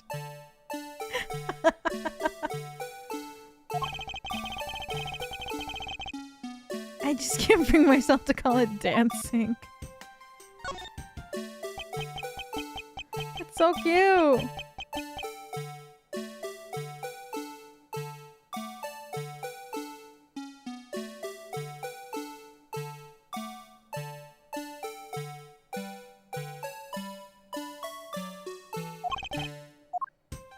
Oh, we're gonna take a photo with it. Horses are painted on the garage door to complete the Wild West theme. Almost look like they're ready to jump out into the real world and gallop away. Almost being the key word. Okay. Excuse me, but if you could just let me through here. Sorry, I can't let anyone through. Agent Lang's orders. I suppose I'll have to deal with this impasse for now. Some sort of tracks were left in the mud here, thanks to the rain. They look like tire tracks. Too bad they're destroying the Wild West atmosphere. They work so hard to create. The tires on whatever made these probably got pretty muddy as well.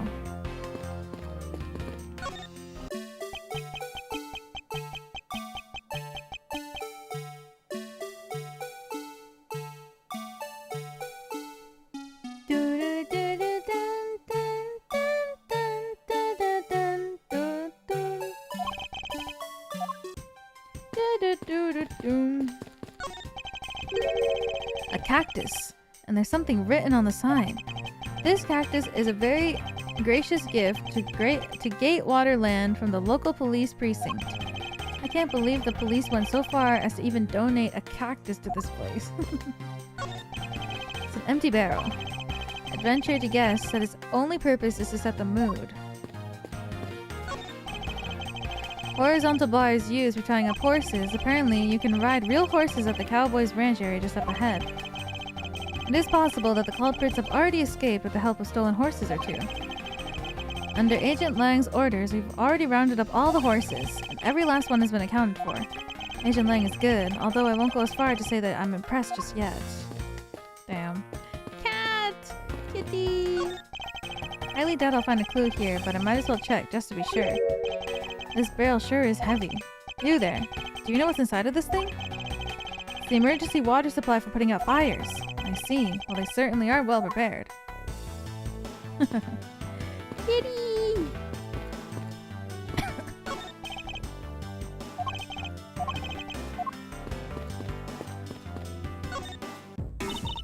Man, I can't calmly do any stealthing with all that with that detective around. I suppose it's not easy when there's this many members of law enforcement in the vicinity. It's alright. It's not like I'm in a hurry to steal just any old thing. Which is it? Do you plan to steal something or not? Quite the mystery, this one. Maybe I should talk with her just a bit more. What are you gonna do about your investigation into the kidnapping? Good question. Since Agent Lang holds the authority to investigate the case now, this makes things a bit more complicated. Oh, come on. You can't let that stop you. I'll even lend you a hand, so let's go. But you're a self-proposed great thief, are you not? I don't believe I can let someone of an unlawful nature participate in an investigation. Don't like to listen, do you? I'm not just any old great thief. I'm the Yatagarasu. And as I said earlier, the Yatagarasu is after one and only one thing. What is this one and only one thing you're after? The Yatagarasu is only interested in one thing. And that is the truth. I see. It was 7 years ago. Suddenly what? There was a vigilante who threw the business world into panic. Labeled mysterious and phantom-like, the Yatagarasu appeared and vanished at will. But we still don't know how much of this thief's ultimate goal. We do know the targets. The Yatagarasu like to find and publicly disclose evidence of corrupt dealings of all sorts. Once a target was chosen, no dramatic calling card or announcement was sent forth. Instead, the chosen corporation was infiltrated without even a target noticing. Some days later, the evidence that was found was sent out to the mass media, along with a card with the mask of a three-legged raven. Looking back, I suppose you could call what the Yatagarasu was stealing was the truth. Could this child really be the successor of the original Yatagarasu? That can't be. Can it?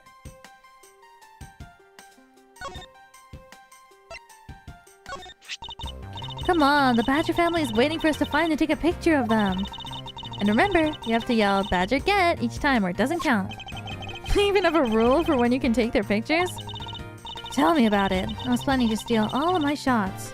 But as any proper great thief should, does the concept of stealing permeate every aspect of this girl's life? Maybe.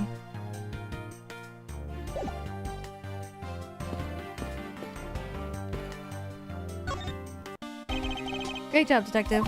Sir, for losing sight of me and the kidnapper, and allowing my investigation to be hijacked. Sir, I look forward to your next month's salary assessment. No! Why do you keep doing this to him?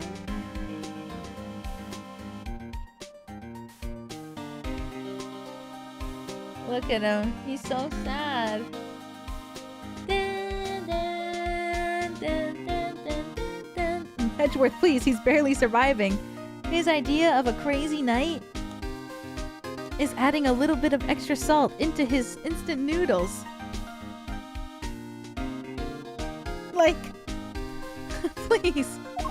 But the case isn't lost yet, sir. I'm gonna show you just how much of a man Dick Gumshoe can be. Shall I prepare the 21 gun salute now or later? Detective, are you sure it was the precinct you called for backup? Of course, sir.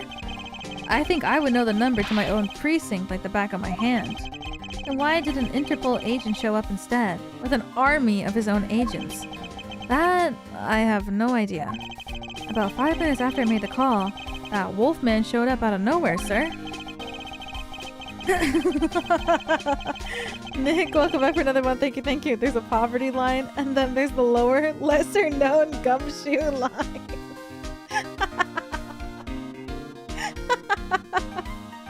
Lower, lesser known is crazy. That's so funny. The gumshoe line. Welcome back for another month. Thank you, thank you. He's doing his best. He is. I love him so bad. Agent Lang definitely has an agenda. So the question is, what is he after? Mr. Edward, I was wondering if I may ask about one thing, sir. Yes, what is it? Who is that? The girl over there, I mean? I'm Mr. Edgeworth's assistant. Kay Faraday. What? Funny, I don't recall making you my assistant. Yeah, I'm Mr. Edgeworth's assistant. Me! It's been like that since forever. Sorry, but I just stole your supporting role. How can you say something so serious with that giant grin on your face, pal? Mr. Edgeworth, we got a thief on our hands, sir. She stole my role, sir. I'm taking her in, getting her convicted, and making sure she serves out her sentence. Oh, come on, it'll be fun, like musical chairs. You better stay fast on your feet. No way. I won't. I will not lose the spotlight to you, little girl. Lance? Lance? Where are you, son? Is that money?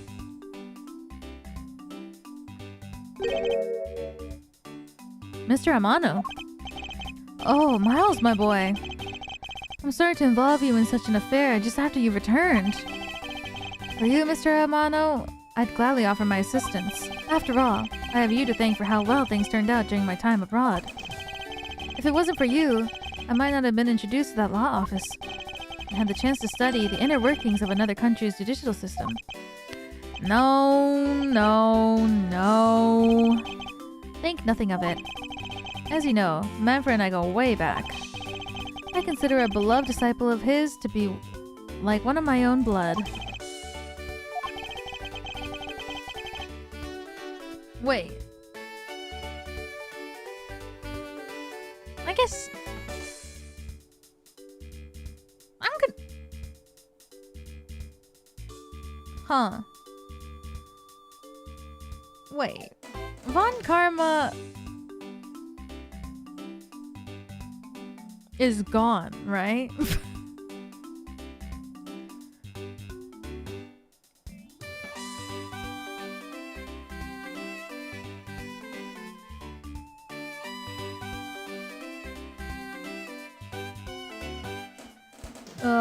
Yeah.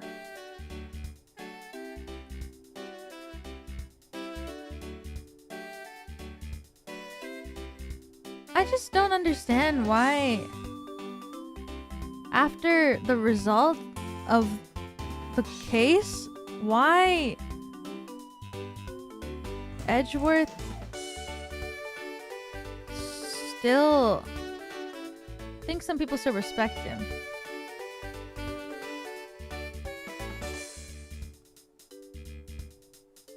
You know what? You're right. He was not a good man, so Edgeworth should just use all the benefits. You know what? Even if he's a bad guy, Edgeworth, you are the person who should get all the benefits of having this guy as your mentor, even though he ruined your life.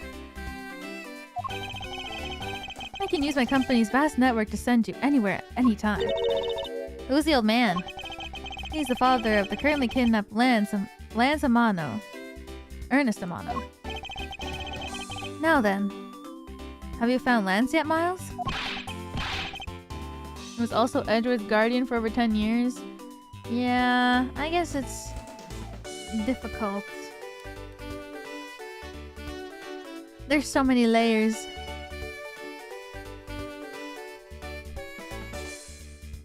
What? Meow meow? One sec.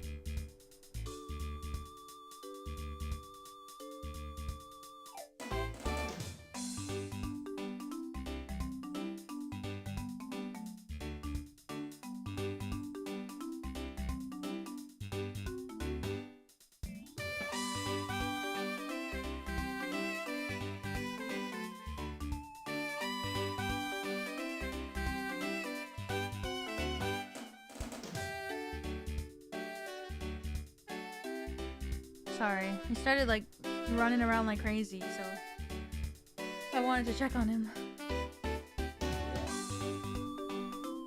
Von Karma raised him more than his own father did? Oh, well.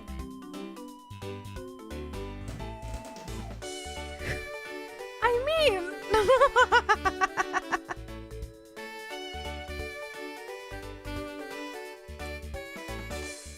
Von Karma...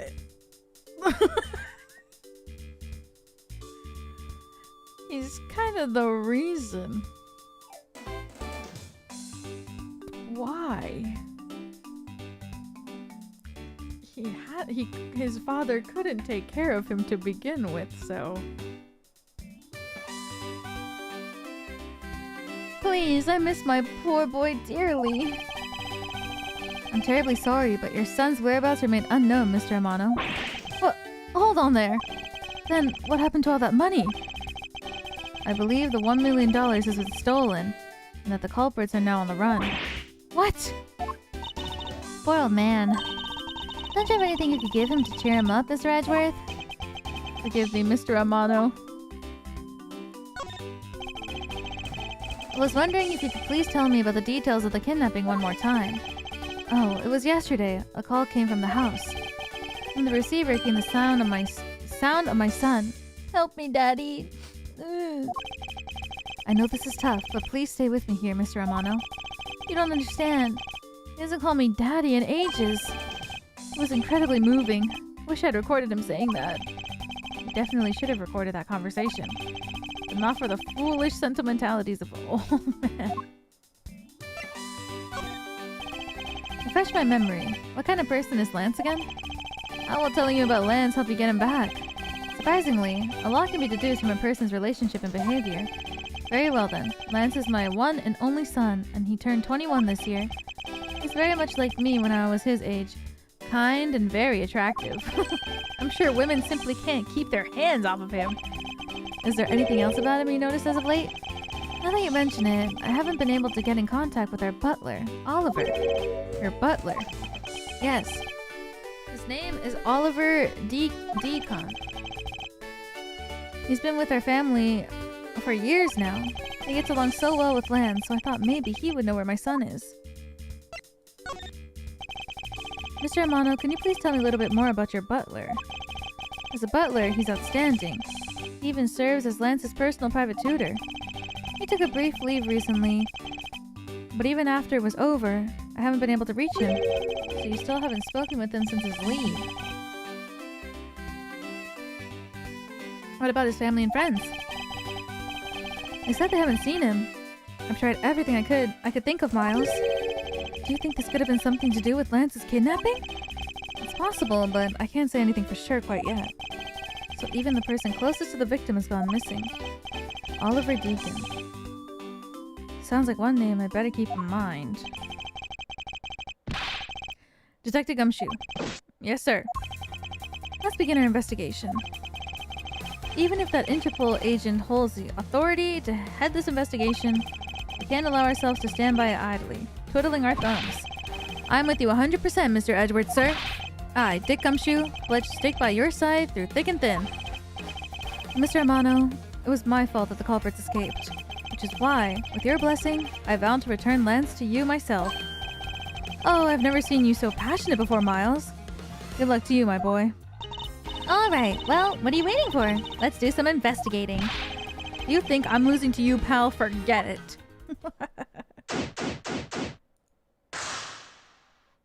Oh, he's just sad counting his money. What should we examine first? Thanks to Agent Lang, we can't leave this area. But the culprits are here until only very recently. Which means we may be able to find some clues that will tell us how they escaped. Okay, let's get looking. Hey, you there. Who, me?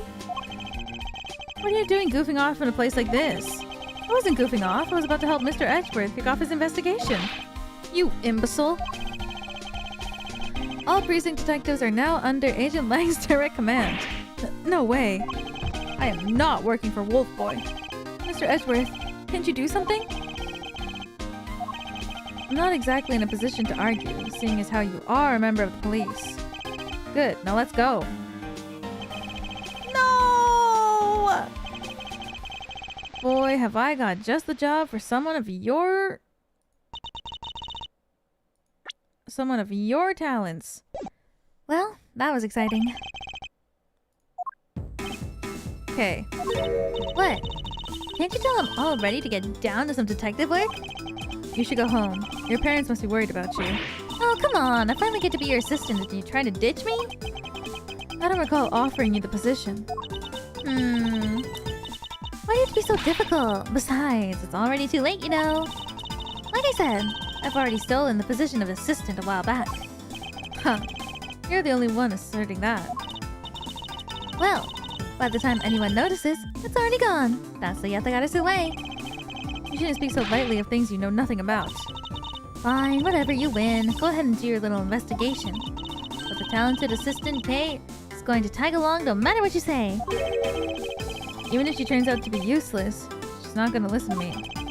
Might as well surrender and let her come along for the ride. Edgeworth is so easy.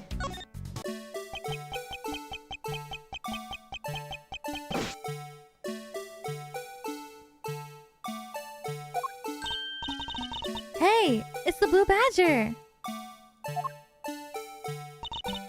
Badger get! I really don't understand why she's so excited over this badger hunt. Speaking of badgers, there's a person inside of there. Mr. Badger, I wonder if you might share with me what you saw.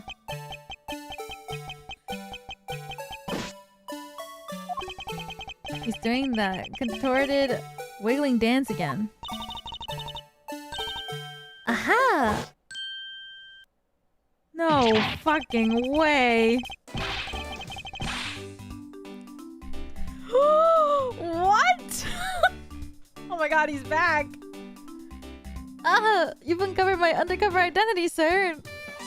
I was to remain under that head, sir! Aren't you Officer Meekins? Sir! Mike Meekins reporting for duty, sir! This man was a witness in one of the cases I headed 2 years ago. About the only thing I remember about this officer is that he talked in the fucking microphone. He often spoke and acted before he thought, which gave me a great deal of headaches. Is he a friend of yours, Mr. Edgeworth?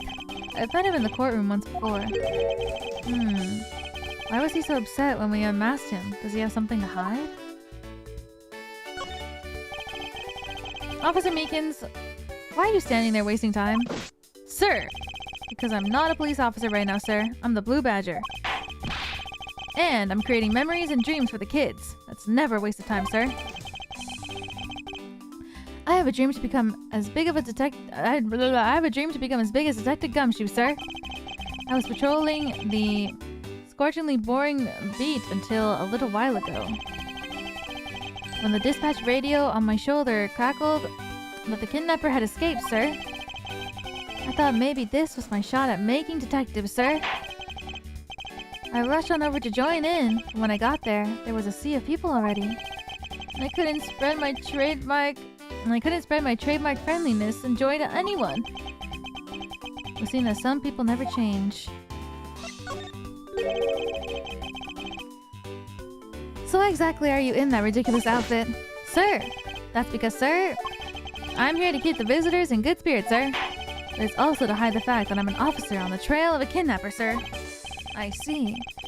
Agent Lang is very wise to employ this sort of diversionary tactics. Be handed the role of the Blue Badger out of all of the different disguises, sir. It's such an honor.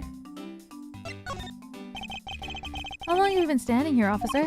Sir, we're about one little hour, sir. That's around the time I woke up from being knocked unconscious.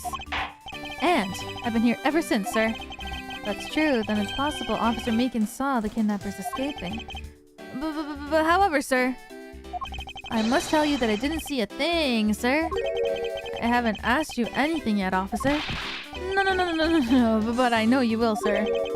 He's hiding something from me. Officer Meekins, I insist that you tell me more about your recent movements.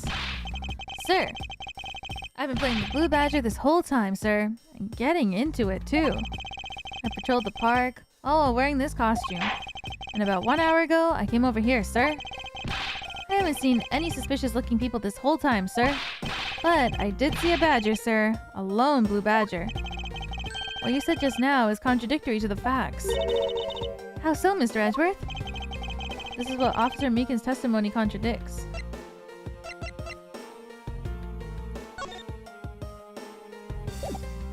Take that! Let's back things up. I'd like to ask you about your last statement. Sir, of course, sir. That's your wish, Mr. Prosecutor. This little patrolman will wait as long as I am commanded to wait. You said that you saw a blue badger, correct?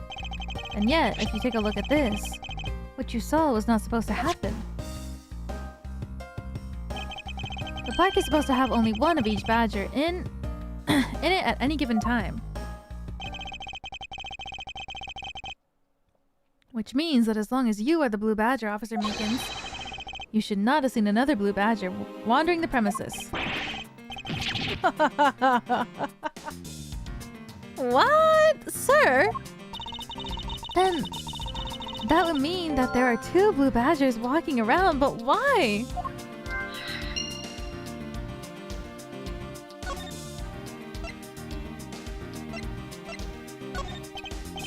Undercover as the blue badger right now, sir. Must pretend to not know anything about anything, sir. Mustn't respond to that. It'd be like shooting fish in a barrel. Sir, it's so incredibly shiny, but it has a really ugly shape. I knew it. I was right to go for the much more manly police badge, sir.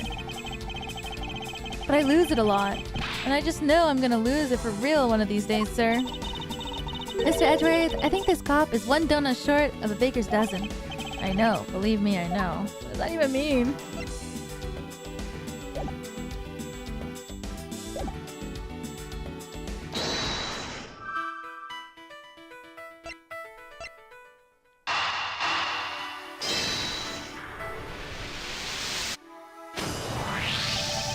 A second blue badger that shouldn't exist. Clearly, the true identity of the person underneath is... Oh, I know! It's one of the kidnappers, right? The person wore a costume to get away. Precisely. After all, the costumes that went missing from the storage area are... a blue badger, photo badger, and a bad badger. Yes, those three. So, there are 3 phony badgers running around in the park somewhere, huh?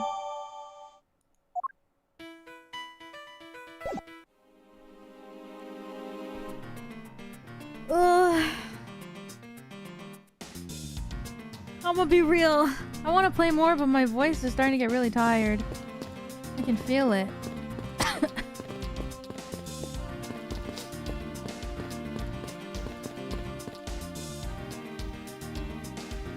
want to keep going, but oh my god. I can feel my voice getting really tired.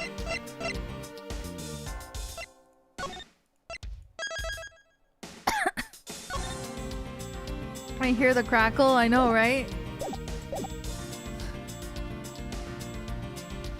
Maybe I'm getting sick, actually. No! I think I might be. I can feel it. You can hear it, probably. Oh god.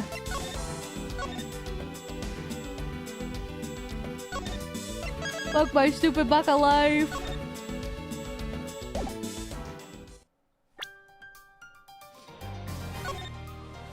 Oh my god!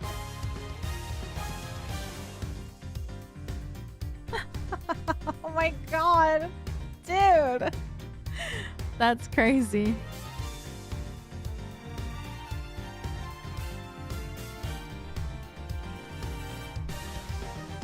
Yo, what? Oh my god, look, there's an arrow pointing down on my chat box. How is that possible?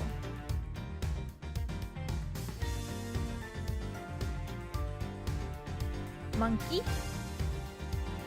Happened yesterday too? Oh, I guess I just didn't notice. I realized that it wasn't scrolling, but I didn't see the arrow. Oh my god. Yeah, my voice. No, why?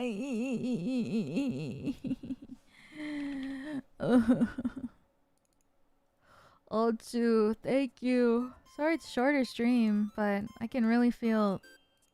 Like, I can really feel it. The tiredness in my voice from reading. Be okay for Trails tomorrow? I'm not playing Trails tomorrow. I'm playing Slay the Spire!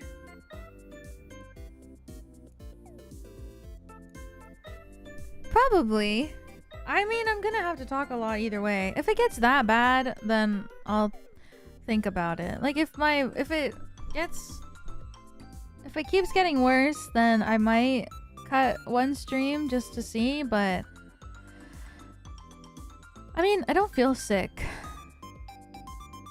Maybe it's because... I don't know. I haven't had, like, voice fatigue in a while, so... I feel like I never get voice fatigue, so... But, like, my cheeks are even, like... I feel it. Take care of my voice. Yeah. If it gets to that point... We'll see.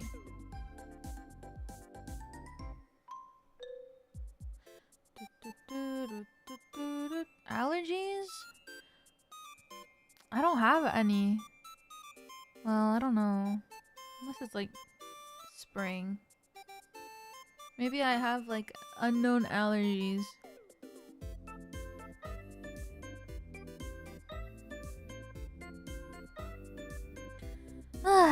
The pollen count is high this year. I don't have pollen allergy. Maybe I just gotta like clean up and wipe down my desk real good.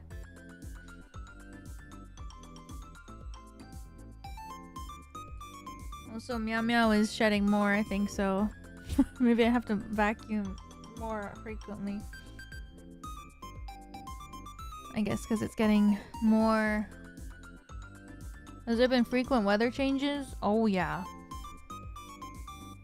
So crazy lately.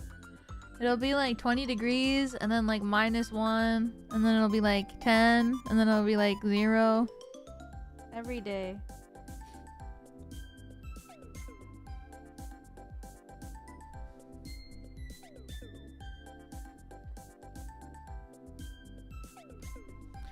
It's okay. I think I can talk for a bit though.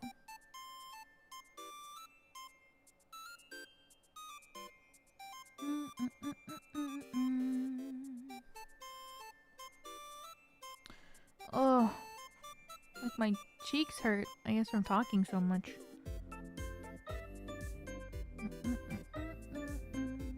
I'll be fine though. Maybe I just have to play for shorter time periods instead of playing games for like 9 hours at a time.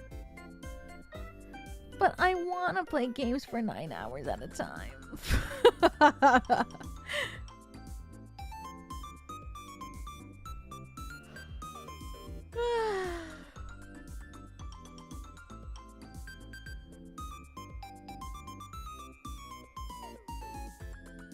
We're not as young anymore. I'm still young. You can do that? Shorter streams? Maybe 8 hours at a time. True! Well, I feel better already now. So maybe, I think it's probably because I haven't played a visual novel in a bit. And visual novels have way more reading than like JRPGs or any other game, so. I think I just gotta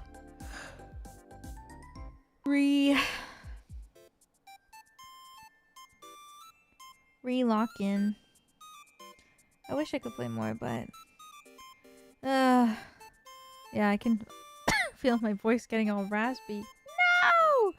Maybe I'll get like, I guess it's time to buy more tea, or like, I don't know, maybe I should be drinking more tea.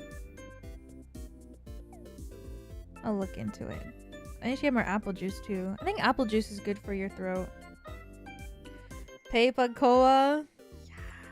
Yes. My favorite. I love Peipacoa so much. Peipacoa, my goat. I haven't taken it in a while. I have a jar right there. So, apple juice. Is it? Yeah, it is good. I think it is good for... I think apple juice is good for singing. Or maybe I'm remembering things wrong, but I'm pretty sure that like they really recommend apple juice. Like room temperature apple juice when you're singing. Honey ginger lemon tea. True. Ugh.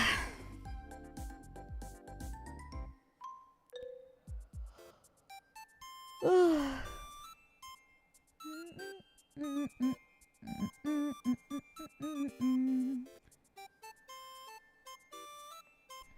Orange juice kind of messes with the phlegm. I'm trying to remember why apple juice is good. Is apple juice good for singing?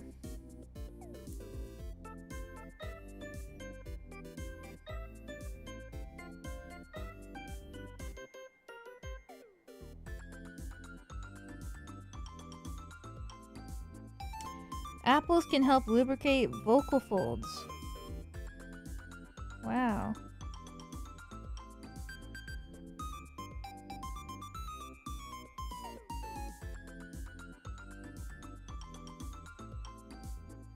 Apparently.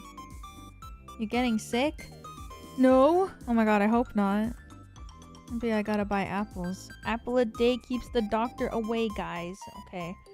Maybe tomorrow I will go to the grocery store and get fruits. It's time for all fruits. Knock on wood.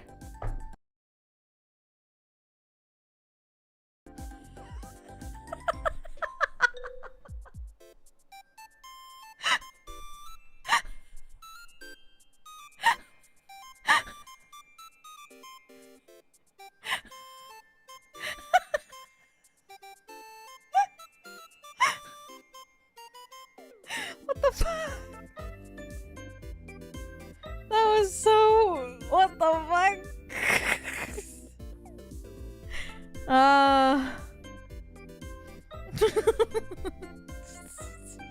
I'm sorry, it's because my GoXLR. I don't know. Dr. Cap, don't go away. I don't know. Maybe everything is like not plugged in that secure or something. I don't know. Ever since... I feel like ever since that one time. When was that? There was like another time kind of recently when I did something and then my GoXLR like unplugged itself. Ever since then, it keeps happening. That was crazy though. That was actually hilarious. Just, what the fuck? All the audio just disappeared. Try and knock again? Okay. Nothing. Wow. It didn't... Why? Oh well. I'm getting so tired too though. Sleepy eepy time. Purely for comedic purposes. That was funny. I wasn't expecting it though. Slack time.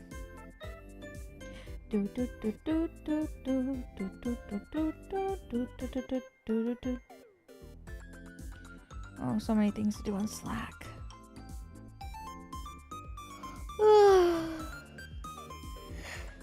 I'm so tired. I'm getting so sleepy. Good eat will help. I hope so. Yeah. I think I'll go to bed early tonight. I'm feeling sore, nasty throat energy. Who's streaming tonight? It's still pretty early, so.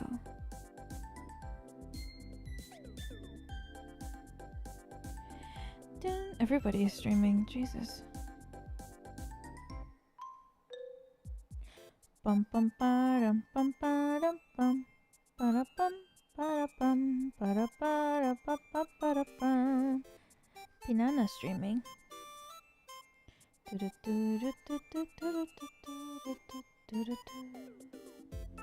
Here's hoping you feel better in the morning. I hope so. Thank you. I might sleep with socks on or something tonight. I feel like it's like getting really cold at night, but I'm sleeping, and then I feel like when I wake up, I'm like really cold, so maybe that's what I gotta do with socks. Yeah, because I feel like it's like super cold here at night, I think. Do I have a heated blanket? No, I don't. I should get one though. I feel like the blanket that I have kind of fucking sucks. Or maybe it doesn't suck. I think I just move a lot when I sleep. Because I go to bed with like my blanket. I go to bed with my blanket like fully covering me, and then I feel like I wake up and the blanket is just gone. Like I just feel like I move so much and then it's over for me. Gotta embrace the burrito blanket method. I feel like when I'm sleeping, I don't. I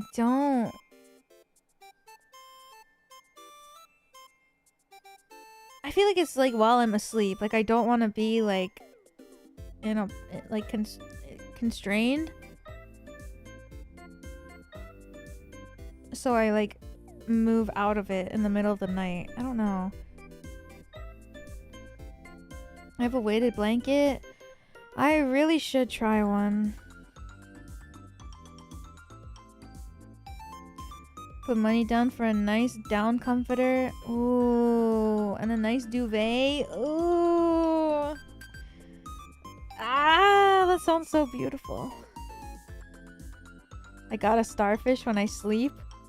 Sometimes I feel like I sleep like a corpse. Like I lay down on my back and my like legs are on my my legs are like closed. My arms are like on my side. And then I'm like a pencil.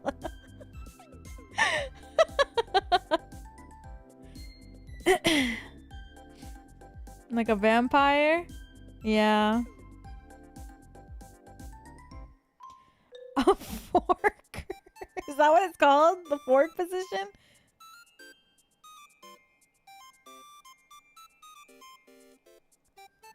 I was just but I feel like no, I made it up.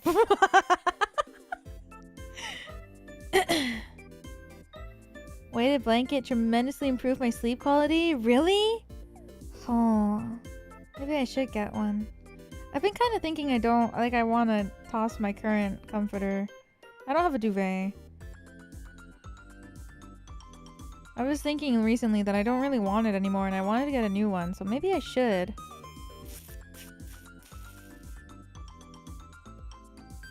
It's really nice. Okay, I'm gonna look. It's way too hot here.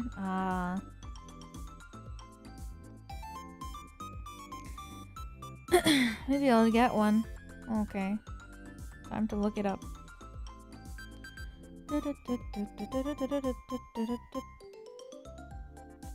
Weighted blanket for adult. Whoa! It's expensive. Some of these look so comfy. Ooh, do you guys like Sherpa? I don't like Sherpa.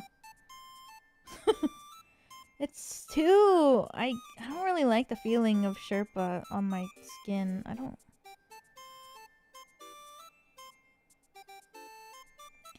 I just don't like the feeling of it.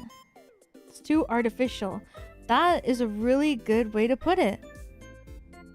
You're right. That is exactly what I feel too. I just didn't know the word until just now.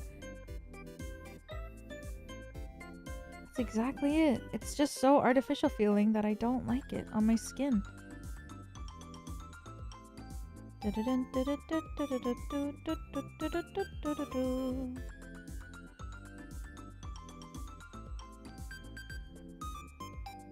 Have you seen Seth's birthday post on ZZZ? Yeah, I did. I saw it yesterday. He's so freaking cute.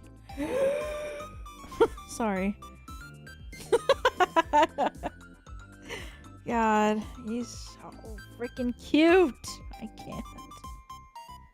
There's so many Sherpa jackets. I mean, Sherpa blankets. Man, is Sherpa good for this though? I can't tell. What kind of... Do you guys have weighted blankets that are like... There's... Some of these just look like... They look like a rain jacket. I can't tell.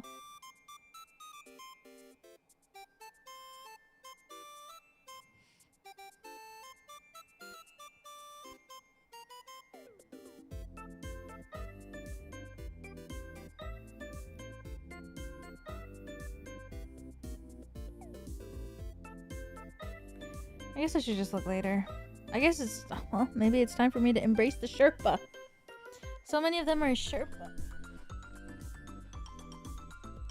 Fuzzy one and bamboo. Oh. I guess I'll look into it more.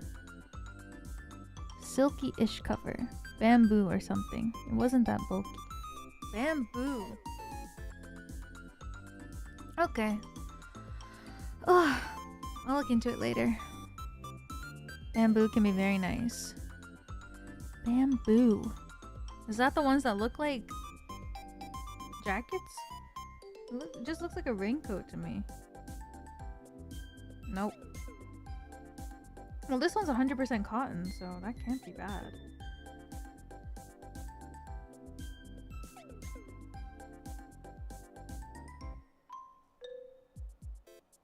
It sounds good.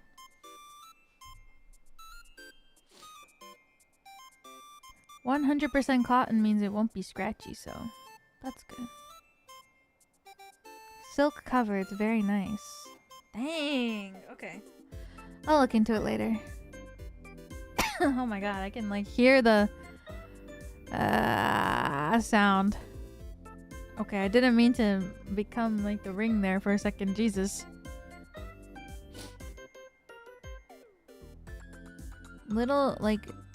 Little sections of weights, but you can get nice cover. Oh, okay. I'll look more into it. Yay! Alrighty.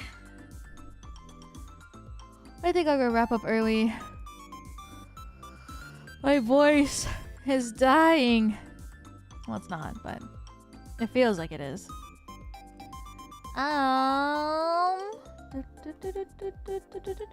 Tomorrow I'm gonna be playing what the hell?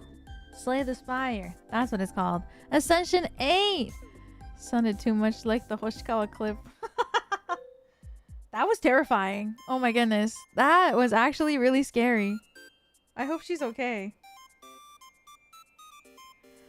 Hoshikawa-san, I hope she's okay.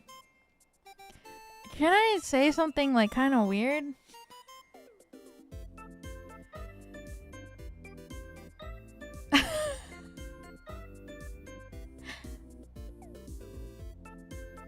Of course. So like last year at Overture, staff like gave me chocolates, and then they gave me like a chocolate that had a picture of Hoshikawa-san on it, but Hoshikawa-san's so cute that I couldn't eat the chocolate, so I brought it home with me, and I still haven't ate it to this day. It's in my fridge, so every time I open my fridge, I see every single day of my life, I see Hoshikawa-Sara in my fridge.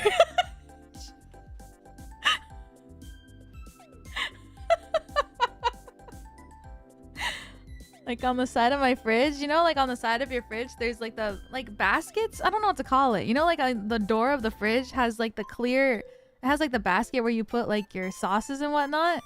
And sometimes in my fridge, it's clear. The compartment. So in the very top one, I just have her chocolate there, like pressed against. So it's clear, so I can see her on the side of my fridge. Like on the, yeah, in the shelf. Every day I open my fridge and I look at Hoshikawa-san. Every time I open my fridge, I look at her.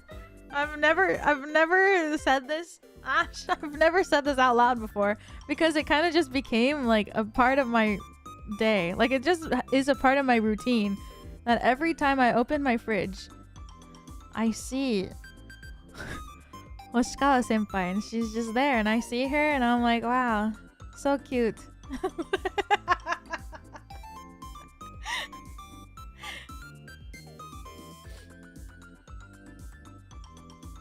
What if someone accidentally eats it? No, I don't think so. I don't even know if anyone who's ever came to visit has ever noticed. I don't even think my brother has realized that it's there. Has the chocolate expired?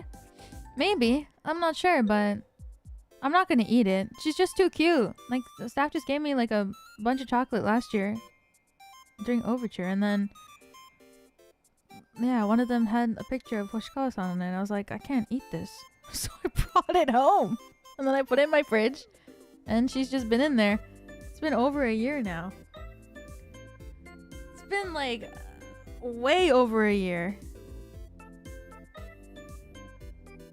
And she's still there, and I'm never gonna eat it. So she's just gonna stay with me forever. How long are you planning to hold on to it? Forever. What do you mean, hold on to it? How could I part with it? That's my senpai.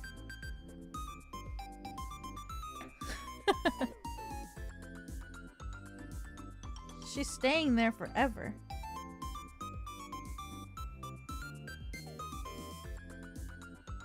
But yeah, Hoshikawa senpai is in my fridge.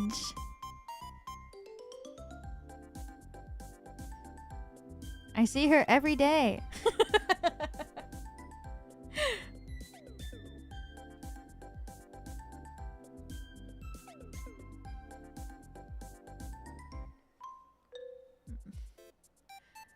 That's my weird lore drop for this today.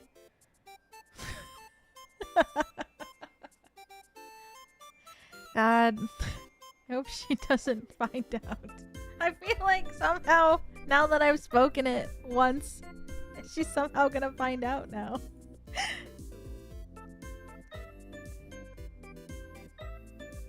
Will you ever tell her if you get the chance? I mean, if it comes up, then maybe. But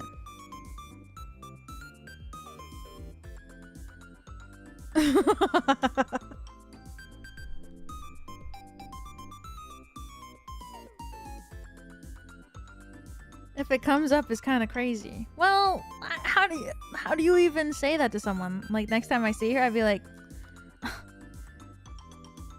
crazy thing I have to tell you. I have a chocolate in my fridge of you that I look at every single day.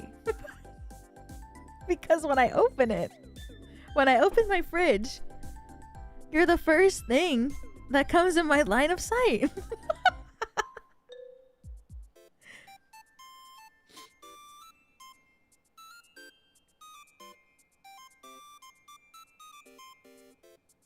Yandere. No!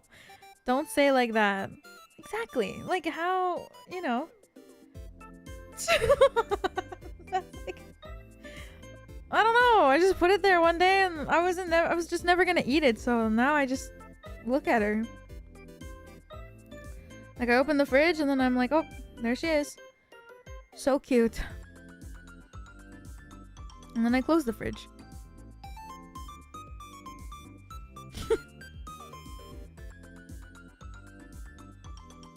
I can't help it. I couldn't eat the Hoshikawa Sara chocolate. Like she's too cute. I don't know, I just couldn't bring myself to eat it.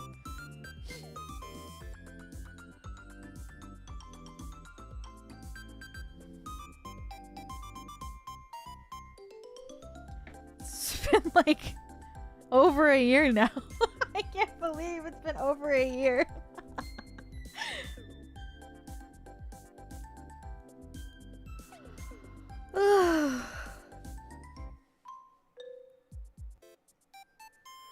Okay. I can feel my voice getting tired. I will send you to... I feel like I really never get to redirect to Finana, so I will send you to Finana. Dum, dum, dum, dum, dum.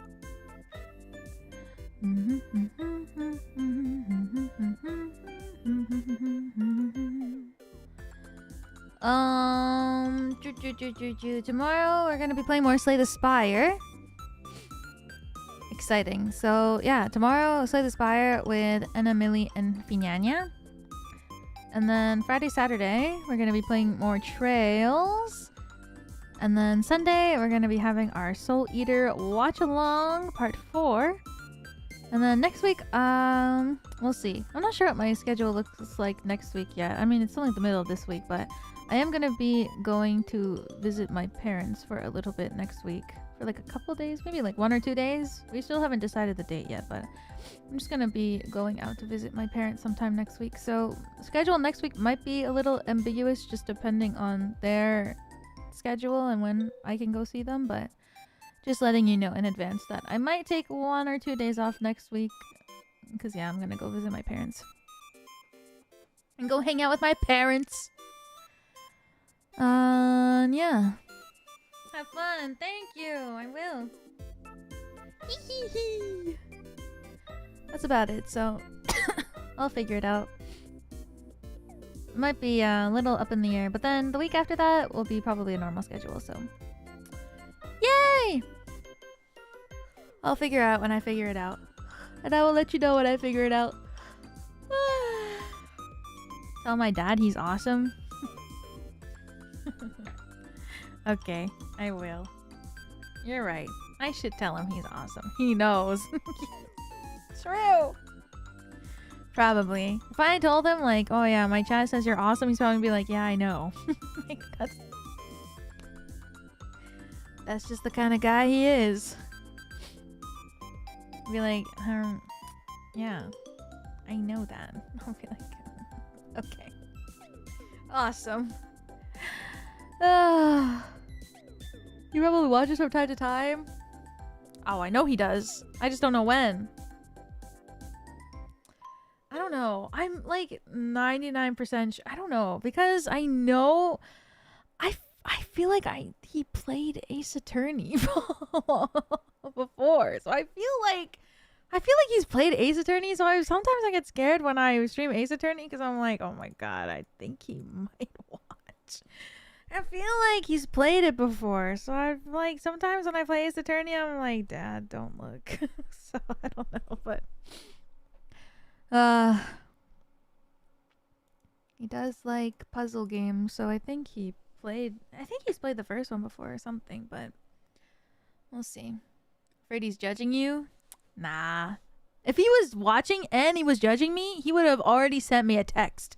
He would have already have sent me a text message, okay? If you remember back in the day, guys, okay? Friday the 13th collabs, okay? My dad would text me and freaking backseat me while I was playing the killer, okay? Like, this is the kind of man he is. This guy, if he thinks I'm stupid, he'll let me know. He backseats me. He texts me all the time if he's watching. So if he was watching right now, I would have already had like 10 texts on my screen being like LMAO. But he's not, so he's probably not watching. Alrighty, I'm gonna go to bed. I'm so tired. I'm gonna look into the weighted blanket though. I think that's a good idea. Cassie, welcome up for another one. Thank you, thank you, thank you. Thank you so much for the stream today. Gonna watch Diana A Season 4 Episode 1 after your stream. Have a yayful night. Weewa. Oh my goodness, I can't believe it's out. Wait, your icon is so cute. What is it? What is your icon? Is this you and your friends? Is this like a matching trio icon with you and your friends? Oh my god, please say it is. That's so cute. Fuck, I can't believe Daya. It's my Oshi's Kawa. That's so cute. Oh my. Ooh, ooh, wah, wah. Wait, is that me on the left? I can't see. I'm like, I can only see from this like really miniature small. Is that me? I can't tell. And then it's not. Thanks guys for coming to today's stream. We have to end before they can answer because I don't want to be like, oh my god, is that me? And then be like, no. Good night, everybody. I hope you all have a great rest of your day, night, morning, evening, wherever you all are. I literally can't see anything. I just see like balls. So I just... Thank you for coming to today's stream, everybody. Thank you, thank you, thank you. And never forget that I love Yuri. I love Yowie. And I love you. Oh, haha. Good night. Okay, wait, I have to zoom in. Can I even zoom in? Can you zoom in enough to look at someone's icon? No, I can't tell. Good night, everybody. Thank you for coming to today's stream. I will see you tomorrow. And if not, I will see you when I see you next time. Have a good night, everybody. Love you all. Good night. Ooh, ooh, wah, wah, ooh, wah. Ooh, wah, wah, taku, taku, ciao. Wah, wah, wah, wah, wah, wah, wah, wah, wah, wah, wah. My icon is cute too. Not my drawing of Domo. Dude, how old is that, man? Me when I was like, this is what... It's pretty good too, considering like nobody has thought about that character in a while. AKA me, I haven't thought about that character in a while. Okay, good night, everybody. See you later. I love you all. Good night. Bye.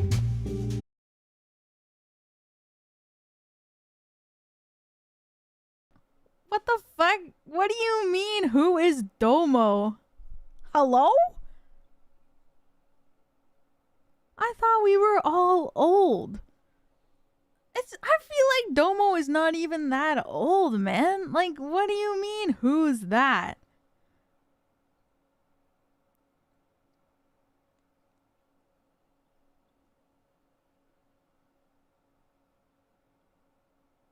We?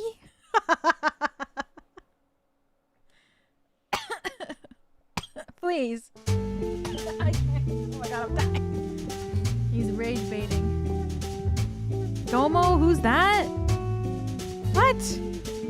Guys, come on. It's the NHK mascot, I think. I think it was NHK. He's so cute. Guys, look it up, okay? Domo. See you later.